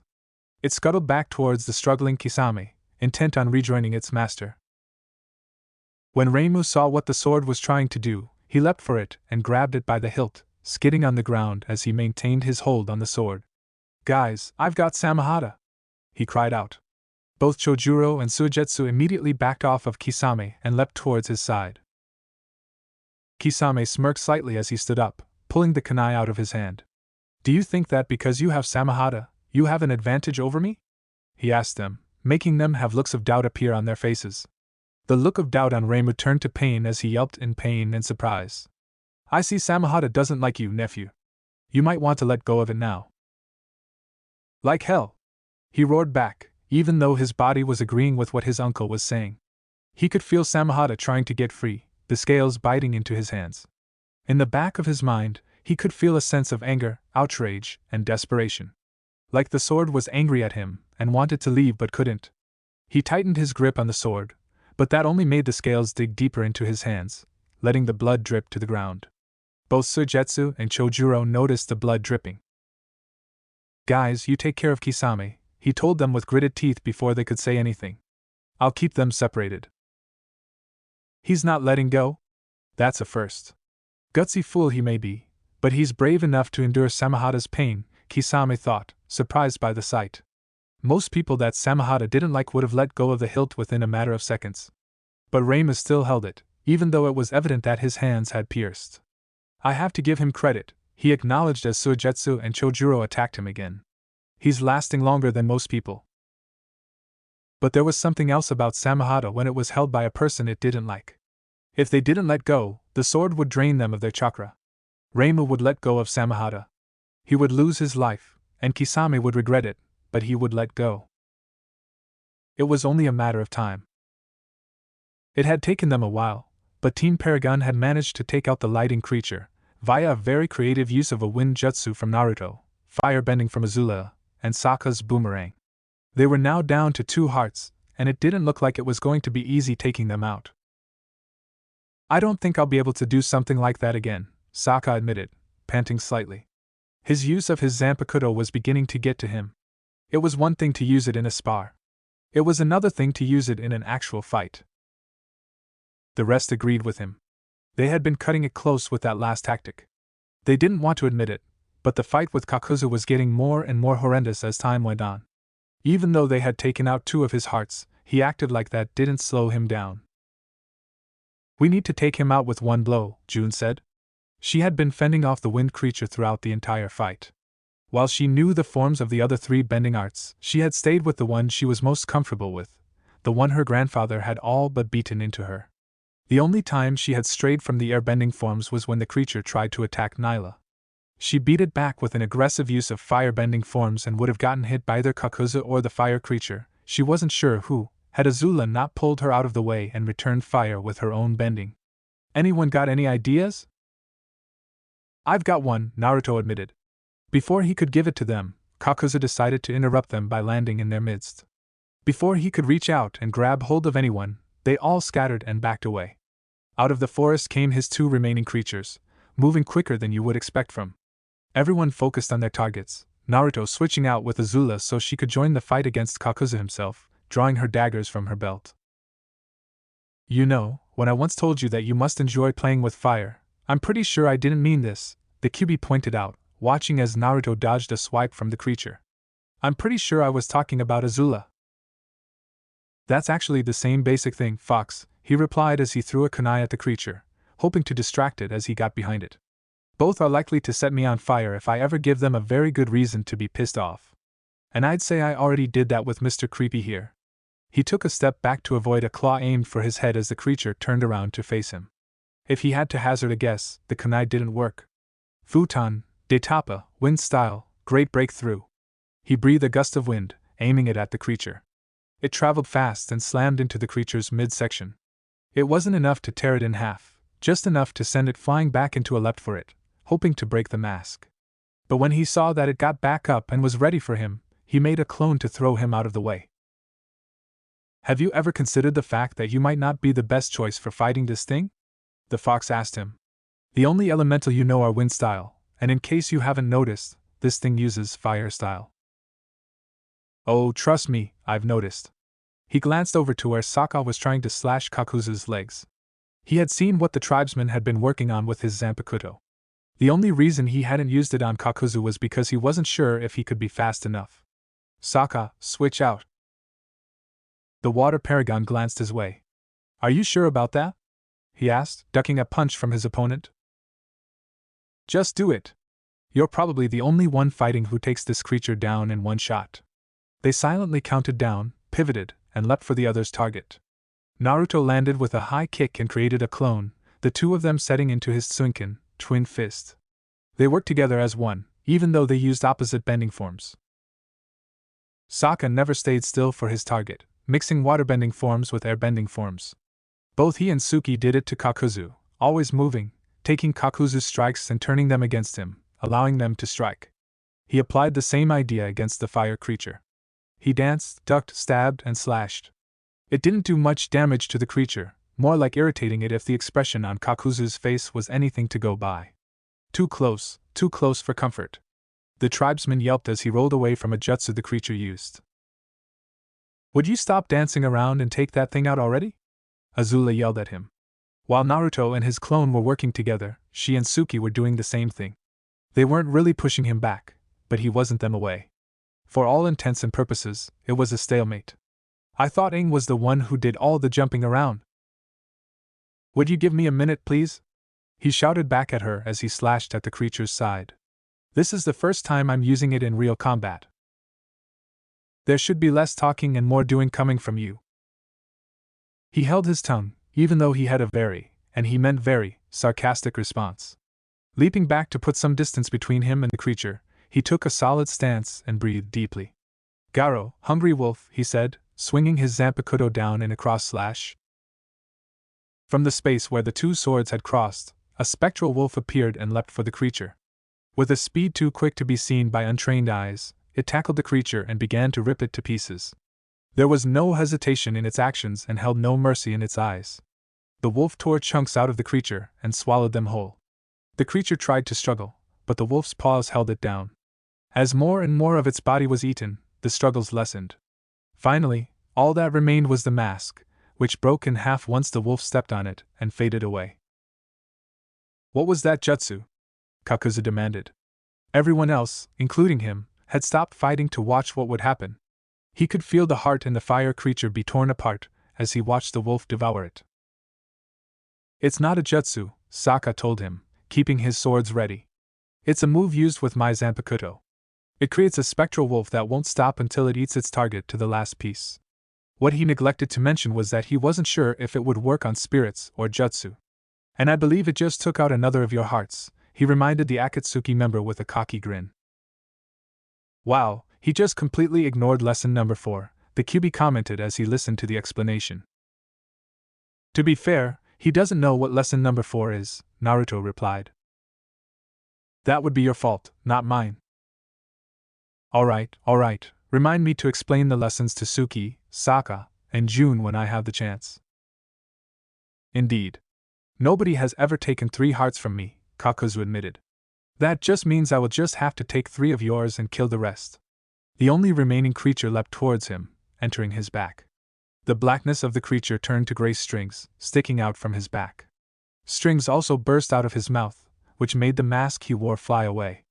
It made his arms elongate, breaking the strands that held them together apart. He went from looking someone who had an immense amount of surgery to someone who looked like he was a puppet that had his strings cut. Above his head, the mask of the wind creature appeared in the strings. Whoa, and I thought he was nasty before, June commented. Even though the guy looked a lot scarier, the bounty hunter, an air paragon, wasn't quivering in her boots. In fact, she looked like she didn't care what the guy looked like. So, does anybody want to take him? I got it, Naruto declared, dispelling his clone. I actually enjoy taking guys like him out. Holding out his hand and concentrating, he began to form a Rasengan. Once it was fully formed, he focused his wind chakra into, creating the 4 blades spiraling around the blue center. They never seemed to comprehend the very idea of lesson number 9, he shouted over the sound of the air being cut. What kind of jutsu is that? Kakuzu asked himself. It doesn't matter in the end. So long as I avoid it, I will be safe. He watched in silence as the Jinchuriki of the Kyuubi charged straight at him, jutsu in hand. If he could, he would have smirked. What a complete novice. All I have to do is jump now. He leapt into the air, just as his opponent went past him. But unbeknownst to him, that was exactly what Naruto wanted him to do. Sucker! He thought in triumph, as he quickly skidded to a stop and pivoted around. Futon, Raisin Shuriken, Wind Style, Spiraling Shuriken. He cried as he threw the jutsu up into the air, watching as it slammed into Kakuzu's back. And the fucker goes flying. The blonde shouted in triumph as the jutsu carried his opponent upwards.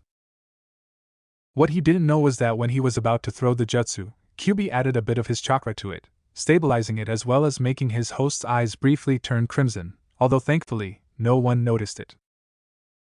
They all watched in silence as the jutsu carried Kakuzu high into the sky, cutting him in half as they went.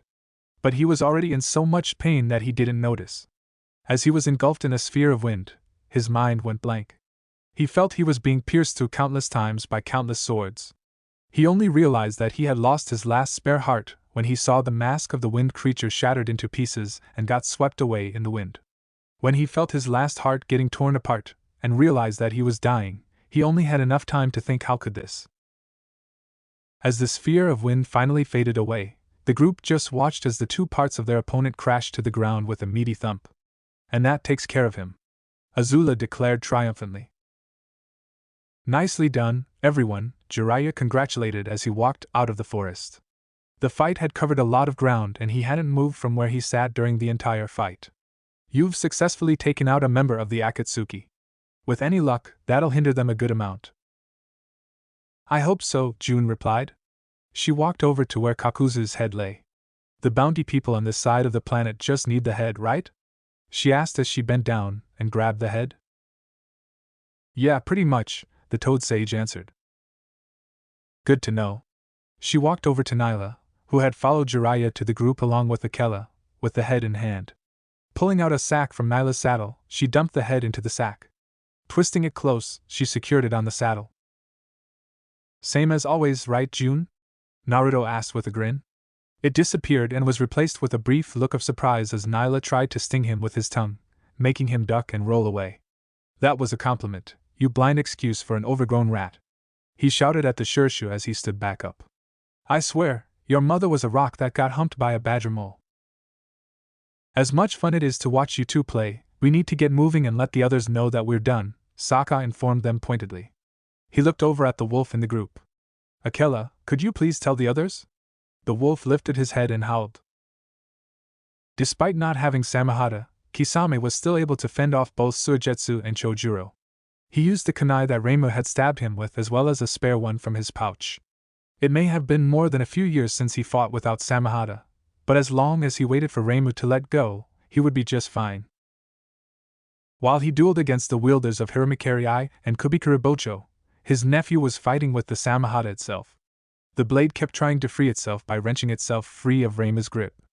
But his hands held on with a steel grip. This made the sword lengthen the scales that were embedded in his hands, causing him more pain. The blood that had dripped from his hands now flowed. Forget it, he growled at the small voice that was pleading him to let the sword go. When he had first grasped the hilt, the voice had ordered him. You're not going anywhere. The sword's response was to try and throw him at a tree, but because of his grip, it went with him. Reimu, you okay? Chojuro asked as he took a quick look back at his teammate. I'm fine. Don't worry about me, just focus on Kisame, he answered as he got back to his feet. Even though he said that he was fine, he did not look at it. His skin had paled, and his brow was caked in sweat, making his hair damp. If a stranger had walked by at that point, they would have thought he was wearing red gloves. But he didn't pay attention to the pain. He just focused on his idea. You will submit, Samahata. The sword seemed to hear his thoughts, as it tried to get free even more urgently. If you want to live, Reimu, then let go of Samahata, Kisame told him as he blocked a strike from Chojuro and avoided a jutsu from Suigetsu. If he had to be honest, he didn't want to see his nephew die because he was stubborn. Hell, he was still fond of him. The fact that he was considered for the Seven Swordsmen had made the Akatsuki member proud. You should be less concerned about Reimu and more concerned about us, Kisame, Suigetsu told him, swinging Kubikuribocho up from the side. It missed Kisame's head by 1 or 2 inches when he leaned his head slightly to the side. He retaliated by thrusting the spare kunai into the hole of the sword. His intent was to hold it there in deadlock. However, that was not Chojuro's intent. "Hiramakari Kaiho!" he cried, bringing his sword down over his head. The shape the chakra took wasn't that of a hammer, but of a longer sword. When Kisame realized that his hand and a good portion of his arm were going to be chopped off if he didn't pull it away, he did so quickly. Hiramakari flew through the space where it had been, hitting nothing but the air. "Kami, take it!" he swore, stopping the swing before it embedded itself in the earth. "Hey, watch it!" Soijetsu yelled at him. The Hozuki clan member had stumbled backwards when Kisame had broken the deadlock. The swing would have done serious damage to him if he hadn't pulled back in time. Before anyone said anything in response, a howl echoed through the forest. That's funny. I would have thought all the animals in the forest would have run away after the sounds of battle, Kisame noted as the howl faded away. He knew from experience that a forest during or after a battle was virtually devoid of animal life. Then he remembered something. "That was the white wolf, wasn't it?" he asked his opponents. "Yeah, it was," Reimu answered in a strained voice. He was sweating harder than before, and it was obvious that he was trying to stop his hands from shaking. And yet, it seemed now that, even though he looked like he was weakening, Samahata wasn't struggling harder to break free. In all honesty, it looked like it was struggling less. If the others managed to win against your friend and kill him, they would signal us with Akela's howling.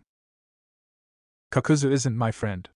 He was simply another member of the Akatsuki," he told his nephew before looking him over. "You look a little pale there, Reimu. You sure you don't want to let Samahata go?" "I told you already. I would take Samahata from you," he replied. "Why would I give it back to you now when I have it in my grasp?" As if it had hurt him, Samahata lengthened the scales embedded in his hands. He couldn't help but scream in pain as the scales burst through the other side of his hands.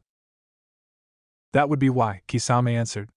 "And if you're not going to let go of Samahata, then I guess I'll just have to take it from you." He leapt over both heads of Sujetsu and Chojuro, catching them by surprise, and charged directly at his nephew, Kanai, ready to fight. Suetun, Mizudepo no Jutsu. Sujetsu fired off multiple rounds of water from both hands at the blue-skinned Akatsuki member's back. But he was running in a zigzag pattern, so the rounds missed. "Kami, damn it all!" he swore, grabbing the hilt of Kubikuri Bocho and charging forward, still firing off rounds with his free hand. "Come on, Chojuro! Don't even try it!" Kisame spun around, flashing through hand seals. Suikoden no Jutsu, Water Style, Water Shark Bullet Jutsu. Another shark made from water surged from his hand and swam through the air, making both Sujetsu and Chojuro leap to opposite sides of it. The shark decided to go after Sujetsu, who turned to water to avoid its teeth. It disappeared when Chojuro smashed it with a blue chakra hammer, courtesy of Hiramakari. But as they did that, Kisame reached his nephew. "Give me the sword, Reimu," he ordered. "No way in hell," Reimu growled. He tried to swing the sword but couldn't get it halfway through the swing before his arms went limp. The tip of Samahata fell to the ground, followed by his legs. "You're not taking it back," he said in small gasps as he sat against a tree. "And eat it." "That's where you would be wrong. You do not need it. You want it." He reached down to grab Samahata. "Now give it to me." "No," he said as he tried to lift the sword, only for his hand to drop. Trying to focus, he raised the hand again and with a grunt of effort, threw Samahata away weakly.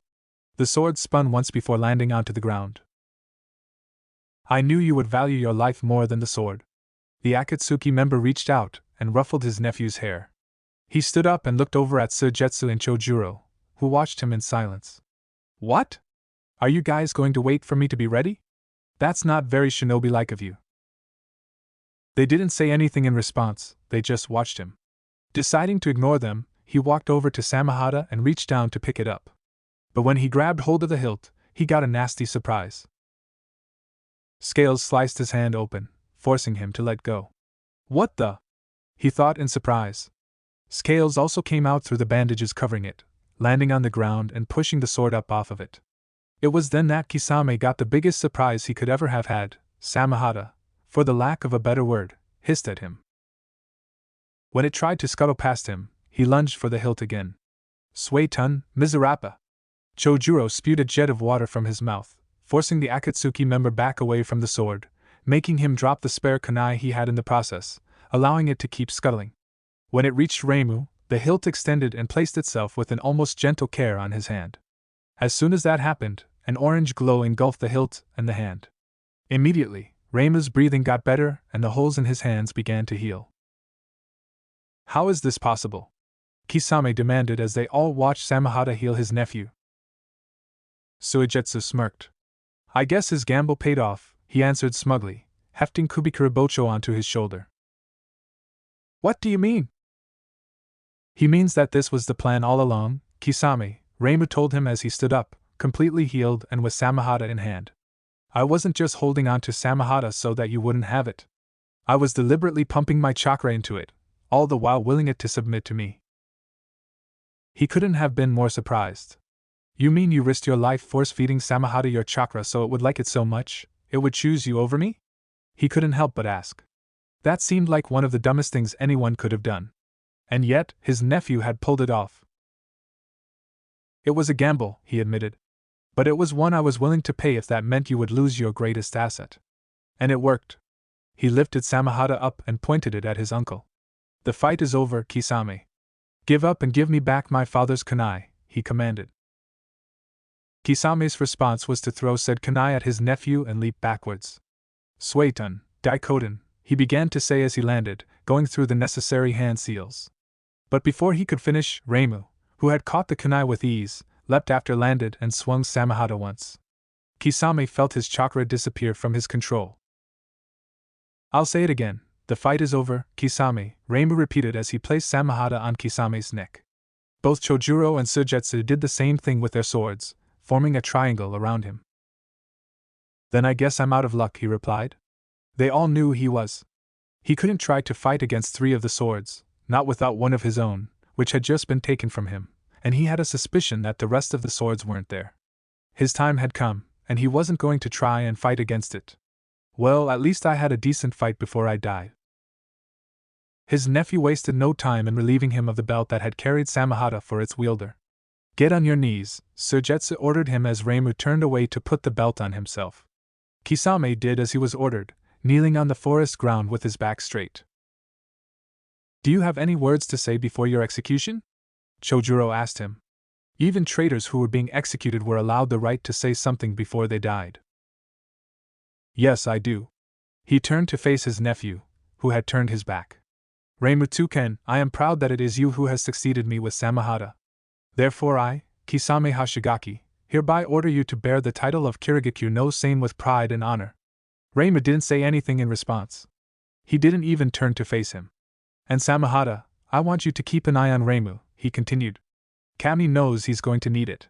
He closed his eyes and took a deep breath. I am ready, he declared, opening his eyes and bowing his head slightly, showing the back of his neck. Suigetsu raised Kubikuribocho over his head and swung down. With that one swing, he beheaded Kisame Hashigaki. It's done, he declared as the head fell to the ground. Chojuro pulled a bag out of one of his pockets and placed the head inside of it before twisting it shut. Let's get going, Reimu declared, still looking straight at the forest. We need to regroup with the others and let them know what we have done. They quickly hid Kisame's body underneath the tree, burying it in dead leaves and branches. When they were finished, they left in silence. It was their plan to come back and properly deal with the body once they had regrouped with everyone else.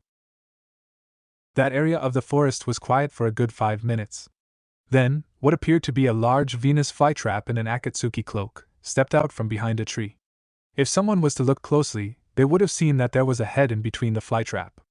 The left side was white, while the right side was black. Well, this is a problem, he said as he stood in front of where Kisame's body had been hidden. Thanks for watching, Shinobi Squad.